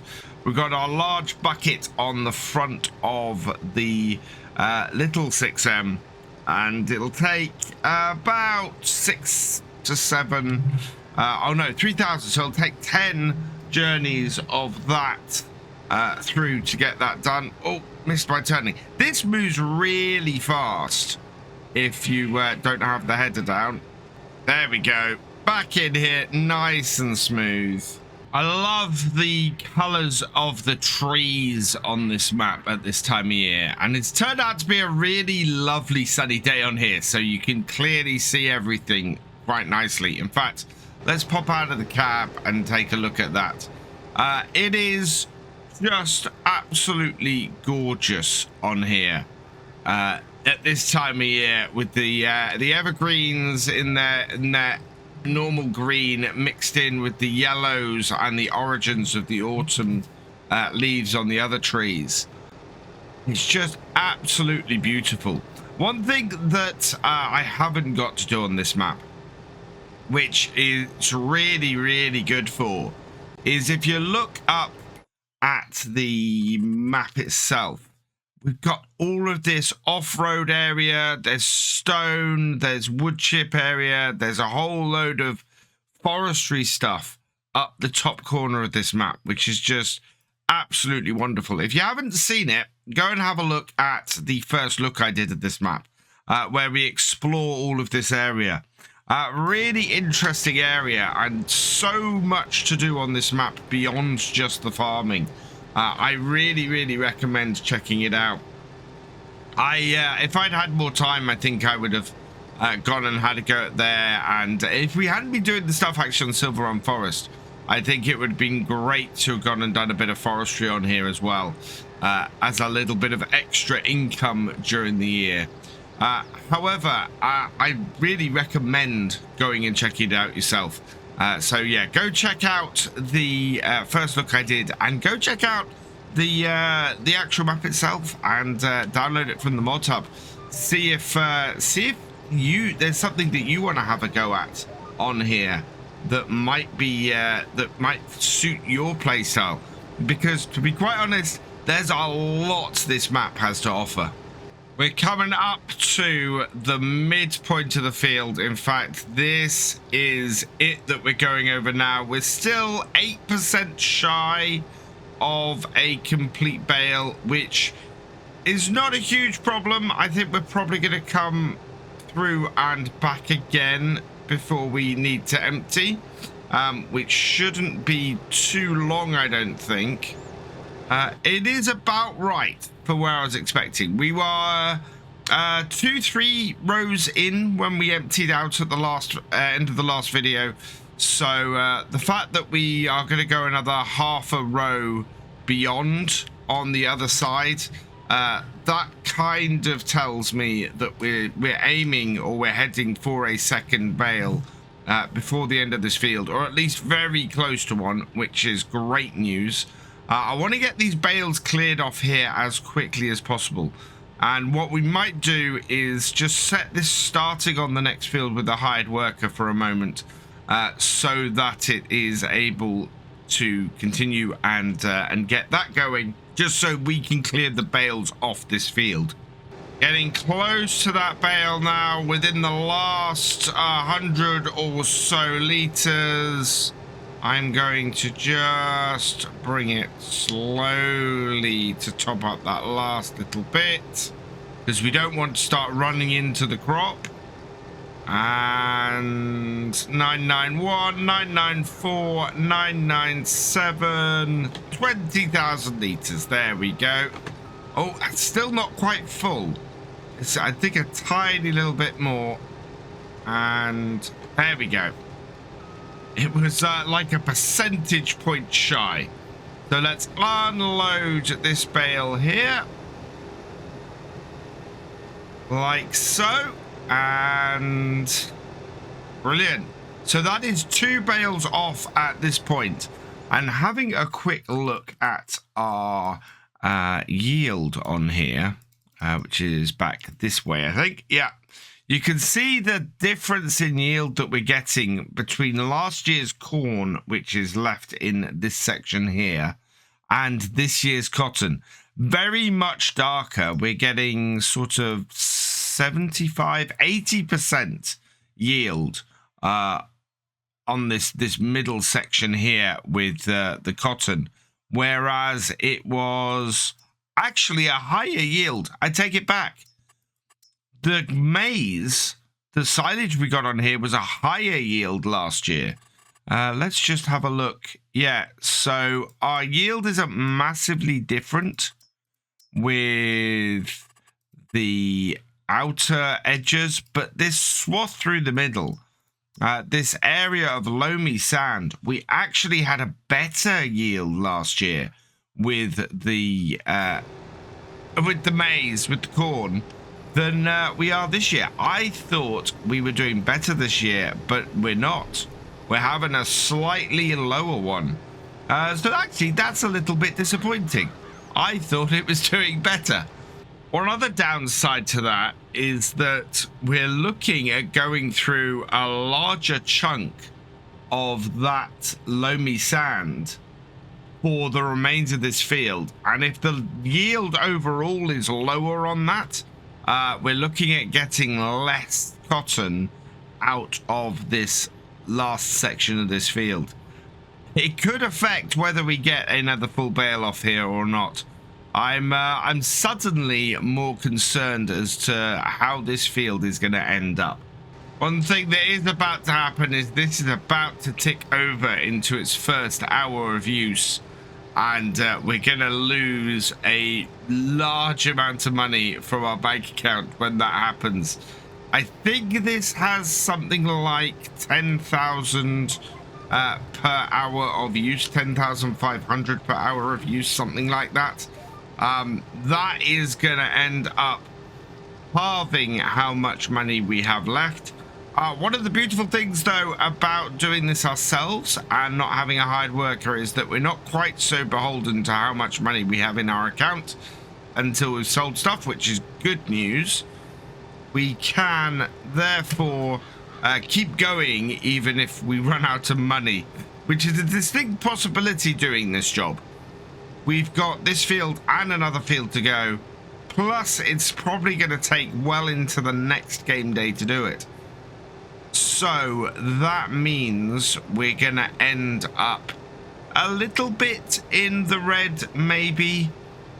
I think we might be all right, though, seeing as the silage is giving us a decent hourly income and slowly bumping things up. In fact, there we go. We've dropped down to 9,222. If I pop into the shop quickly and then out again, yeah, there we go. 10,500 in vehicle leasing costs. I don't know why that doesn't pop up unless you go into the shop and out again. But yeah, 10,500 in vehicle leasing costs. And suddenly we got a lot less money than we had before. But we have got the tools that we need to earn more. I've been giving thought as to why the yield on here is down from the previous year, especially on this sandy loam part. The rest of the field actually seems to be doing a bit better. And the whole field was treated in exactly the same way. So we had the right amount of fertilizer on here. We've got the right pH level on here, and all of that is the same as it was for the corn. And I think it's just down to the variation with the crops. So my thought is, because specifically it seems to be the sandy loam that has the lower yield, I think cotton just likes it less. And so I'd say that's probably something to take into account when you're planting crops. And you might need to do a little bit of trial and error, just trying to work out which crops do better in which soils. And therefore, on a field like this, where you have a large swath of sandy loam, you might not want to do cotton. You might want to do crops that are a little bit hardier and do a little bit better in that, and just to boost your yield a little bit and rotate your crop through that. And then maybe look at a field like one which has a bit more loam, or a soil that this does better with, that to plant the cotton.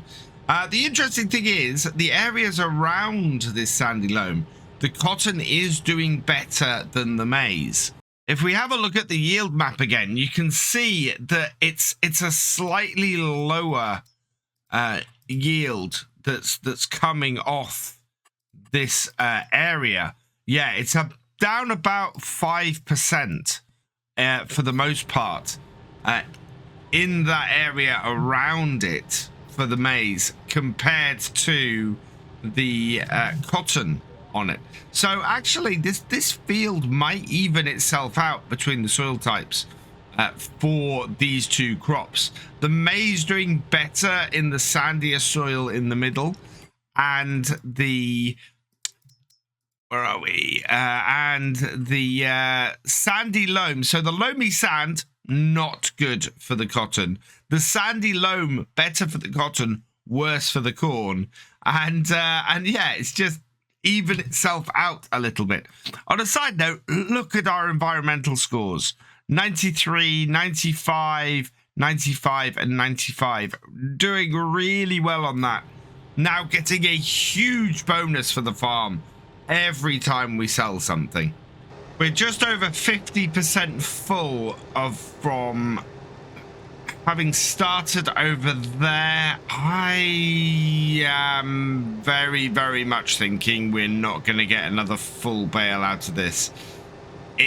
Yeah, we've moved further across the field than we've got left, and we're only half full. I think the yield on this side, with this larger area of sandy loam, or loamy sand, sorry, is not going to produce as much cotton as we have on the previous bit, which is slightly disappointing. I would very much like to have got 3 full bales off here. Although if we do manage to get most of a bale here, hopefully it won't take much to fill it off our other field. And our other field is, well, it is all silty clay by the looks of things. So I don't know what the yield is going to be like that on that. I don't think it's going to be that great.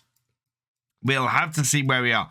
We do not have a massively great farm as far as the land goes. Lots of silty clay, lots of sandy loam and loamy sand. And yeah, only 2 bits really that fit the whole loam. We've got a little bit in this top corner here. We've got a little bit around here, and a little bit where we built our BGA. Coming to the end of our final row of cotton here on field 8. I'm quite pleased how it's worked out. I mean, it's an exact number of rows that we needed for the harvest on here, so that has been brilliant. We are going to be lucky to hit 80%. In fact, no, we're not going to hit 80%. We might hit 78%. In fact, there we go. We've got another, yeah, 3/4 of a bale off here. Not bad at all. I'm quite happy with that. It's been a fairly good field. We've not quite got 3 full bales off here, but it's not going to take us too long to finish this bale off. I want to crack on with the headlands on the next field and see if we can get those knocked out pretty quick. I also want to get the bale trailer for these bales and get these cotton bales off this field. That way we can start getting the mulching going. In fact, we might get the mulching going, seeing as that will start on the headlands. And oh no, actually that won't start on the headlands. Do we need fuel in this? No, we're good. But we yeah, we want to get the mulching started basically. and then I can get the little 6M. First, we need to get this back down to, or we need to get this down to field 5B and start getting the headlands knocked out on this field. So here we are, bring it in and start it up. Take us in 3, or just, yeah, for a first row. Line it up. And let's get this into 90 degrees in the field. And then we should be able to set the direction. So like that, come into here, set A, and then I think that should set up our lines. Although apparently not. There we go. So that sets up our lines and makes it really easy for us to start getting this done. I am going to turn that off though and put a hired worker on here to start knocking this headland out. Meanwhile, I'm going to drop our large bucket off the front of this. And we'll be coming back to this tractor a bit later. And I want to knock or drop the rear weight off as well. So let's lower that down. And this little 6M is great for carting stuff like this. It's interesting. What was that? Oh, the Q, I think, was to refill the DEF tank. Now, this tractor does need some repairs. I'm not going to worry about that too much at the moment. What I do want is my cotton trailer, which is over here. And we'll get these cotton bales cleared off, get the mulcher started on this field, and then that's another jobbed. And we should then be able to get the whole farm nicely set up for what we need to do. We also need to start sorting out this silage. That needs leveling out and running over with our big tractor in order to get that fermenting, so that we can start getting that into the BGA and start selling off the excess, because that's the other thing we've got is that we need to sell off the excess. Quite how we're going to load it this year is the other question. We've spoken about the possibility of getting a wheel loader. We do know that the worst way we could do it is by using the conveyors as we have previously, simply because the conveyors lose so much of our silage. We lost a lot of last year's money because we used those conveyors to load it up. So we need a bucket that can reach, with a piece of equipment that can reach. And I'm very much thinking that the wheel loader, grabbing a wheel loader, is the way to go with that, based on the fact that the only bucket we have at the moment to do that with is on this tractor. And while this little tractor is fantastic, it's not really up to the job of loading up our big trailer that we've got for that. The other job that we need to do is get rid of this wheat that's in the corner here that is just making things difficult for us. So drop off our first bale of cotton and we'll go and grab the second. Maximum speed on this tractor is 25. We do need to take one of these bales down to the spinnery and start that processing into fabric, because fabric of course makes us a whole load more money, and we do have the spinnery that we can use to get this done. Load up the second cotton bale and get that off this field, and with this off here we can then get the class into here and start getting this field mulched. I'm just going to park this here because we'll run this down to the spinnery in a moment. And then start this up. And take this down to the field. Yeah, we've got enough repair set up on here and everything. Yeah, we're looking good. So we'll bring this into this corner. And using the same settings as we had last time, we will set up a course play course for here. Field 8 is just massive. Right, generate me a course. No, not quite the same ones. I want to take this up to a 0 or a 180 and do it that way. There we go. Starting in the top corner up there. So let's go and take this and get this started. And there's no way this tractor is going to finish this job today, but getting it started does mean we'll at least get a little bit of it going. First waypoint, unfold those, and away it goes. And we'll have this mulched in no time. Meanwhile, our cotton harvester is getting very close to being full. I need to be careful though, because I'm doing an end here, and we don't really want to have a cotton bale blocking us going up and down the field.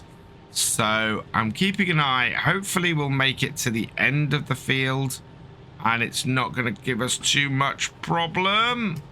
There we go, 100%. And I'm just going to unload this onto the grass behind us here.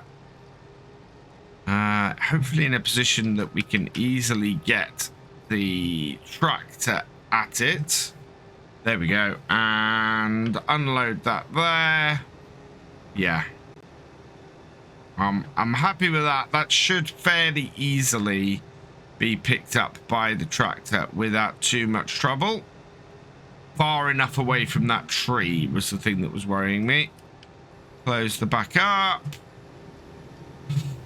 Right, and then we've just got this headland here to do. And we can then go up the field, get the far ends done, and then start coming back down here. It's a bit fiddly and not great for us, but it should work fine. And in fact, we're just a little bit out on the width, which is fine. Does mean that this field just misses out on being exact width for this harvester. The sun is now setting here on Spruce Mountain Farms, and yeah, we've managed to get the headlands out, which makes me very happy. We're making good progress. It is a little bit worrying. The yield is notably lower on here than it has been for the previous crop for the maize. The maize just seems to be such a hardier crop on these fields. They handle these worse soil types so much better than the cotton does.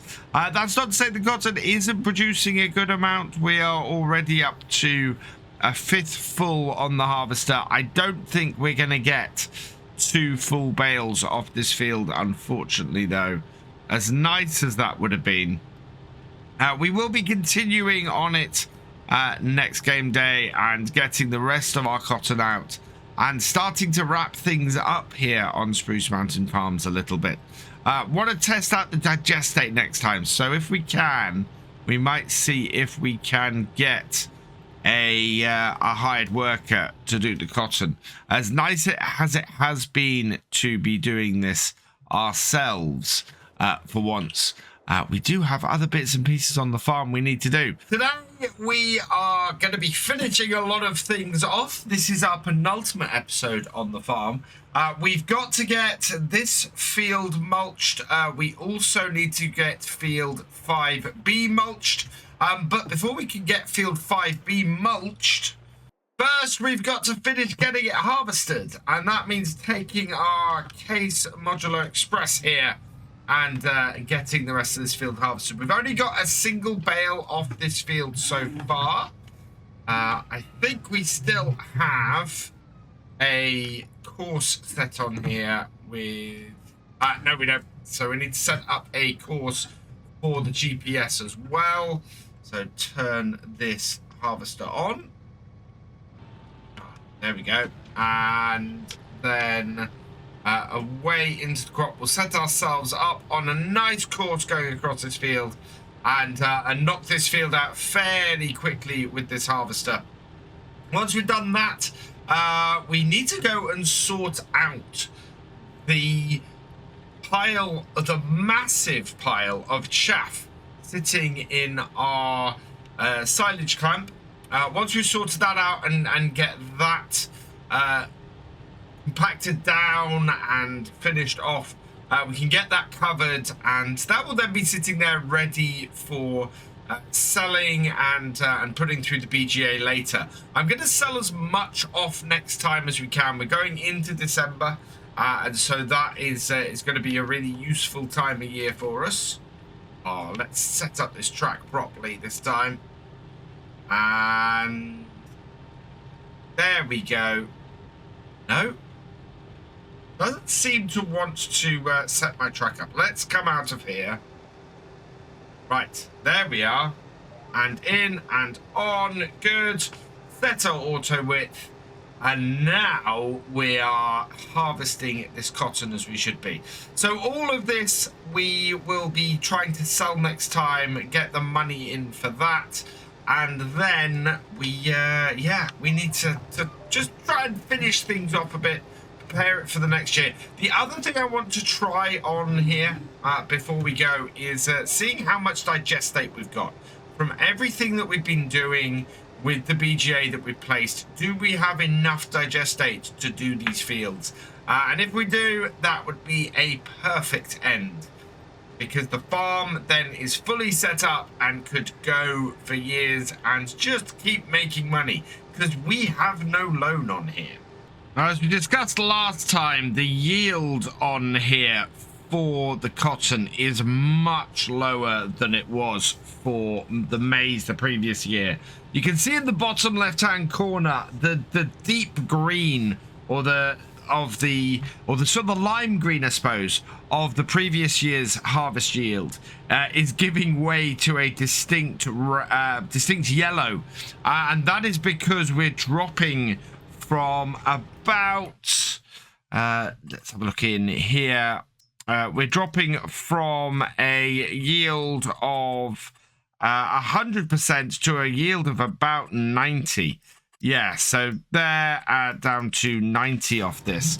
So it's not a great yield for cotton on this silty clay. Really, really doesn't like it. And I think that's something to take into account if you're doing cotton on your farm. Aim for a farm where you can get the cotton into loamy soil, where you can get the best conditions for it and therefore maximize the yield on it. And then fields like this, the silty clay, you can do things like the maize and wheat and things like that, which are much hardier crops that their yields aren't affected quite so badly by the bad soil. And that then you can plan your rotations around that kind of thing, so that you can absolutely maximize those profits on your farm. I think also we could be a little bit more efficient today on the farm. We can leave this harvester going. In fact, what I can do is if I take the GPS off and put a hired worker on this, we can set them going. As long as we don't run out of money, which we are is gonna happen in 0.4 of an hour, when this hits its second hour of use. I think it might be wise to go and make a bit of money. So we'll jump out of this and we'll head up here to the farm where all of our equipment is sitting here. So this bale here, this is sitting on our bale trailer because it needs to go down to our spinnery. So I want to go and drop that off. I also think we should fill this up with some silage and sell. And I think we need to fill our BGA up too. The BGA is currently at 53,000 litres. It'll take 100,000. So yeah, we need to fill that up to the top. Not all of it will process, but we should be fine. We've got 73,000 litres of digestate. So continuing on, we would have enough to do the whole farm. We don't currently, because we've previously had a similar amount of slurry to do it with. So yeah, that's not great. However, as people have pointed out, we do have, no, we'll leave that processing. We'll empty this out so this can start processing again. And yeah, first things first, I'm going to go and drop off the cotton down the bottom so that we are able to get that processing. And we're probably going to have some fabric to pick up today, I'd have thought. I'm very much guessing that the fabric that we have had, or any cotton that we have had down there processing, is now gone to fabric, seeing as we definitely had a stopped production as it was out of materials. It did get pointed out to me a little while ago that our spinnery here had run out of materials and was essentially running on empty and costing us money. Wow, we do have a fair amount of fabric down here, don't we? That's really good news. We'll have to come down here with this tractor and the flatbed in a little while and collect this up. Let's get this unloaded onto here though, and make the money from that. Is that going to class it as unloading? Let's see, is that going down? Yes, there we go. And yeah, what is the fabric situation on here at the moment? Currently, we've got 6 litres of fabric sitting in there. So, what we have is, yeah, just these 4 pallets here. Interestingly, though, I did notice we could put another bale of cotton in here. So, I think we're going to run back, do that, get the one off the roadway up the top and process that. Now, this series, the way we really measure our success on this is, do we have enough? Are we making enough money each year to essentially pay off the 2 big harvesters we have and to keep things going? And I think, without spoiling really the ending of this, we've already proven that we make easily enough money through the year to pay, to keep both of those harvesters leased while they're sitting at our farm, but also eventually just to pay them off, because we have the lease to buy mod. So I'm actually really happy where we are in this series. We spent a lot of time setting things up on Stone Valley, getting ourselves set up on that, and then moved over here to continue that and continue building our farm up. And yeah, this farm is very much in a position where it's got enough money to pay for itself. We have at any given time a source of income that we can go and get some extra cash with if we need to, you know, just by selling the silage. And we also have a constant income, as has just been shown, from the BGA. As long as we keep the BGA topped up, every hour we have money coming in. We're almost back to 10,000 off that hour. And so, yeah, that is absolutely brilliant. We are going to make a load more money today and possibly not run out of the money we need to keep our hired workers going. Back up at the farm, and we're going to load this bale up. That button there. There we go. Get that loaded onto our trailer. Thinking back on what I've just said, I think we don't need to be selling these cotton bales to finish things off on here. I think the best bet going forwards on this farm would be just to keep that spinnery supplied with bales. If we're going to get 5 bales off here a year with the amount of cotton that we make on these fields, that gives plenty of time to get all of that processed. So, yeah, I think we won't be doing a massive sell-off for our final episode. We'll just be going through, making sure everything can be set up for the next time. I think we'll get rid of that little bit of wheat that we got in the shed and just tot up things and see how much we've made over these 2 series. and see just how successful the American survival has been. Of course, there are a couple of things that we will be selling off next time. I want to sell off any fabric that we have, both here and at the farm. Those will be a good indicator of how well we've done. And as I also said, we want to sell off that little pile of wheat that we have sitting in the shed. We might actually see if we can clear that off today, if possible. Now that should be unloading into there. Let's have a look. No, that isn't. Is that outside of the whole thing? Let's just check. It should be loading into there. And it isn't. So, yeah, we need to move that forward a little bit. I think that the actual trigger for that is a little bit back. So, we'll back this up. Grab this here. And load it back on. And if I put it where it unloaded before, that should do it. But it's a bit weird that right on top of the unload icon is not where it unloads. Is that now unloading? Yes, there goes our cotton bale. In it goes. And at the same time, we have a great demand at the debris crusher, but we have nothing to put in it. Now, I notice over in our field, we've got the first cotton bale off here. That is the first full cotton bale off here.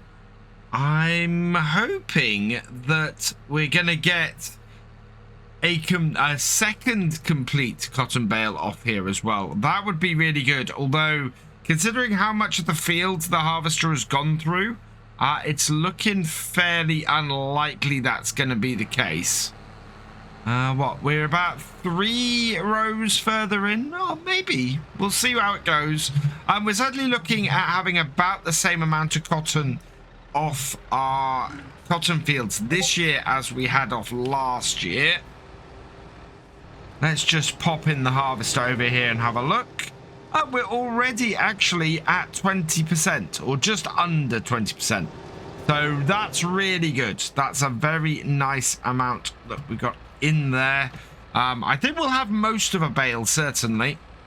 But this one we can immediately pick up and we'll take back to the yard and put it in the barn so it's nicely undercover. And there we go. It's happened. Our hired workers have stopped because our harvester has gone over the hour.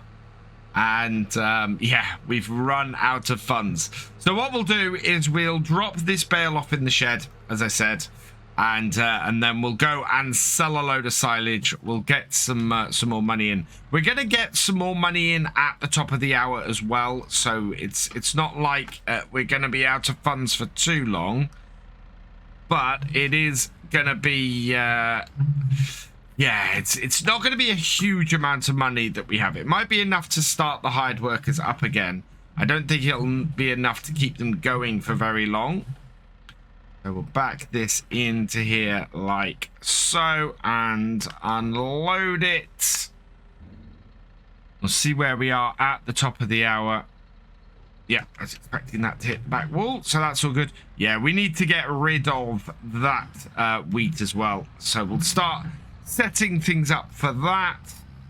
For now, I'm just going to drop this off here and we're going to see what we can do about raising some cash. Of course, the easiest way for us to do that is to come under here. And in fact, the BGA has not sent us back to where I hoped it would. 500 and we're still minus 533. So, yeah, this delivery of silage is going to be very important to get us up and running again. It's giving us a break in the day, and we've got to finish the cotton today. So, this needs to be sold quickly in order to get that harvester going again and finish up that field. It's going to be a huge amount of silage we're selling, so that's good news. Best place for us to sell it, though, I would guess is our normal place of the animal dealer. Oh, but it's a close one between that and the biogas plant. Central exports, if we had bales, we could sell them there. But yeah, it looks like it's going to be the animal dealer. Not a huge amount between it. So yeah, we will take this very full trailer of silage. That will get our silo restarted overall. And this silage will get our farm running again. And we can get some hired workers moving once we've got it sold. So as we have done many times before in this series, we're going to get this sold down here and get some money coming in. Money it's not lack of cash, it's lack of cash flow at the moment. And that is the real kicker. We are selling this in order to keep things going rather than because it's the best price for silage. Silage right now, the best price for it kicks in around December. So we're about a month away from it. Next month is when we want to be selling all of our excess silage. So yeah, we've got 23,855. So we made about 24,300 off that. That is not bad at all. I'm quite happy to sell a big trailer of silage for that, and it means we can get things up and running again. So we'll start off with the Case IH Modular Express cotton harvester. As I said, the cotton needs to be finished today, so that can go in there. Let's see where we are in terms of our... Oh, wow, that is massively off where the GPS is. So I'm just going to bring it into here. Like that. We are harvesting. We've got our header down. Let's hire a worker, and away it goes. We are 20% full. And then the other bit of kit that needs restarting is our Axion here. And that is, well... it's into the field, and yeah, it's got about a third of the main part of the field to do with the mulching before it gets started on the headlands. And with everything up and running again, I think we've got a moment where we can just take a little bit of care of our machinery and clear up the yard a little bit. We've got this harvester sitting here, which has been sitting here since we finished the maize, waiting to be washed down. So we'll give this a quick wash down and then go put this back in the shed. We'll do the same with our Mack truck. We need to give that a quick wash down as well and get that put back in the shed too. That has its own shed to park in. I don't think we want to be selling any more today. We might sell some more off tomorrow though. And that's brought a nice shine back to our equipment, especially the Silage Boss trailer that's been so massively useful in this year's maize harvest, and to transport a whole load of silage around our farm. So let's get this put away first. This has 2.8 hours on it, so yeah, the quicker I can put this away, the better. We don't want to end up costing ourselves a load of money just for putting a piece of equipment away. We're going to be getting out our very big dual-wheeled John Deere today to see if we can even out the ground on, or even out, sorry, and compact down the silage. This will park over here like so. Yeah, because we want to get that fermenting as quickly as possible. I'm actually going to get my Mack truck refilling with more silage now. We might as well sell another trailer full. We have plenty going through the silo, and it would be good for it to all ferment. So let's fill this up like so, and then that will be filled, ready for us to go and do a late day delivery. I'm hoping this harvester has enough fuel to get this finished. I don't really want to refill it. So with any luck, this harvester will keep going without an issue. What I need to do now, though, is detach our smaller 6M from this and find both its bucket and its weight, which should be in the shed. Because we need to put, well, we need to sort of level out the silage that we've got in the silage clamp.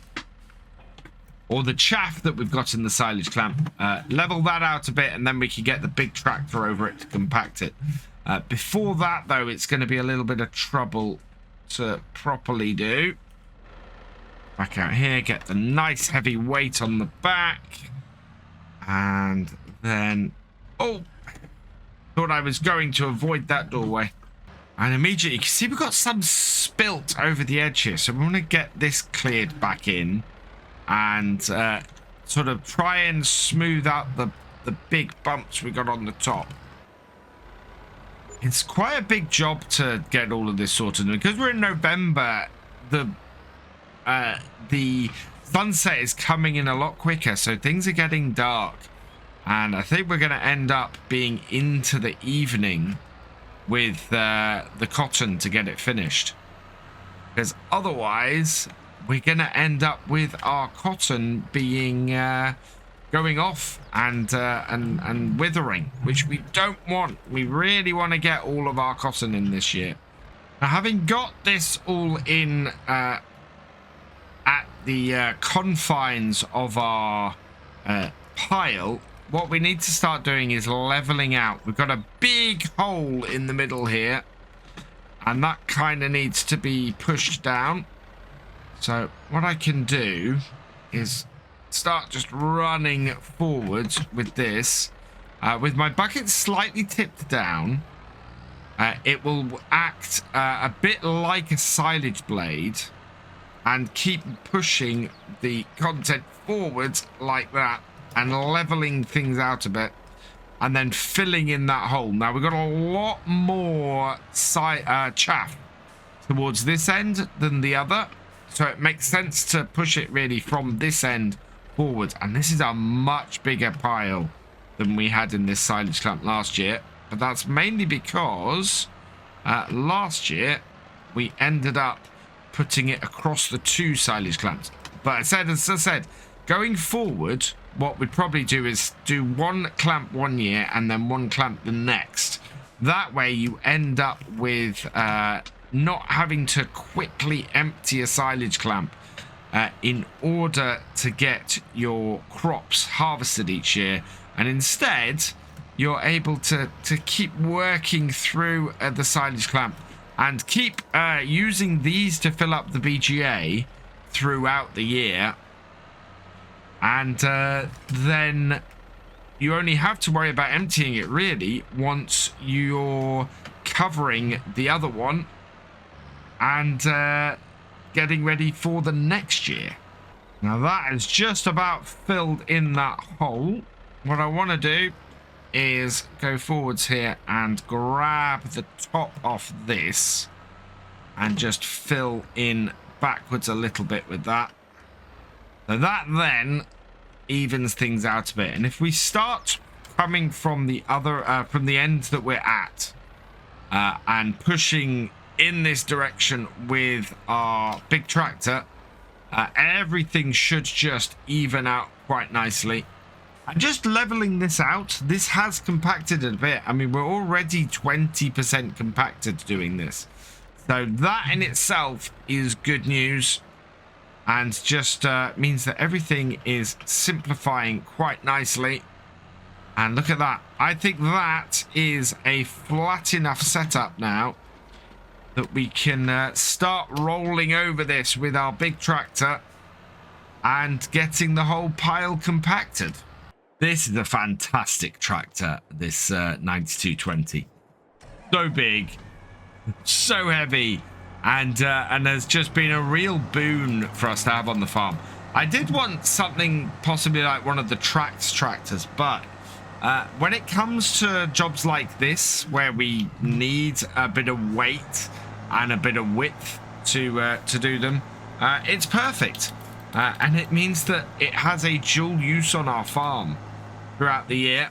I have just noticed it is low on both DEF and fuel. So we'll load up the DEF and we'll load up the fuel.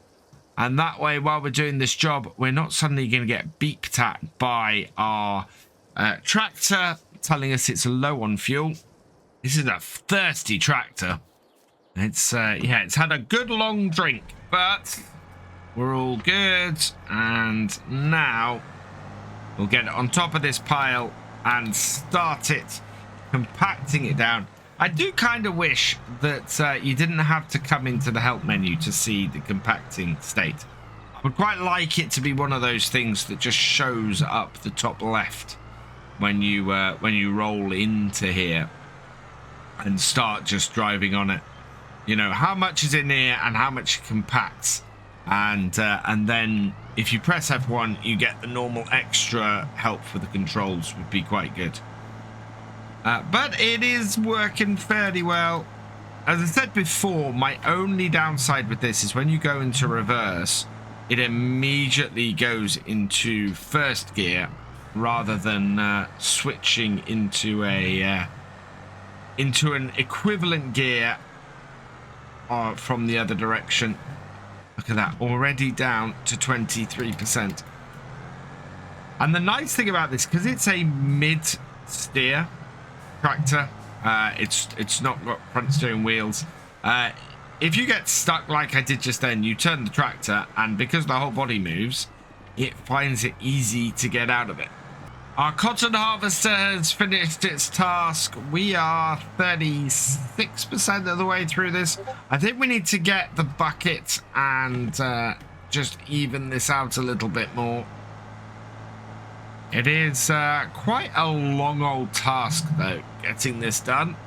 So, yeah, our harvester has finished, and we're at 77% full. So, it is going to be a bale that we empty up at the yard. Let's just make sure we've got that all up. So, we'll bring this home, lights on, because it's 5 o'clock, and it gets dark fairly early at this time of year. So we will probably I'll probably be going well into the evening, I think, getting this silage clamp compacted down, but we will get that. I'll get that done before the next day so that that's already up and running. Unfortunately, that means we won't end up with silage that is ready to, or that it will be fermented next time. I should be able to get this. Oh, I don't know if this will go in folded out. Let's see. No, so we will have to empty out our remaining cotton bale here. So empty this out because this will not fit in the shed fully unfolded. So cotton bale into our yard. And then fold this down, and we'll take this and get this into a position for washing next time, because yeah, it's getting into the evening. Like so. And then I want to go and grab this, and we'll put that cotton bale away in a minute. First, I want to get the end bits of this all cleaned up a little bit. Make sure that we are able to get them compacted more easily without them going everywhere. And this is not doing badly at all, actually. I'm very, very pleased with how well our silage clamp is working. And that way, we can get as much of it in here and done as possible. I'm really pleased actually with how flat that's turned out. That's actually worked out really well from that point of view as well. If we put this up here, you'll see it'll probably drop how much compacted we are a little bit, because we're uncompacting stuff to move it up. But in the long run, it actually ends up compacting things a lot more easily doing it that way. Although, no, that is actually going up in how much it's compacted. So that is really good news. The Axion has finished work as well. So this wants to get washed too. So we'll bring this around the back of this barn here as our little 6M is blocking the way. So we can get these two washed up next time as well. And yeah, this will have to be mulching next time, the remaining cotton field. This here, oh, we've got an evening full of compacting to do to get this pile down to the point at which we can cover it and let it ferment to silage, which is great news. However, I think it's going to take us a little while of me just going back and forward. We have, or I have managed to get all of this compacted. We have 800,000 odd liters of silage in here. It's only 30% fermented so far. So unfortunately, these are not going to be finished today, but that is a massive amount of silage that is going to be available to us. We have a couple of machines here to wash and put away. We're going to be mainly doing cleanup and selling the stuff off that we can sell off. I think we've got milk to sell off. We've got some silage to sell. We've got a whole load of fabric as well to sell, so we're going to be loading all of that up today. I also want to get the final field mulch, so we're going to get the Axion on that. But I also want to see if we can start spreading some of the digestate that we've got kicking around the farm that's sitting in our BGA, and see how far we can go with that. I don't think we'll get everything done today. I don't think we'll get all of the fields covered, but if we can start getting the ones covered that would be for the maize next year, for the corn planting next year, that would be great. So yeah, we're going to see how much we can get done. We're going to evaluate how well this series has gone from the start we had on Stone Valley, where we started with absolutely nothing, to the farm that we've built up here on Spruce Mountain Farms, and see how much money we've made over time. First, I'm going to get this away, and then we'll go and get the Axion started. So the only field we have left to get mulched is field 5B. This is the last of the cotton. Otherwise, all of our corn fields and field 8, which was the cotton field this year, that has already been mulched. Let's clear the existing course off, which was field 8. Grab a new course. And we're going to put this on field 5B. Same setup as before. So generate a field course. Although I do need to go automatic with this. See if that works. That kind of works. So we'll go with that. We did a fairly good job of setting these fields up. And our start point for this, I think, yeah, stop point is over here, so I'm guessing the start point is somewhere down the other end of the field. Yeah, there we are, top corner. So we'll get this lined up. We'll start it on the blue, unfold the mulcher, and set it going. We've got plenty of fuel. Tractor condition is good, so away this goes. And then we'll head back up to the farm, and it's time to sell some silage. So our first sale of the day is going to be in our Mack truck here. We've got 65,270 litres. We've sold, or we are selling this, because if we have a look in our silo here, we need to make the space for all of this chaff to go through and ferment. So we've got plenty of space in here, and the price at the moment for silage is actually pretty good. We're at 337 at the animal dealer.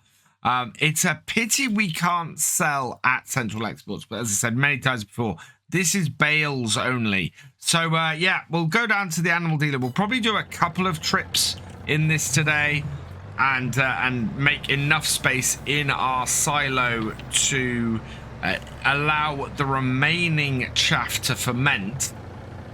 And that means that there's plenty of feed there for the cows, that we are nicely set up for all of that, and should make a decent amount of money to see us through for quite a while, especially with the big outgoing we have every month for the lease of our forage harvester and our cotton harvester now.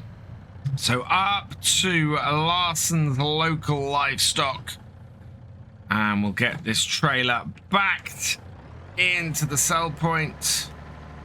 Let's go a little bit higher in our reverse gears. And yeah, I like that I can unload this here. I dislike that we can't unload it at the highest priced one, but this will still give us a very nice income. Is that unloading? No, let's give that another try. There we are. And with everything unloaded, that is another 25,075 with the environmental score included. Absolutely fantastic. I think with 2 loads of this today and all the fabric we're going to sell, I think we're going to end up with over 100,000 in the bank when we finish on here. So I'm going to leave my truck here to load up a second load for us to take down. As I said, that will clear up more space for the silage to ferment, the chaff that we've got in our silo to ferment through to silage. In the meantime, I'm going to load up the... Well, we've got the flatbed trailers there. We will load that up with the fabric we've got here using our little tractor. And then we can head down, pick up any fabric we've got down at our spinnery, and go and sell all of that today as well. Oh, and I think this tractor, now that we've got a little bit of money in, we could do with giving it a bit of a repair. Yes, we are well under. Wow, we're down to sort of 2/3.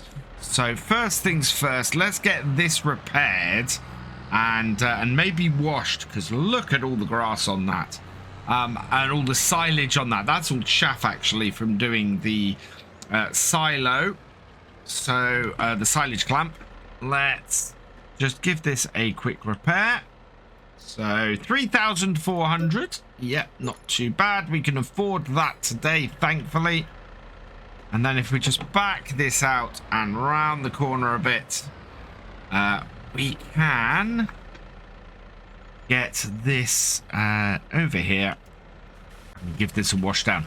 I am always slightly surprised that this base game shed here didn't come with a workshop in it. It seems like the perfect place with it set up to actually build a workshop in and have that as a base workshop for the farm. But yeah, the base game one doesn't. This one that I've got here, this is a mod that's available from the mod hub for that red barn. And I really like it. I think it fits American maps really, really well. I want to hook this up to the flatbed, pull this out, and then we'll go and grab the pallets of fabric that we've already got here that are sitting in the barn. And this, of course, once was our cotton transport that we had this trailer for. Back there should do. Grab that. And then into the shed. And I'm not going to be able to squeeze behind the cotton harvester. I really need to get this wheat out of the corner here. It's kind of causing me to not be able to get all of my stuff into the shed easily. And in fact, the cotton harvester is going to have to move when we come to get the cotton bales out eventually. Right, so I'm grabbing 4 at a time here. That's actually doing it. It's not overly happy about it. I can see a little bit of a wobble. But if we can get these loaded up in two goes, that would be brilliant. Oh! That was close. That was very close. Let's get these on here. They're actually righting themselves. And then on. And just pick up and put them together a little bit. There we go. Get that there and strap that one down. We'll go and get the second pile and get them loaded on as well. Second pile. And we can add those on. Get them in position. Hopefully it'll slide out fine. And yep. Oh, not quite. That is not a good strap, but it will hold them. So that's good. Let's angle those down because we're going on the road. Get our beacons flashing. And then grab the trailer on the back here. It'll be interesting to see how much fabric has been generated by this. By our spinnery since we dropped off those 2 cotton bales only yesterday.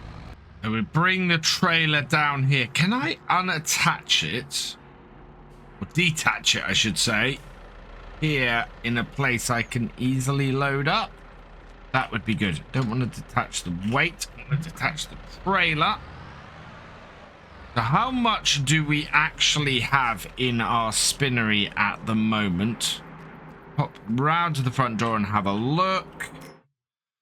Currently, we've got 912 litres of wool sitting in there. So it's only going to be 1 extra pallet of wool that comes out of here, maybe at the top of the hour. I think that, yeah, it's not going to be a massive amount that we make. But we are going to make a decent, you know, a sort of a decent profit off the fabric. More than we would have made off the cotton on its own. It's definitely worth putting it through here, even if you can't put everything through here on a given time. But having said that, we only get 5 bales of cotton a year. Not even quite 5 bales of cotton a year off of our fields. So it's one of those things where we actually have enough time to get this all through here and done and processed for all 5 bales over a year. So I kind of wish I'd done this earlier. I wish we'd done this from the start. Tried to have got this early on and then made more money off our cotton on a regular basis by doing this. It would have worked out quite well. Certainly, I think we would have got a bale of cotton through here by the time the spinnery, or by the time the fabric reached its best price, which is normally around March time, I believe. Yeah, fabric normally makes its best point at sort of April time. So 6,996. We're going to be selling today at 5,136. So we're going to lose about 2,000 per 1,000 litres, which is going to be quite a hit. But we're not going to be going through till that time next year. But we should have a reasonable amount to go even then, and especially if we kept feeding in the fabric or feeding in the cotton down here over the next few months, we would yeah, we'd end up with a significant amount of fabric to sell at the best price later in the year. So I'm liking that. It needs to be sold at Central Exports, so that's where we're going to be taking it. Let's hook this back up. And yeah, away we go.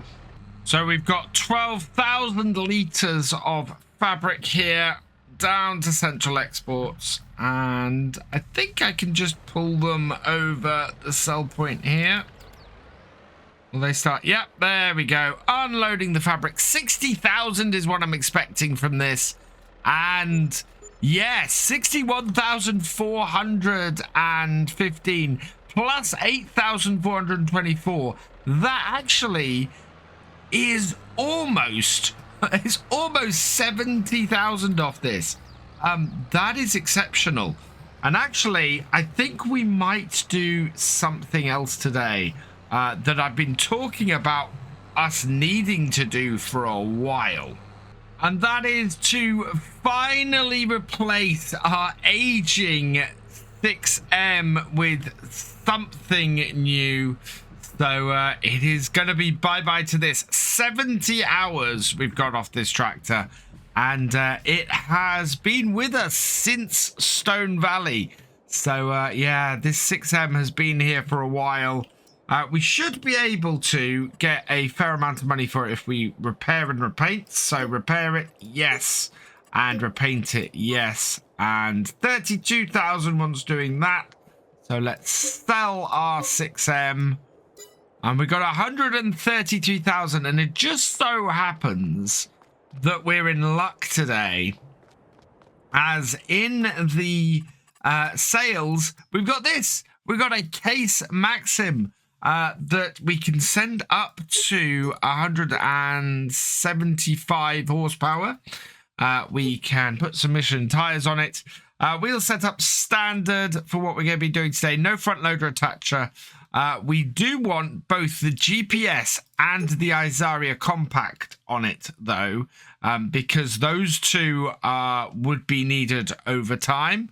But I'm not going to put the Isaria compact. No, I am going to put that on it because, yeah, we would get it with that. And we need somebody from the Patreons to put on the nice license plate. So let's see who that's going to be. And congratulations to the J-Man. You've been selected. Let's get it in the Case IH Red to go with the tractor. And placement front and back. Okay. Right, and the total for this is 109,998, but we have put a whole load of extras on it, and we're going to buy that like so. Now, there is a second tractor. There's this little John Deere that was available as well. We could have done this as a front-loader tractor and possibly done our 6M for the thing we've got for the case. But I think actually I like to add a little bit of red to the farm in the last episode as well. We are going to try doing some digestate spreading with this. So we'll get this back up to the farm. We'll try some digestate with it. And yeah, actually put this brand new tractor to use. I hadn't planned to basically get a new tractor and not use it. So yeah, we'll put this to use, see how well it works with our slurry spreader, and see how far we can get with that. So we'll bring this around here and hook up our slurry spreader. This should do the digestate fairly well as well. I think this little tractor is a fantastic addition to the farm. Lots fewer hours on it than the John Deere had. I mean, this has only got 4.5 hours on it at the moment, which is fantastic. We've got no slurry in here, which is great because we want to fill it with digestate. So we'll take it round and get it filled up. Normally I wouldn't go and spread digestate in the snow like this. But it being the last episode, and I'm wanting to try this tractor out and see how far our digestate goes, I'm willing to suspend it just this once. So how much have we got in here? Digestate, we've got 80,000 litres. If we fill this up, that's going to take it down by about 16,000, I think it is how much this holds. And then we'll go and start putting this on the recently mulched cotton fields. We'll start with field 8, which is also nicely accessible round the back of our BGA over here. So yeah, we should be able to come out here and line ourselves up top end. This will give us a good spread of slurry, a good base for the next year if we wanted it. All right, let's turn on the GPS. I will set this up a little bit more manually. So we'll go to here. We're going to go A+ heading, and we're going to go set cardinal of 0. Let's bring the lines up, see how those are, and set our width.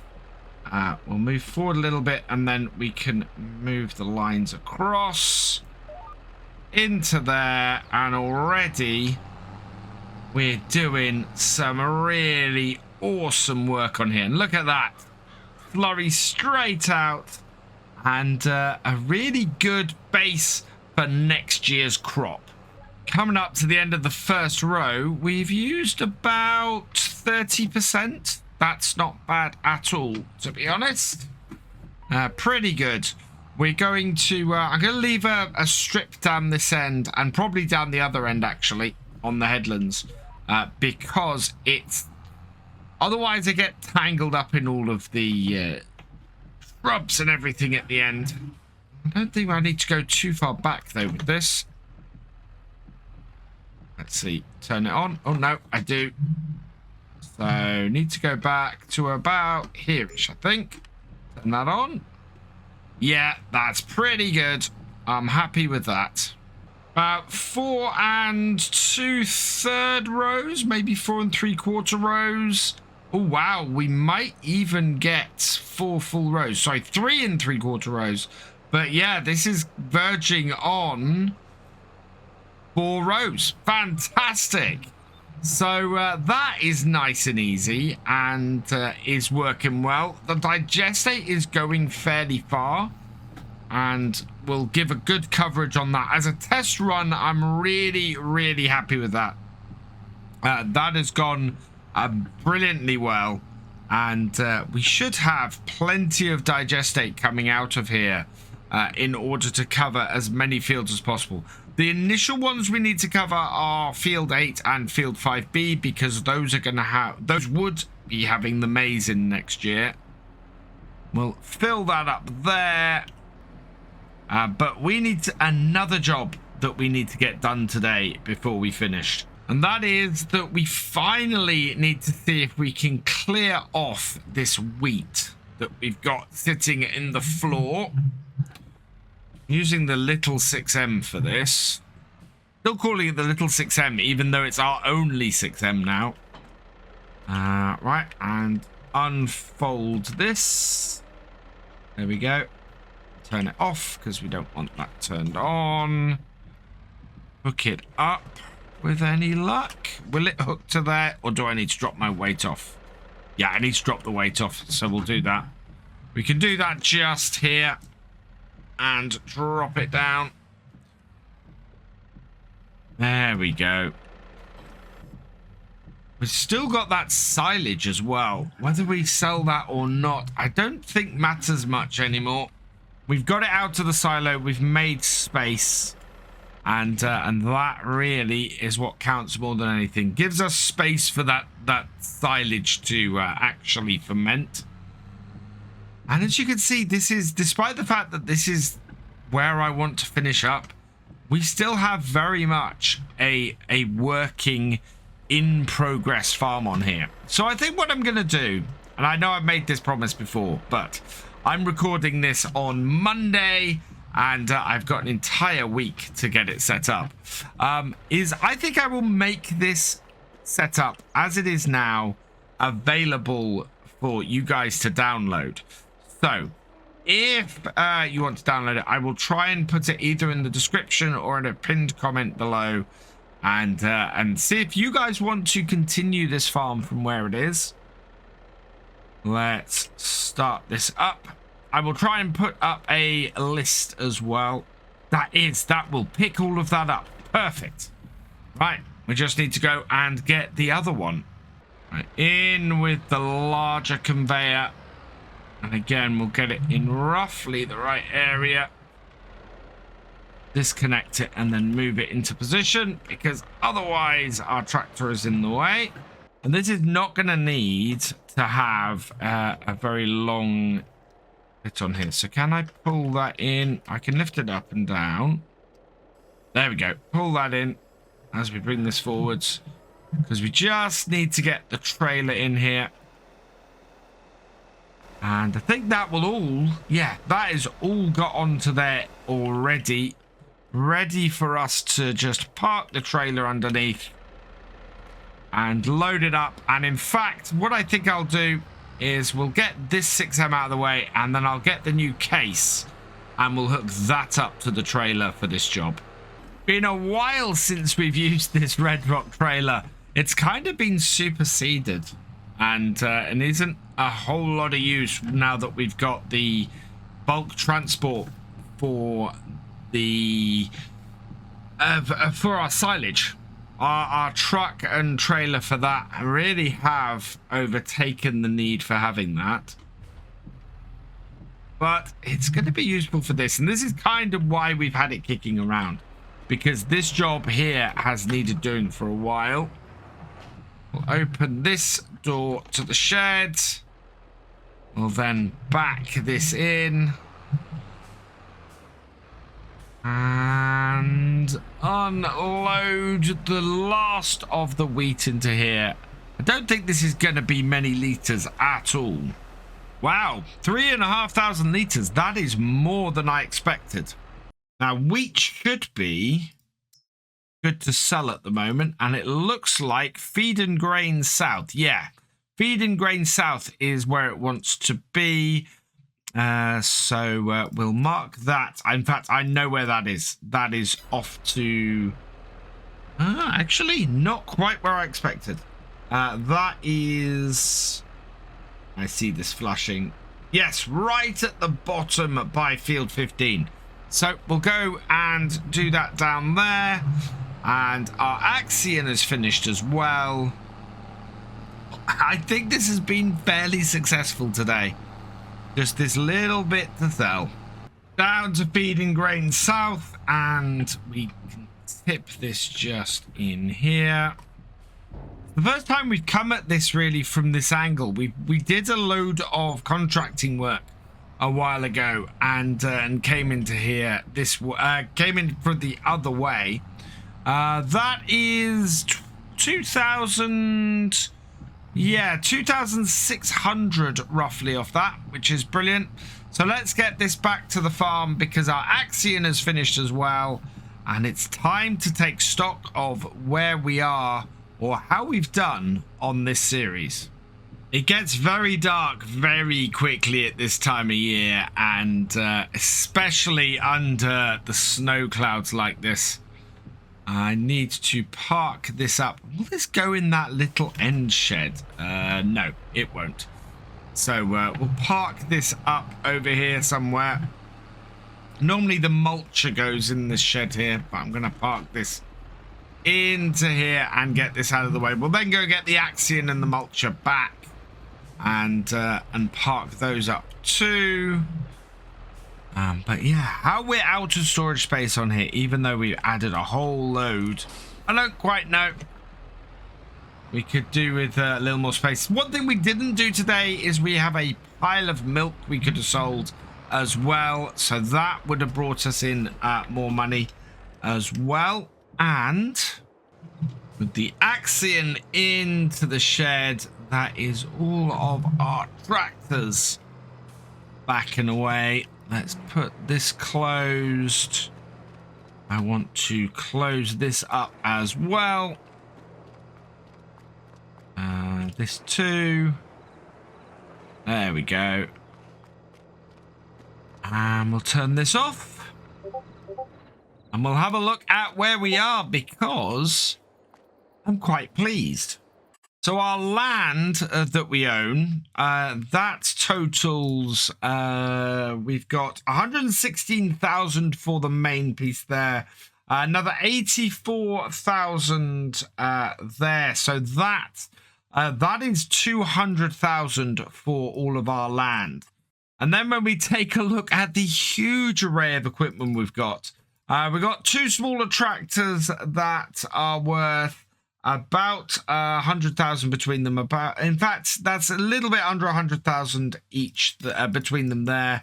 Our medium tractor, our Axion, is worth just under 60,000. Our large John Deere is actually our cheapest tractor at 35,000. We've got our truck, which we have at valued at 13,000. We've got our mower at 4,000. The front loader isn't ours. That belongs to the shop. We've got our TLX 3,500, which is worth about 20,000. Our trailer's worth 14. Cotton trailer is worth 18. Our planter's worth 30. Yeah, we have bought all of this having started with absolutely nothing.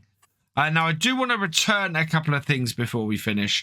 So the belt systems, both of these now have no use. So those can both go. And yeah, so return the second one as well. Looking through the rest of it, yeah, that can be returned. The tree be gone. We should have returned that ages ago. And everything else here is stuff that the farm needs. So that's perfect. Where do we end up on the milk front? With the milk, we have got 36,000 litres that can be sold. So the current value of that milk is, wow, you're probably looking at about, what do we got here? Yeah, there we go, at the dairy, 1,261 for 36,000 litres of milk. You're probably looking in the region of about 50,000 for that. So there is a lot of money sitting around this farm. What is impressive to me is that, as I said, we started on Stone Valley with absolutely nothing, and we have built up to this farm here. This has been an awesome series to do. I've enjoyed it very, very much. I hope that you have enjoyed it as well. I will be putting up a poll in the near future for where we should be going next. So please go check that out. For now, though, I'm going to leave this episode and this series here. So all that remains is for me to say thank you for watching. I hope you've enjoyed this video. Please leave a like, drop us a comment, and give it a share. Special thanks to all my patrons and channel members. Your support is invaluable in making these videos and helping the channel to grow. For more from Virtual Farmer, check out the links below, follow on Twitch to watch live, and for more videos, subscribe and ring that bell. I will see you next time. Goodbye.